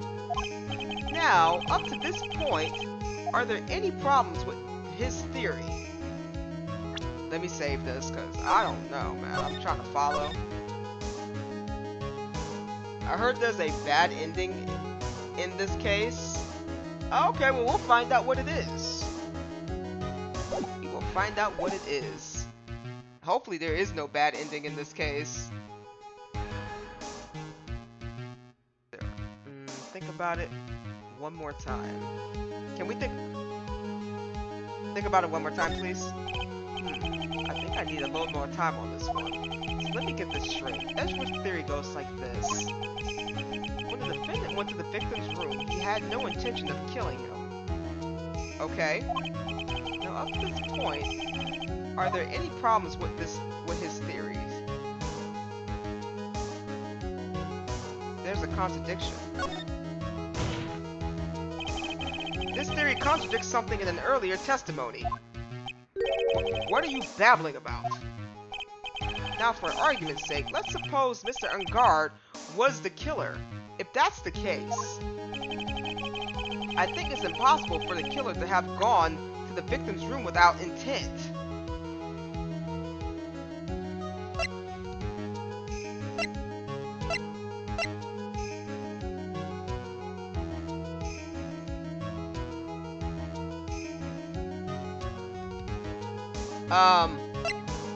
What? I think it's impossible for the killer to have gone to the victim's room without intent.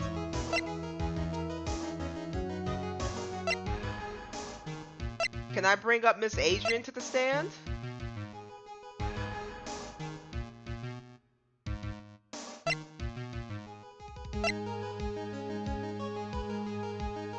I mean, the magazine clipping.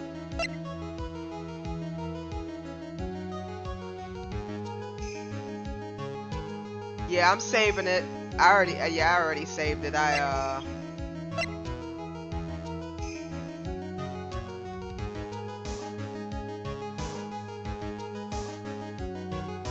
Oh, maybe this?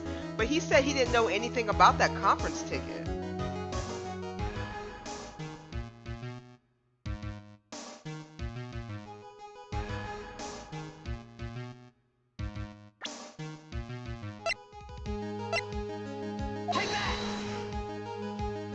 Laughing at me. Naturally, you point to one piece of the. Oh Lord, come on! I should have. Okay, that was my fault. That was my fault. That was my fault. Let me redo that. Let me redo that one. There definitely is a contradiction. So he's saying that there was no intent for him to kill, right? There was no intent for him to kill. So what led him with an intent to kill?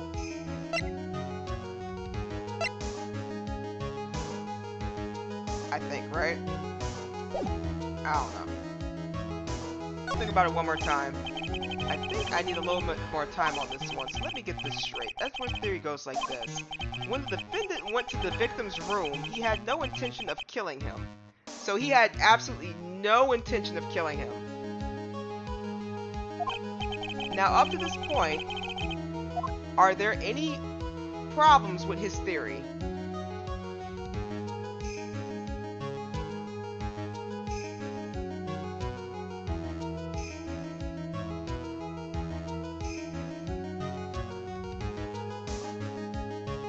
Yeah, there is.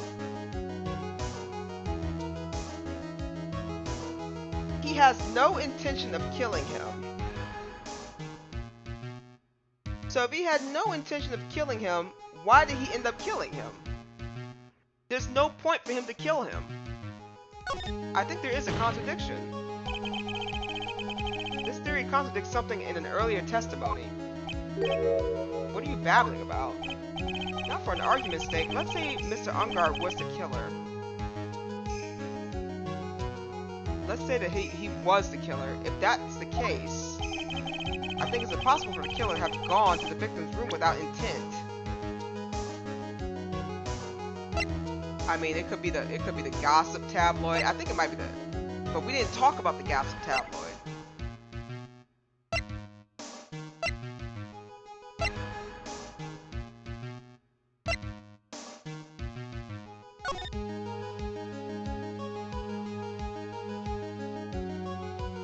I mean, I can bring up the photo, I guess.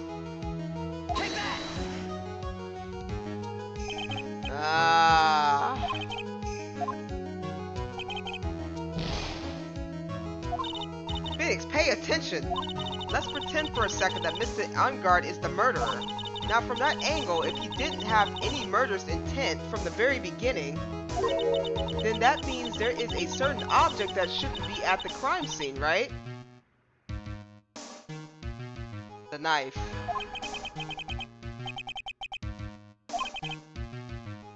How are you doing over there? Busy collecting your thoughts? Alright, let's give this one more try. With even more spirit this time.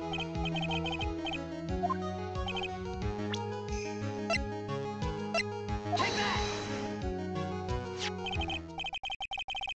Oh my goodness. I swear to God, I'm adult. I'm adult. Oh my God. I'm sitting here thinking of everything else. I'm thinking of everything else. I think I had the right intentions, but it was the wrong answer. You know how you kind of do those multiple choice questions, and every one of those answers sound like the right answer, but there's only one right answer. That's what happened. That's kind of what's happening to me. So we're gonna keep on moving. This knife, this was used by Mr. Ungard at dinner. Yes, we did establish that. Which means that if my client was in fact the killer, then he brought this knife with him when he went to visit Mr. Kurita. I suppose. However, you just said it yourself. At that time, the defendant had no intent to murder. If that were true, then why would he bring a knife? Why? He wouldn't, would he? Which means, Mr. Edgeworth, your theory was flawed from supposition one. Okay. I'm struggling. And one more thing. If the murderer was wearing the costume at the time of the murder, then there should be glove marks left on the knife. Which means the defendant's fingerprints shouldn't at all be all over it. Shouldn't be all over it like bees on a hive. And that brings me to my final point. This knife was planted by the real killer to hide the identity and mislead us. Order! Order, I say. Order in the court. Was this knife really planted by the killer? Why would the murderer do such a thing? To frame him. It's to frame my client, Mr. Ungard, of course. To frame. Objection! Aren't you forcing the interpretation a little too hard on this one? Objection! But we just established that the witness saw the nickel samurai in costume. And if that were true, then there shouldn't be a single fingerprint on this knife. Ugh! Witness! Looks like I made your life a tiny more difficult, huh, Edgy Poo? Ugh! Witness, did you or did you not really see the nickel samurai? Well, I guess at first I might have forgotten, but... Are you saying you mixed up Mr. Ungard with the nickel samurai, his character on TV? But I mean, I can't really do anything about that now. Look, I was waiting around in the front of their doors because, well, I wasn't waiting around for the nickel samurai, that's for sure. She wasn't waiting for the nickel samurai? Alright then, who were you waiting around for then? That's top secret. Anyone outside of security. I have a feeling that you were waiting for Mr. Juan Kurita. Am I correct, witness? The way you think, you are a sad amateur with a terrible case of nearsightedness. Amateur? Me? What am I an amateur of? So Old Bag was waiting around in front of the victim's room. But it doesn't sound like she was waiting to catch a glimpse of Mr. Kurita. Maybe Phoenix. Maybe the Old Bag was waiting around for that person. If it's who I think me is hinting at, it's certainly possible. Miss Old Bag, you were waiting around for this person to come out of the victim's room, weren't you? You're still live? How? How long I've been streaming? I'm just trying to finish up this first trial. Yeah, I'm still live. I'm still kicking. We still making it out here. Oh, I'm sorry. She was waiting for her. Take that! Who is this person? This is Adrian Andrews, Mr. Ungard's manager. But why would the defendant's manager be in the victim's room? It seems that this is the latest rumor in circulation, Your Honor. Oh. This is... well... this is...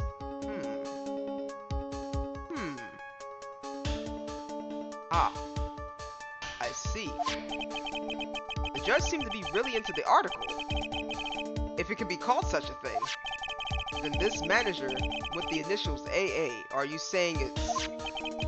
Adrian Andrews? Without a doubt, the witness thought so as well. Looks like you found me out. Well, that's fine. I can throw away this whole sworn to confidentiality stuff then. Witness? What in the world are you... Watch out, Phoenix. I got a bad feeling about this. A very bad feeling. I got some information. Some very secret information from a certain source. Oh, God. So that's why I was doing my own little investigation. It's secret, of course. But for what? Oh, just for myself. Personal reasons and all that.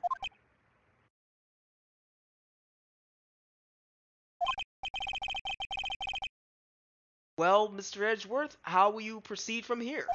I really don't want to do this. However, I cannot simply let this point slide. I see. Very well then. Witness, please testify about this secret information. Get ready! This is gonna take the wind out of you youngins. I'm sure we're all capable of handling this, really. It's not like we're 10 years old. Secret information. You're amazing? Hey. I'm just trying to get through this little first part right here, and then we will stop and we will reconvene in court. Yeah, probably tomorrow. Reconvene in court tomorrow. So I'll probably end up doing another early stream, and then we'll reconvene in court tomorrow to kind of finish this up. So we're getting there. I had to kind of keep pushing forward. I think if we get past her, it's gonna move on to the break section, the kind of like the intermission section. So we got to go find more evidence, and then yeah, we'll just keep trucking on from there. I love the thing about Phoenix Wright is I love the court case. I love the court cases. I love being in the court. I don't like gathering the evidence, but you need to gather the evidence to understand what's going in court. Like, I just wish they had like a better way to kind of understand. Well, I mean, you have to kind of go through it so you have a better understanding. Like, oh, this person did this. Okay, this evidence means that this is going here. I love the way that they structure it, but I just immediately just want to jump into the courtroom and just start screaming. You're wrong. You're wrong. Oh, I might be wrong. No, you're actually wrong. Like, I just love it. I love it. I love it to death. But let's go ahead and try to break down this lady's testimony. I think this should be her last testimony from how I'm feeling about it. So once I break her down, then we will hopefully get into the intermission part. That Ungard is one evil man. He thought he could ruin poor Juan by causing a huge scandal. So to do that, he sent his own manager to get close with Juan. I cannot condone such dirty tricks, so I took action. Oh, and this is top secret, you got that? No one else but you and me know yet, okay? You just told the whole court... Hello? The defendant sent his manager? What a distasteful topic for this court. What? No one's above gossip? And isn't there a saying, the truth is never pleasant?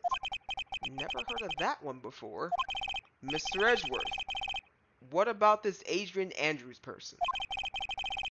We have looked into this matter and found that the truth of the article proposes is, in fact, basic baseless gossip. But should this be true, then this proves that the defendant did bear ill will towards the victim.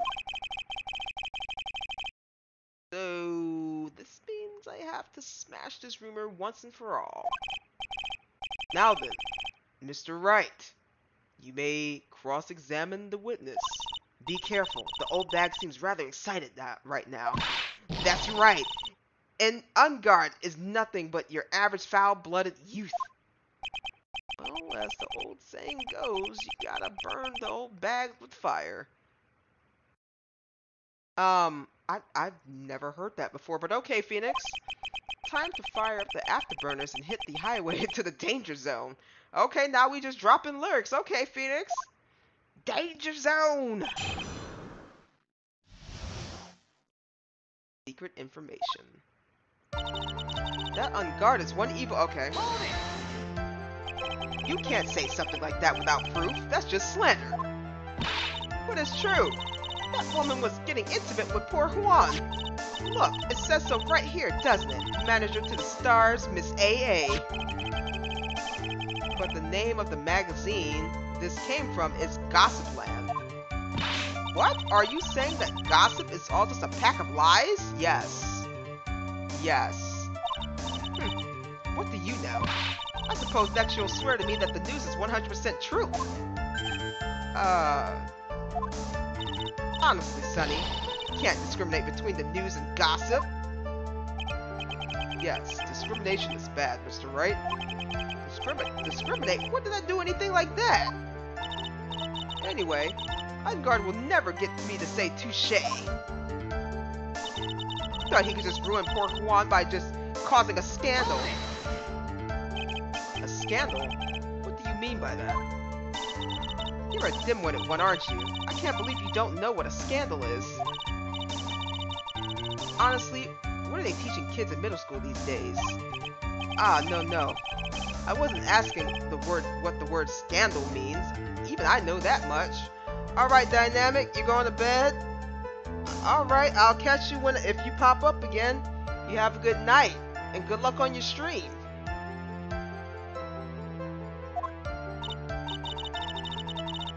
Well, that Ungard thought he could own a monopoly on popularity. So to do that, he sent his own manager to get close with Juan. You don't have any proof that Mr. Ungard did any such thing. You must be suffering from the shock of hearing the truth. And now, since you're so in so much shock, you can't do anything right. You're right, I can't do anything, but boy, do I wish I could do something about you. Alright then, Sonny, show me what you got.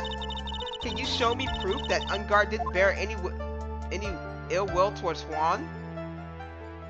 Decline the offer to present? I mean...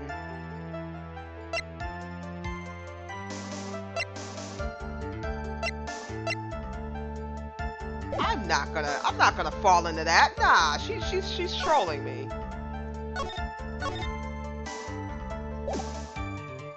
I might have to do it though. Present evidence.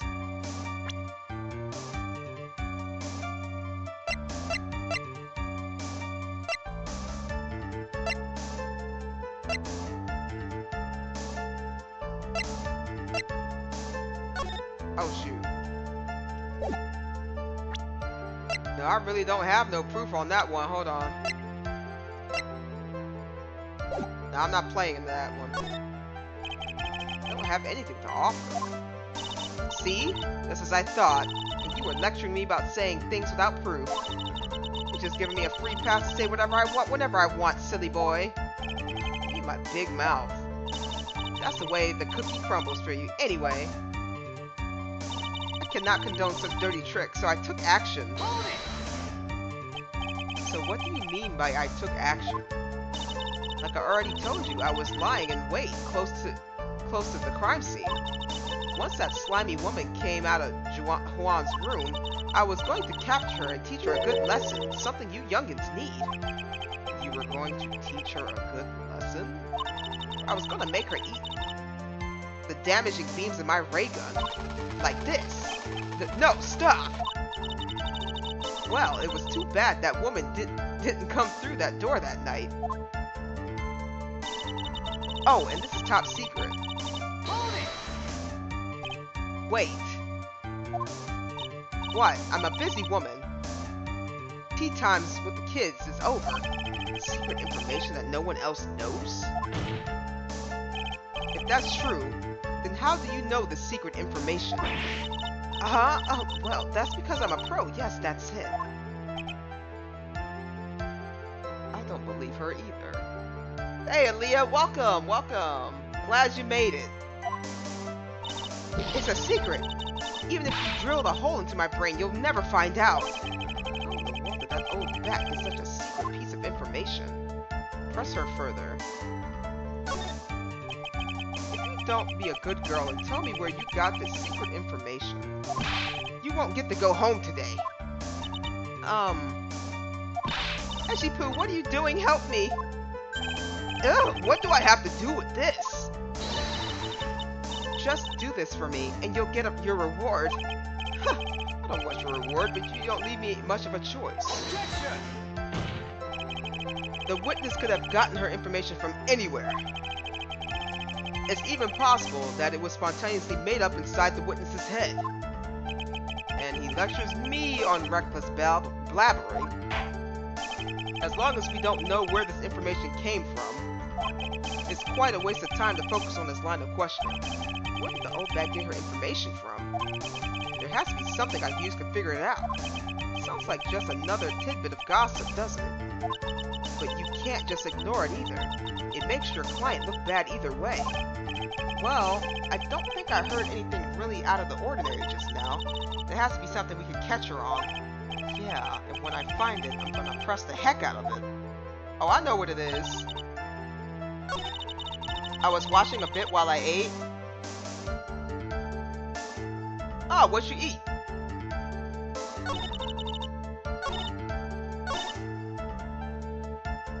Hold it!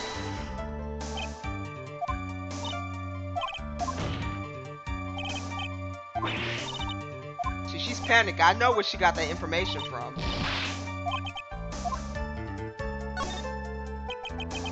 No one else is supposed to know this secret information, correct? If that's true, then why do you know it, Miss Old Bag? Why are you looking at me like that? Stop that! Witness! I hate to say it, but this is how you came to acquire your secret info, isn't it? Take that! Objection! You call that proof? It looks more like proof of spite towards the witness. You have nothing to back up your claims. Then there are no more valid than gossip. Objection sustained. No, Judge, no! Oh, you hurt me so. Witness, please feel free to ignore the defense gesture of ill will and continue. Okie dokie, see, nothing can get me down. Great.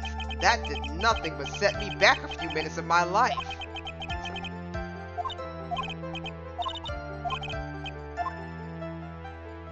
Okay, that was a little tough. Let me see what happens if I sit and wait. Hold it! They backhanded me on that one. Holy crap. You know what? I should have said sit and wait and see. Maybe she would have blabbed herself. Wait and see. I should probably think of a bit more about this if I don't want to do anything rash. For now, maybe I should sit back and watch how things play out. How does she get her information? I was like, you got your information from this, but no, you can't say that, Phoenix. Well, what do you mean?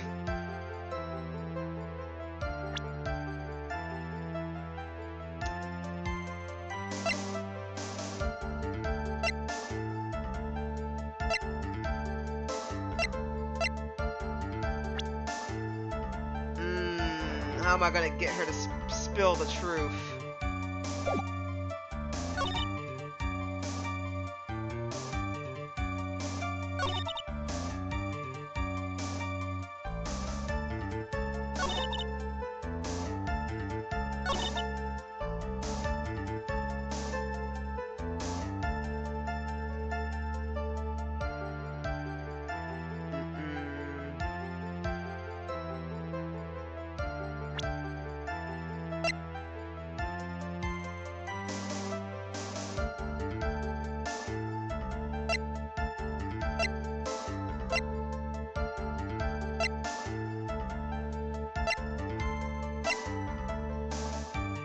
Objection! Ah, okay. I'm gonna have to bring it back because I don't know. They were.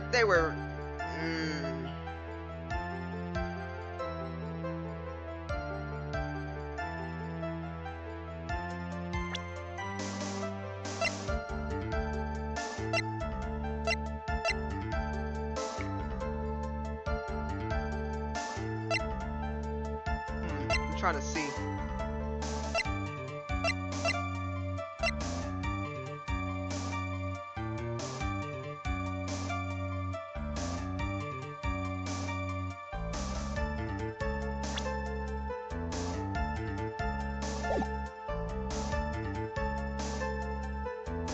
Can you show me proof that Ungard didn't bear any ill will towards Juan?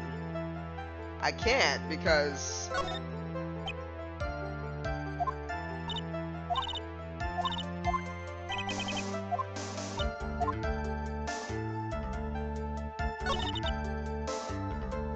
Hold it!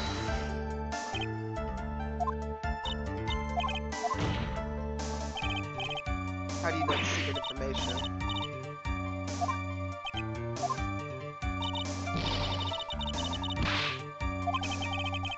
How in the world did she get a secret piece of information?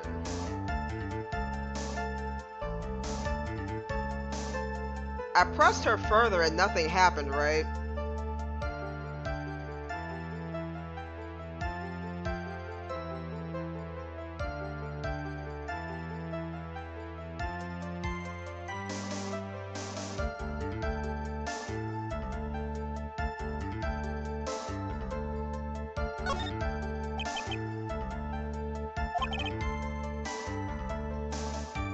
No one. Okay. Witness. I hate to say it, but this is how you came to acquire your secret info, isn't it?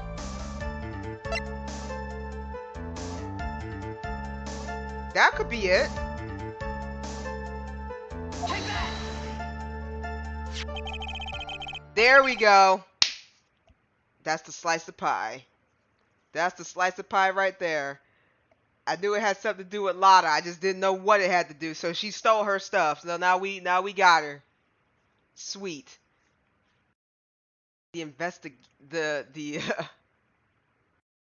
Oh my goodness. The investigative photographer, Lotta Hart. Oh yes, I remember that mischievous girl. She reported that she had lost a certain note she had written to herself. She reported such a thing? On that piece of paper, she had written down some of her impressions about the relationship between the victim and Mrs. Andrews. What outrageous ideas, you say? No. I said impressions. Then everything written on that piece of paper is completely meaningless? Ah, that's it. That's the note. No, you see, this is something completely different. This is my top secret list of groceries to buy. Then you are the one who took Mrs. Hart's note? I'm a huge fan of Juan, that's why. That infamous puffy-haired whippersnapper. She's working with that evil Ungard. She said so herself. Ungard, I'm his sidekick. She was so happy, smiling like a silly duck. I'm the only one. I was only checking what she had written. Why did the music stop? Oh. Okay, we're just gonna stare at her now. Stare of shame. Oh, she put the helmet on. She didn't even want to see nobody's face. Ejiku, you believe me, don't you? Ugh. I was only trying to help out like the angel I am.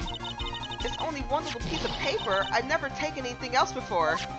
You really should come with a supply of cheese to match your ventured swine. Well, it was only a piece of paper. I suppose we can overlook it just this once. She looks like she's really sorry. Should I forgive her? Pile on more pressure. If I let up on her now, she'll get away. I have to find some way to inflict a deafening blow to the prosecution. Witness! You said that the only thing you stole was that note. Is this correct? Stole? Why don't you listen more carefully, you annoying brat? I saved this piece of paper from the terrible lonely trash can, that's all. You're lying! I can prove it! Are you putting my credibility under scrutiny again? Miss Old Bag. I don't believe the note is the only thing you stole that night. Take that! Miss Old Bag. That note was with a camera inside its case, wasn't it? A camera? Yesterday, Lotta Hart was raising a huge stink over her camera. She kept saying something like, my sweetie 1600 camera disappeared on me. Why? Witness. What is it, Gramps? If you have the note, then it's only logical that you have the camera too. Looks like you found me out again, Sonny. Is this the camera you're looking for? That's... What? Even though I look like this, I'm still a person, you know. I still eat meals like you, I fall in love, and I borrow things from people. I think your definition of borrow is a little off. I saw that woman's business card, and that's what I noticed it said. Slimebag Celebrity Photographer Extraordinaire. Well, when I saw that, I had to know what sort of picture she had taken. I'm a professional security guard. It's my business to know these things. Bailiff, check this camera's photos, hurry. We must examine them at once.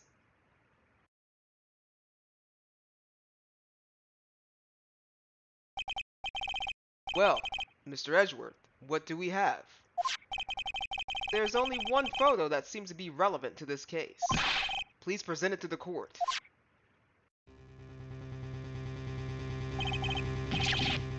This is the Nickel Samurai.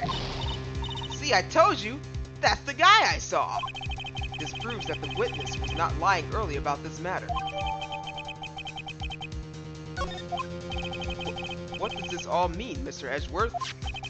This photo by itself does not prove that the person in it is a defendant. However, in his own confession, Mr. Ungard clearly stated that at the time of the murder, he was still in his Nickel Samurai costume.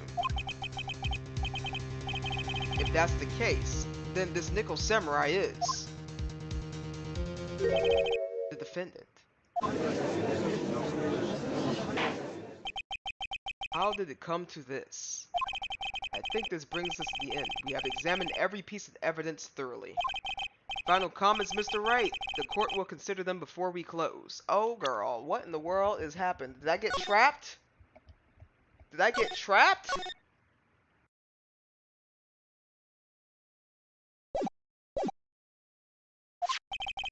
Do you agree that this photo is decisive evidence against your client? If this photo really is decisive, then we're done for. But if I raise an objection here and blow it, then I would put Maya's life in jeopardy. I can't make a mistake here. There's only one road out of this mess. This photo that Lotta took, I'm sorry, can I see it myself without the goddamn thing in the goddamn... That's his room.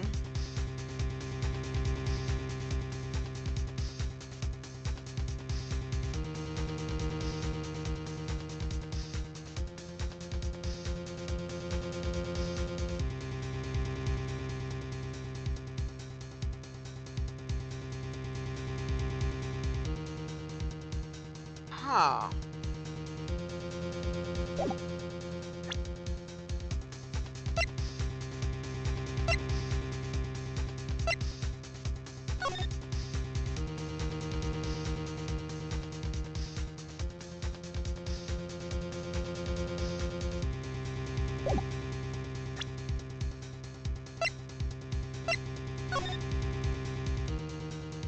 I don't see his arm.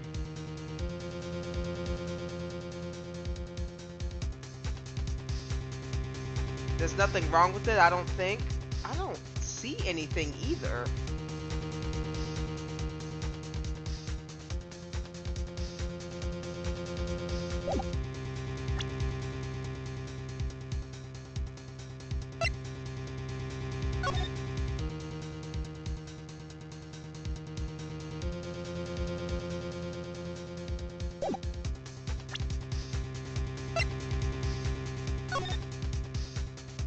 still in his samurai costume?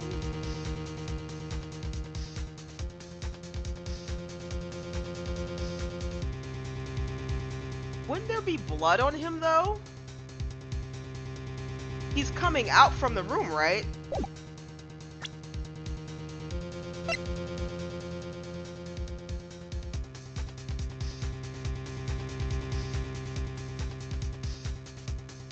The only thing, like you said, is his arm is missing. Yeah, I don't... Nothing strange with it, but if we say there's nothing strange with it, it's over. I'm gonna say there's something strange with it.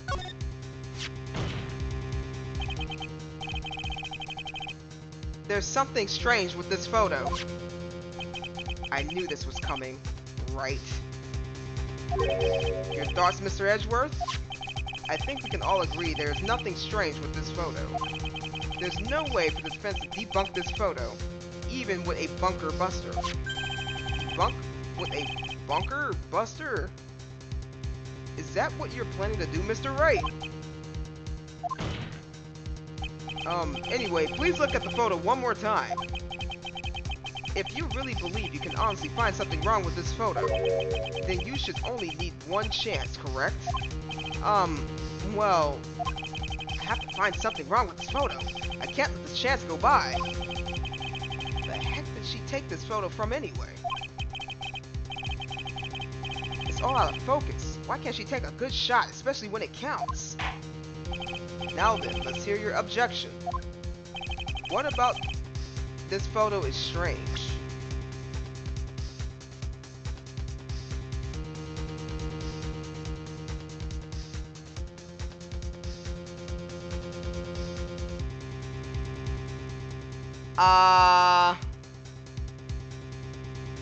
Never mind. Oh yeah, sorry. I caught you kind of late. Wait. The door panel. Where is she taking that photo from? She's taking it from... Dang it, I can't look back either. No,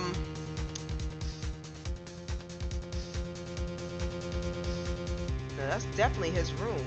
But she's taking it from us. What? His hammock... Wait. What is this? What is this? What... Isn't this part of his thing missing? Did he wear the outfit right? I don't know. There's like so many questions I have now that I'm regretting. Does anybody? No. Okay, I'm gonna make an attempt. I don't see his arm. Where is the error at? I don't even know where she took this photo from.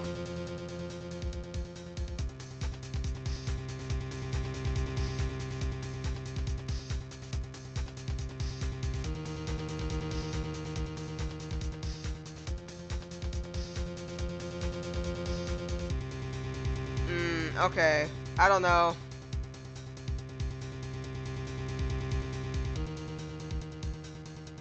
He is wearing his outfit. He's wearing his gloves. He has fingerprints all over. What room is she coming out of?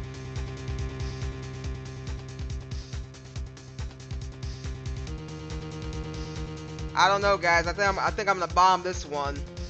What do you guys think?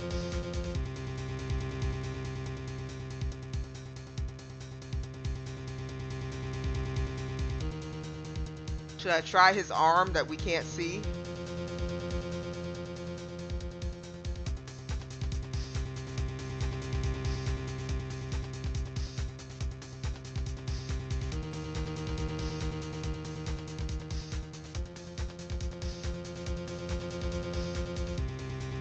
Well, my thing is, where's the knife? Well, the knife should be in there if he just killed him, right?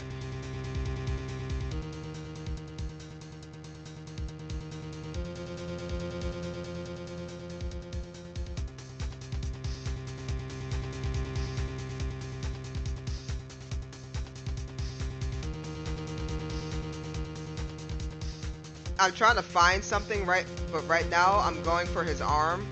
Like, his metal arm. Or this arm here. I'm gonna go with the metal arm. Take that! Oh shoot, I didn't mean to click. It's this person here, of course. You mean the nickel samurai? And what's wrong with that? At the time of the murder, Mr. Ungard was in his own room, which means Objection! if you think that's all it takes, you should reconsider your choice of occupation. Ugh. It's about time you retired. No. It looks like there was no problem with the photo after all. I refuse to believe that. There's a problem with this photo.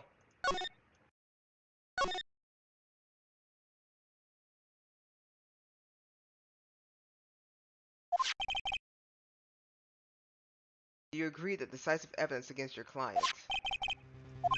Okay. Let's look at this photo.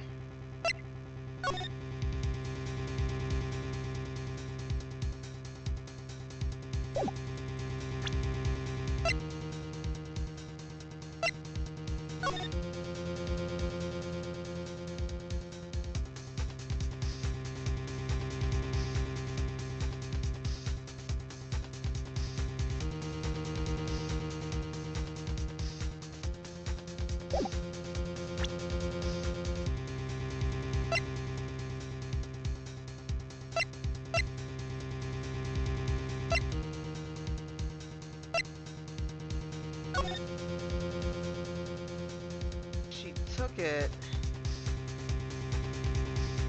from over here.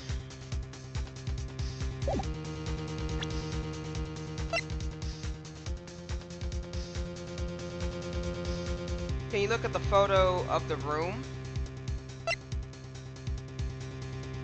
You mean his room?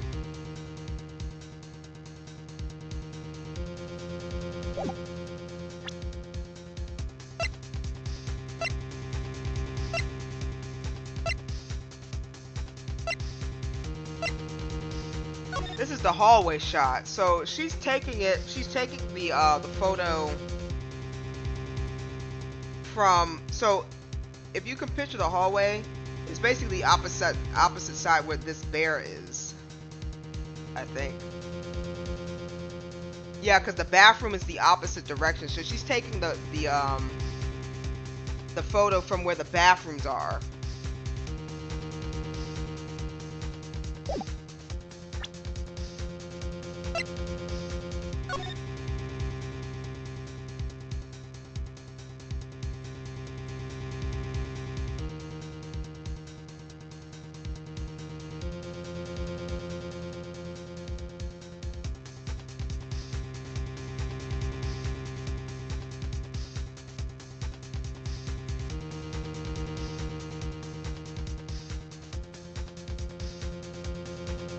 Maybe if I say there's nothing wrong with... Should I see what happens if I say there's nothing wrong with the photo?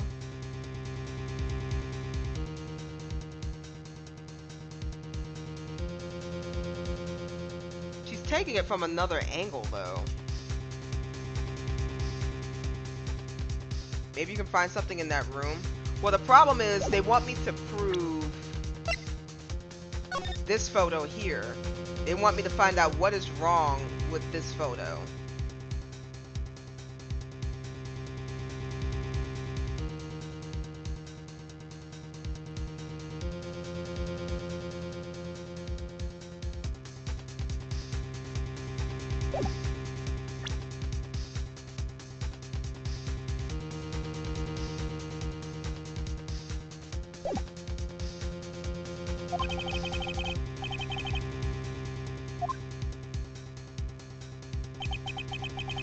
This photo that Lotta took, there's nothing strange with it. Let me be honest. Let's see what happens if I put this. There's nothing strange with this photo. Huh. I've done nothing to alter this picture either, in case you're wondering, right? I see, and it seems the defense will rest on this matter. In that case, there is no reason to further prolong this trial. Is this really alright with you, Phoenix? Well, there's nothing wrong with the photo that I can try again. Take another good look at it. If you still don't see anything, do something. Anything to prolong the trial. Yes, Chief. Wait, Your Honor. What is it, Mr. Wright? I'm about to enter my verdict. Please address me with your comments afterwards. No, I'm sorry, but this can't wait. Oh, let me guess. You are going to point out something particularly about this photo? What? Why didn't you say so earlier? There's something strange with this photo. Okay, so I knew something was wrong with the photo. I knew this was coming, right? Your thoughts, Mr. Edgeworth? I think we can all agree there's nothing strange with this photo. There's no way for the defense to debunk this photo, even that. Okay, I'm not gonna go on. We're just gonna go on. Anyway, please let me look at the photo one more time. You really believe you can honestly find something wrong with this photo? Then you should only need one chance, correct? Well, I have to find something wrong with this photo. Where the heck did she take this photo from anyway? Okay, maybe that's it. It's all out of focus. Why can't you take a good shot, especially when it counts? What's strange about this photo? The angle! Like, legit, it's not even the person, it's the goddamn angle. Take that! There's something strange somewhere around here, I think. God dang it, Phoenix. Somewhere? Around here? I think? Am I seeing something you all are not? No! It seems like there is a problem with the photo, Judge. I swear to you. I swear to you there's a problem with the photo. Oh my god, what is this nonsense?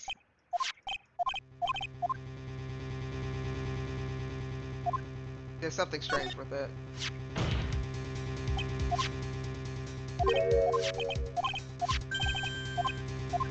Maybe the nameplate's missing, right? Maybe the nameplate's missing?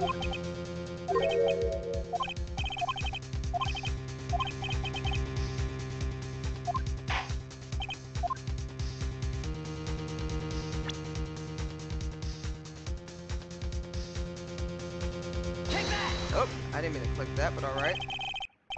Dang it, he did it again.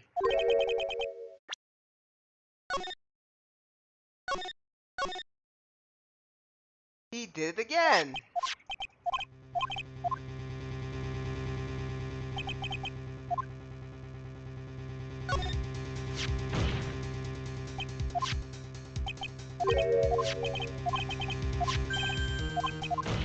I don't truly know. Maybe I'm gonna click on the bear.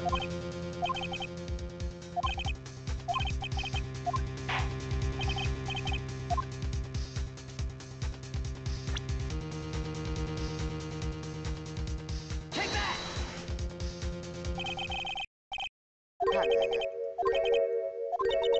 I think. I like how Mia just kind of is giving me like the I think look. I'm like, yeah, I think, because I don't know. I don't truly know what's wrong with the photo. Give me a second to just kind of randomly start clicking around. Before we do anything else, let me look at the Steel Samurai. I think everything's in place except, okay, so his gears are right there. His feet, his gloves.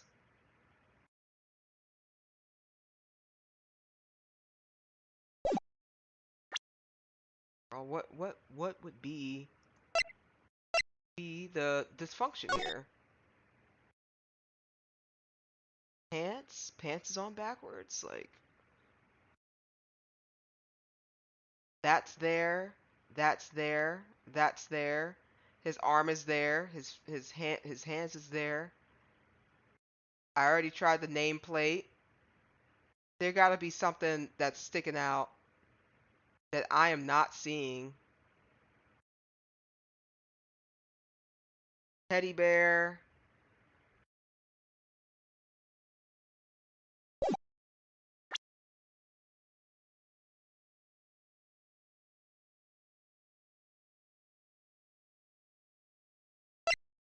Look at this guy again.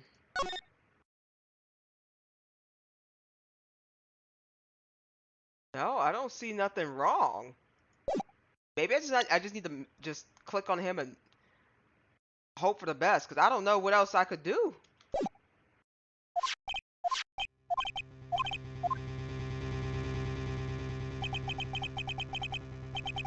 Wait! There is something strange with it.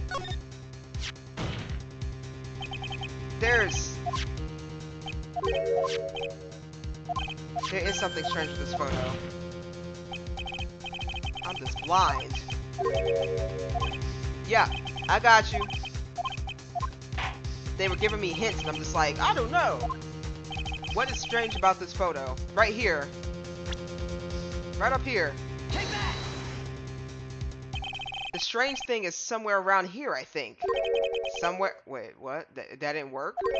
Around here? I think. Am I seeing something you all are not? Oh, come on. I thought that was a good one.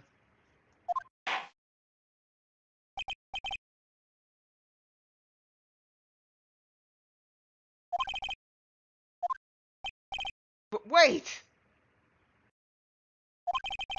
You're the one who let your last Mr. Wright. No.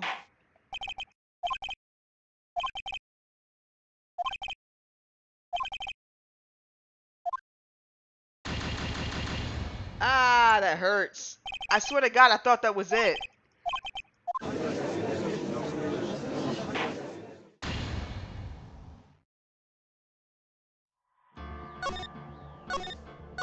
Wait, you telling me that that little black spot doesn't count?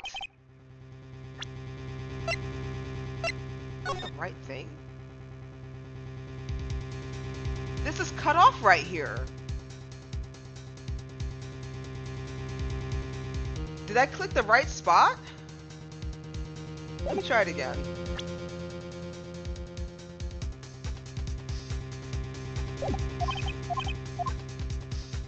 Because why would that part be cut off right there?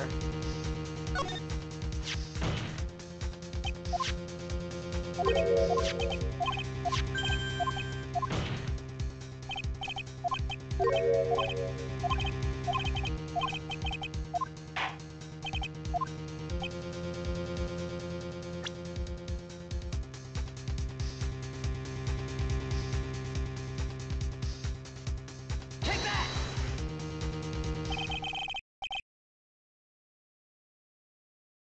Are you kidding me? What about the angle, right? Hold on. I'm gonna keep trying different. I think it has something to do with the angle.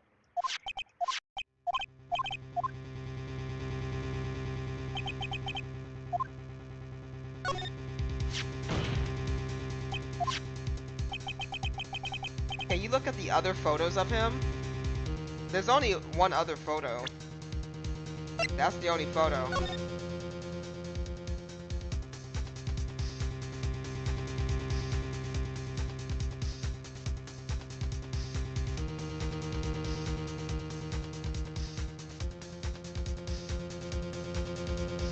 The only thing he doesn't have is his weapon.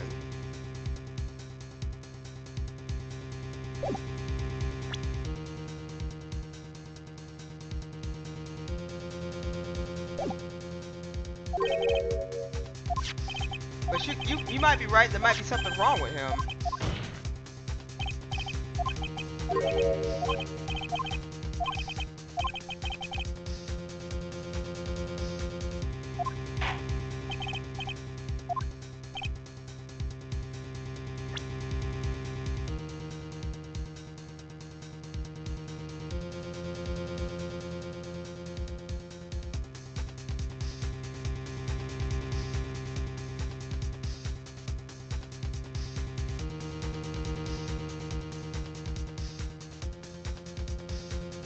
Why do I feel like she's taking a picture?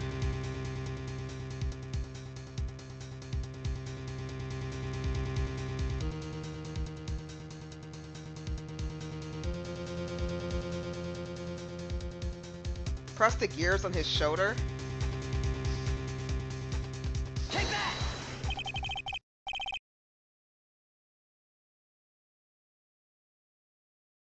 This person here, of course. You mean the Nickel Samurai? And what's wrong with that? At the time of the murder, Mr. Ongar was in his own room. Didn't we do this one? Which means the Nickel Samurai. Objection! Yeah, they're gonna try to. Okay, let me just let this play out.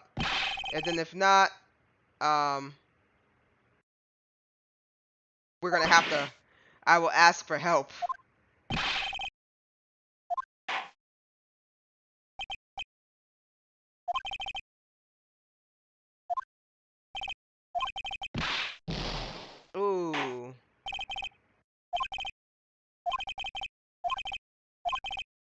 I don't know what's wrong with this photo.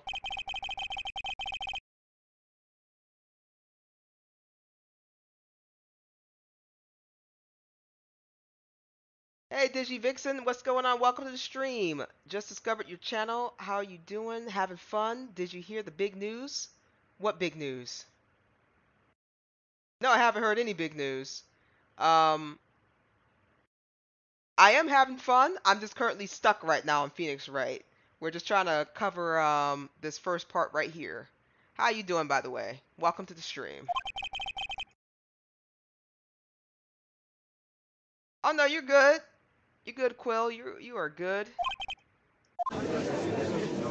I don't understand what's going on either.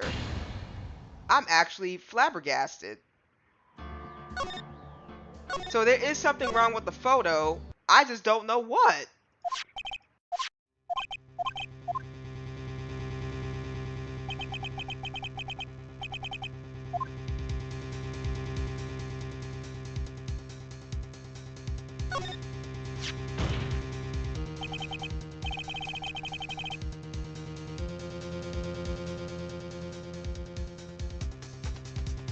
Ace Attorney Investigations 2 is finally coming to the US. Oh, nice. Well, currently I'm trying to knock out the first trilogy. And then I'm going to be trying to go into Ace. Is it Ace Apollo? Is Apollo? I'm gonna be trying to do that. Yeah, I'm gonna try to do that. It's the pants leg. It's the pants leg.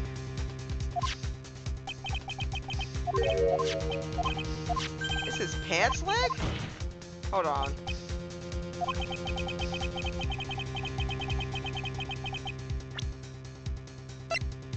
What's different with the pants leg? The higher pants, the lower pants.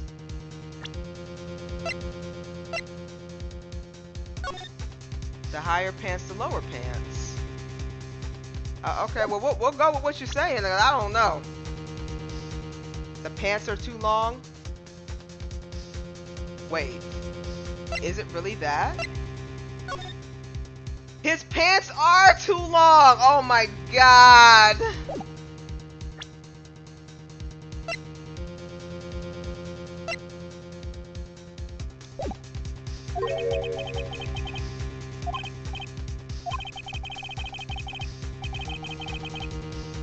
My mind is blown at how blind I am.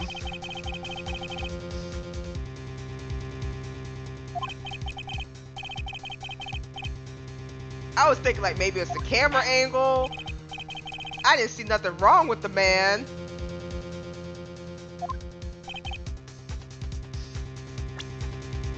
Alright, I appreciate it, because that was going to drive me up the wall. Take that! Did I click on the right part of his body? Dang it, I did not. Okay, let me try that again. Nope, they're gonna cut you off, Phoenix. I'm sorry, I didn't click on the right part of the body, I guess.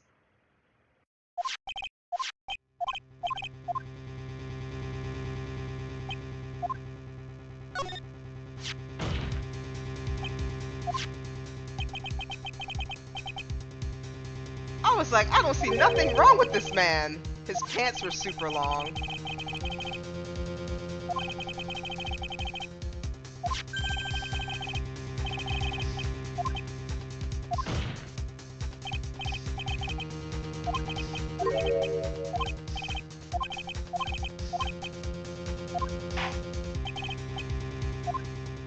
Where is this strange? I'm gonna click right here. Right here. You see this? Take that! I would like to direct the court's attention to this one area right here. I can't believe this. We were sitting here struggling for our life to figure out what was wrong with the photo. I'm sitting here clicking on this black part on the right, on the left side. I was like, oh, maybe the camera angle off. Maybe there's something about this photo that we can't see, and they gotta just redevelop it. Then I was gonna start clicking up over here on this right corner that nobody can really see because you guys have the chat covering it. But I was gonna start clicking there. I clicked the door. Maybe I was thinking, oh wait, maybe the nameplate ain't there. Then I started clicking the flowers. I'm just like, I don't know what's wrong with the dude. And the dude, Attention to detail. That's the problem. Attention to detail. I did not have attention to detail, but at the same time, I kind of been streaming for about 5.5 hours. But that's okay. We're gonna head and knock this first trial out. I appreciate it, Digi. I really appreciate it because that was driving me up the wall. That was driving me up the wall. All right.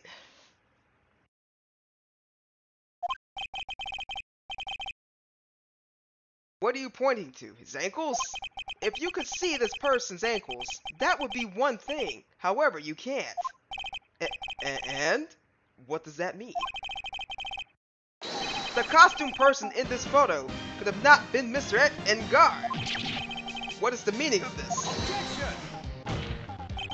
I wonder if you would care to elaborate what the actual facts that is. Let's take a look at the Nickel Samurai's poster. Please pay particular attention to the area around the bottom of his hamaka. His socks. You can see his socks.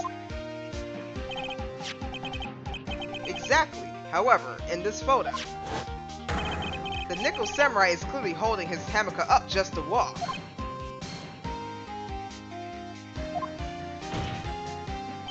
There is only one explanation for this. The person inside the costume is clearly much shorter than the defendant. Alright. I think I turned things around for myself this time. That's curious. Huh? What is? Edgeworth is unusually calm today. That's true. He's just letting the trial run itself, as if he's only along for the ride. Along for the ride? What do you mean by that? I can only guess that perhaps he doesn't feel under attack at all.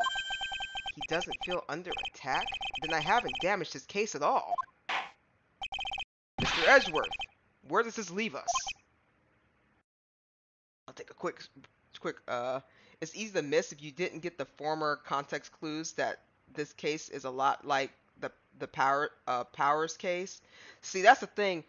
I played, I think when I first initially played Phoenix Wright, the Trilogy, the first time, that was like a super long time ago. So yeah, I probably don't remember that particular case.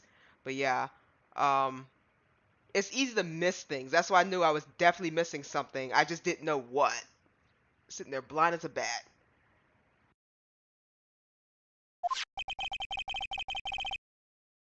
If the person is in this photo is not Matt Ungard, then everything in this prosecution has tried to prove has become meaningless. I wonder who actually killed her. I think that manager did, and she was getting away with it. I figured it would come to this. What? Right, I have something I want to ask you. I think you have proven that the person inside this costume is not Matt Ungard. I feel like I'm saying Ungard, but I'm pretty sure it's Ungarde, but that's okay. We'll just keep calling him Ungard. In that case, who is this a photo of? Who is the person wearing the Nickel Samurai costume? Don't stress out over this, Phoenix. It's very simple. What you should be focused on is Edgeworth's attitude, don't you think? Yeah, why is he so calm? Mr. Wright, let's hear your thoughts. Please don't listen to my thoughts. They're not sound. I think I know who it is, though.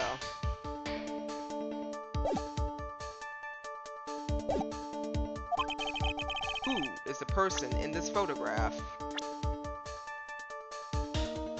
The manager. Take that! Adrian Andrews? If you want to know who that Nickel Samurai is none other than this woman. Why would you say it must be Miss Andrews? What in the world points you to her?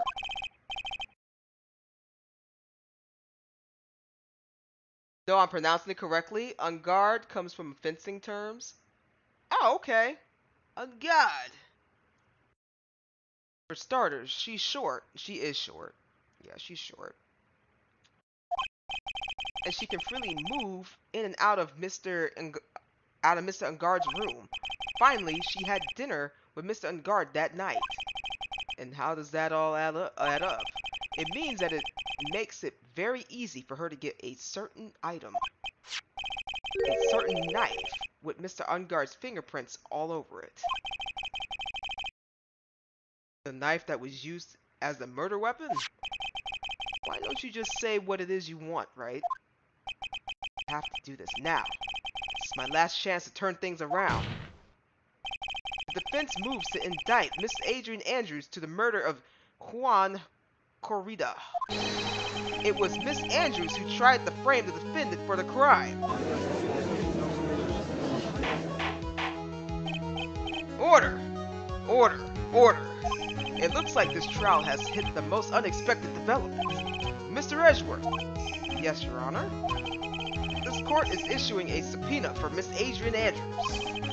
A verdict cannot be passed without first hearing her testimony. Alright, this is it. This is kind of bad for us. Huh? What do you mean? If Adrian Andrews is summoned to the court as a witness, it means that the trial will go on for another day. One more day? Oh! If I don't get a verdict today, then Maya... Now then, shall we set Miss Andrews' testimony for tomorrow? What am I supposed to do? The judge is about to adjourn the court. Raise an objection? Wait and see. Girl, I don't know. I mean, from the context clues that I got, it seems that Maya kind of looked like she escaped that little... Maya's life is at stake? Yeah, that's true.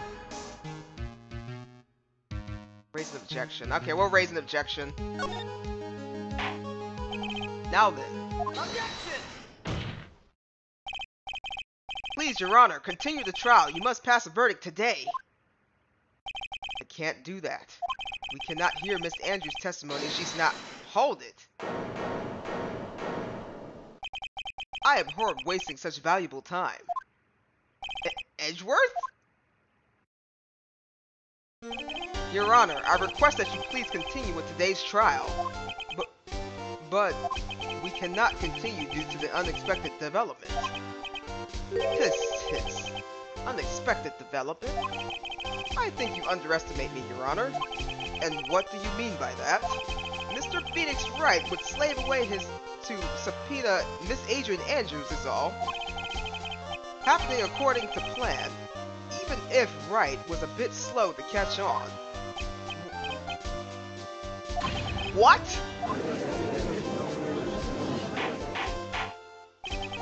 What is the meaning of your statement, Mr. Edgeworth? Miss Adrian Andrews is currently waiting in the prosecution lobby. She's the next witness. Everything was planned out in advance by that man. Somehow I knew there was no way Edgeworth would overlook Miss Andrews. Looks like this battle is far from over. Exactly. This guy... You gotta love to hate him, though. Very well. We will call the next witness. However... Oh!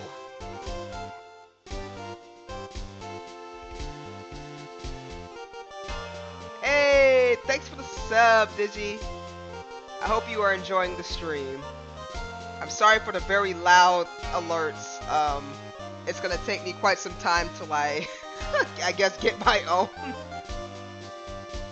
However, before we proceed, we shall take a 10-minute recess. That's what I was looking for.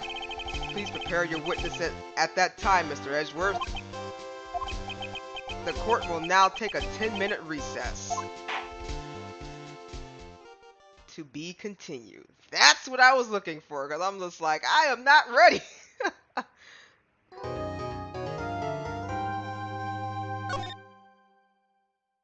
Alright. Trial 2. 2-2. Alright. That made 320? Yep. 320.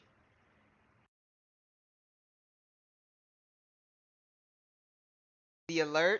I didn't hear anything but the great OTS. Really? The alerts didn't work? That was loud on my end.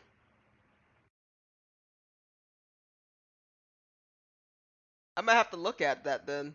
I don't know why you didn't hear anything.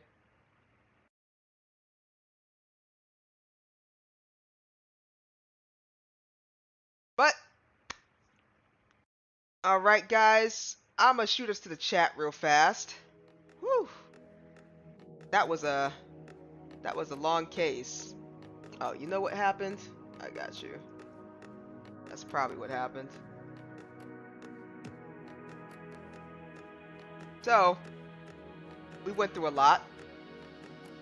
We definitely went through a lot. I'm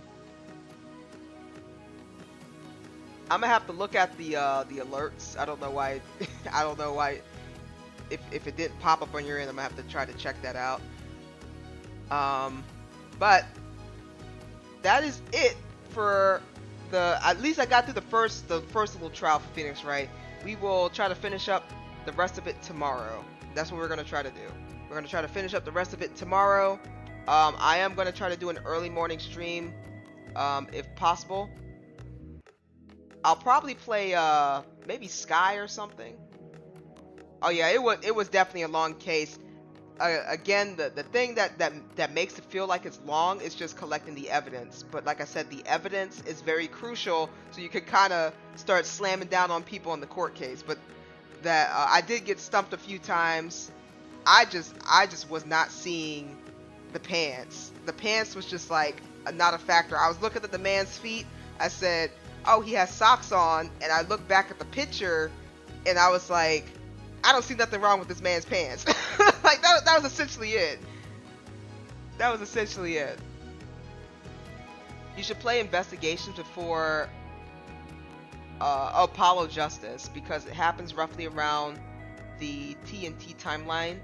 So wait, I should play Investigations. Investigations is, hold on, is that still with Phoenix, or is that with the his ancestor?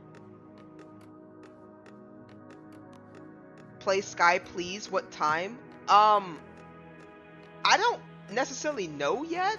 I have to, like, I still have to knock some things out, but maybe like around 10 o'clock my time, Eastern time.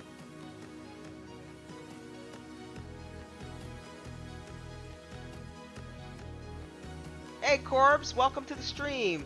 Something seems a little off. I can't put my finger on. Oh wait, it's me arriving late. Ah no, no, you made it in time. I'll chat with you guys. I'll chat with you guys for a little bit, so don't worry. We'll have a little bit of chatting time. We'll put in some chatting time. Therefore, you don't have to feel like you missed anything. But you can always watch the VOD, guys. Don't feel pressured that you missed anything. I stream at like 7, and then from that point on I try to at least get 3 hours in, especially like on the weekday. But the weekend I'm kind of alright. Investigation is Edgeworth game. Oh, okay, I got you. Edgeworth game. I got you. Okay, so after I do after I finish the trilogy here, I'll see if they have investigations, and then we'll play around with Edgeworth. But welcome to the stream. Welcome to the stream, Corb. Time for Sky. Sky, I'm thinking maybe 10, but don't quote me on that. The thing with early morning streams for me is kind of hard, especially if I have to like do some things in the morning. So it's just probably gonna be an unprompted stream. Please play Sky. I just re-got it. Oh yeah, I'll definitely play some Sky. I still have some stuff I have to kind of accomplish on that game too. I'm still doing like little story missions, and I'm trying to figure out how to get a saxophone on there. So I'll be playing it either on or off stream. So what did you guys think of the case so far? Also, as I'm kind of sitting here chatting with you guys, if you liked anything, please drop a like on the, either drop a like, drop a follow, Twitch, YouTube, share, I guess share the shorts, I guess, not I guess not the actual stream, because that's a lot of that's a lot of information to be pumping on somebody. But if you guys can share the random shorts, my shorts are kind of how do I put it? I'm still working on my editing skills, but hey, I try to make it fun as possible. The investigation's geology comes out the beginning of September, so you have time to finish JFA and TNT. No worries. Okay, I got you. All right, we should be able to knock some of that stuff out by then. But for those of you who are new, and I play a variety of games. Phoenix Wright is not just one of them. I play a bunch of. I'm like a variety streamer.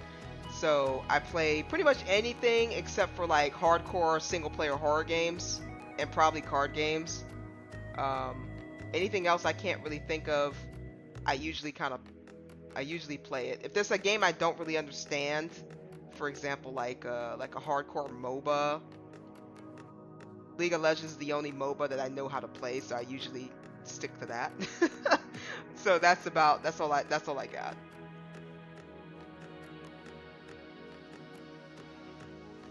The case was super stressful. Maya's life is at stake, Pearl's upset, Mia's unhappy, but Edgeworth is growing. What do you think of Francesca? Francesca is a who?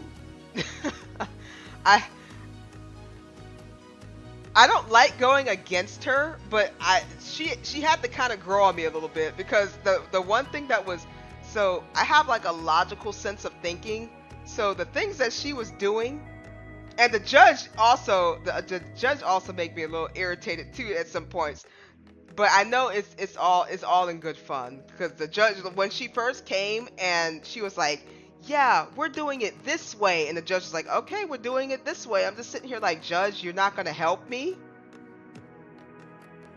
Like, you're not gonna help me, Judge? You're really gonna sit there and just let her whip?" And the thing was, she was whipping everybody. She wasn't just whipping me. She was whipping the witnesses. She was whipping the judge. I'm like, no, she needs to be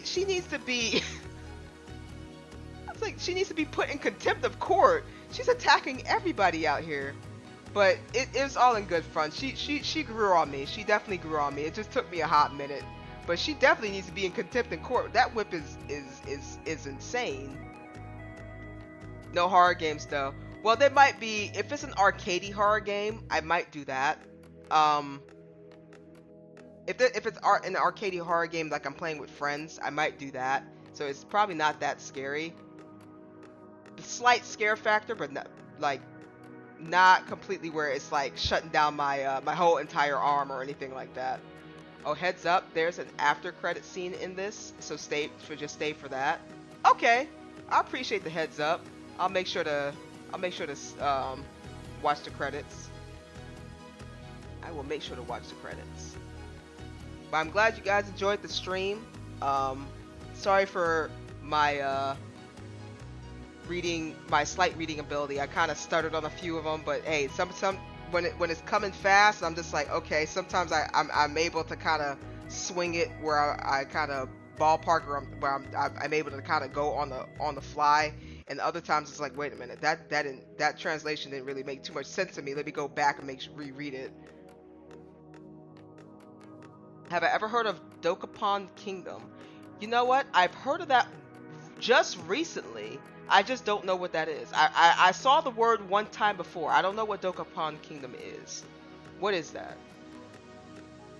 Actually, hold on. Because I'm just sitting here chatting with you guys. I'll pull up my Googles. I shall pull up my Googles.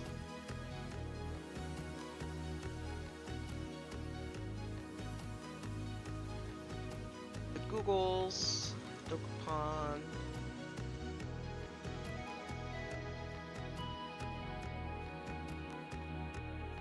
Oh, it looks like a cute game.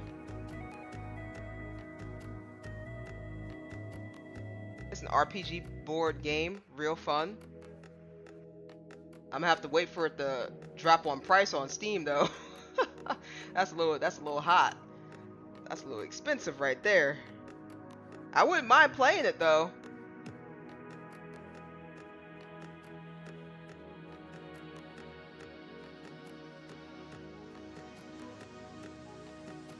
Yeah, if it drops in price a little bit, I'll see if me and my friends would like to play, or we can kind of do like a stream where I can play with you guys or something. Just gotta see if it drops in price a little bit. Did it just come out? No. Well, kind of recently just kind of came out, like last year. Okay, I'll keep an eye out for it.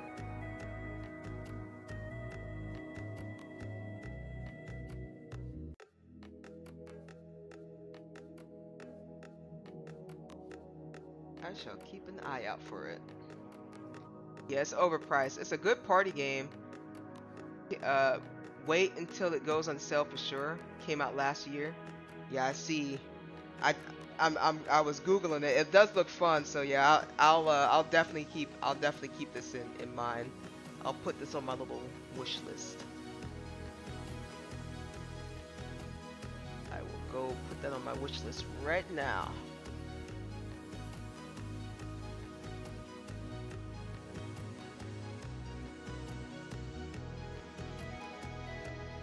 Right now. There we go. It is on the wish list.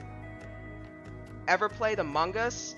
I have played Among Us, briefly, very briefly, but I have played Goose Goose Duck.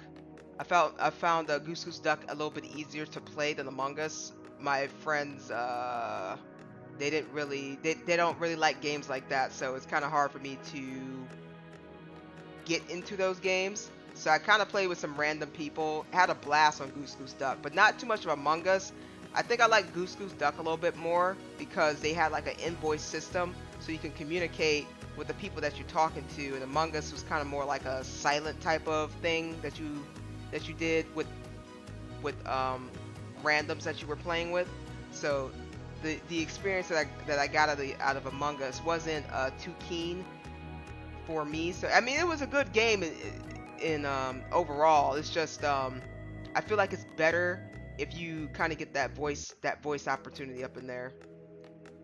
So unfortunately my buddies didn't want to play it, so I was like, all right, well, I'll go play Goose Goose Duck instead. And I had a blast with Goose Goose Duck. I think I joined at the right time with the right people, because I'm telling you, I probably played Goose Goose Duck straight for about probably like a month and a half, and then the group I was playing with, I don't know, something had happened to them. I think it was like some sort of in-group drama. I never joined their Discord or anything. They were just on at the same time, the same exact time, and we just had a blast. And then they just fizzled out. I don't know what happened to them, but you know, I wish them all the best. They were a fun group to play with. If you're into dungeon crawlers, Angbang is free, and YIPE Serious is fairly cheap. Hold on, let me check that out. I'll have to check. I'll have to look up Goose Goose Duck. Thanks for the recommendation. Oh, no problem. It's essentially like Among Us, but you're playing ducks. Okay. Well, you're playing Goose. You're playing Goose, but the ducks are the bad guys, right? So it's essentially the same premises. You know how the imposter, the ducks are basically the imposters, and they have different roles. They actually have a lot of roles for Goose Goose Duck, and you just have to get with the right people. Again, like any other game, you have to get the right people to have a good time. You have to get with the right people to have a good time. I had a good time with that group I was with, and I would go back, but when I went back, I didn't find the same group of people, so it was rough. Well, I'm gonna go. Great stream as always. Bye, Chaos. All right, Quill. I appreciate you stopping by. Thanks for chatting, and I will see you tomorrow if you catch me. But I will try to play Sky in the morning if possible. That's just not a guarantee. It's gonna be like a guerrilla stream.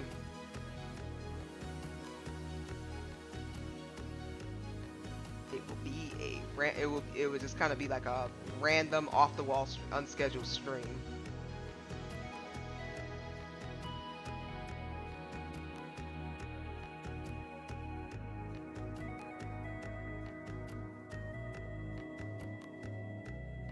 Yeah, group games are a hit and miss. I got to go too. Got to get to mopping. Okay. Well, thank you for stopping by, Digi. Appreciate you with the sub. And I shall catch you next time. I'm also gonna end up going because it's almost 1 o'clock in the morning for me, and I need to probably get some sleep. I've been streaming for about almost 6 hours, and that was not intended. I think I just got stuck a few times, but that's all good. I appreciate you guys for coming by. I will catch you guys next time. You guys have a good one. Bye.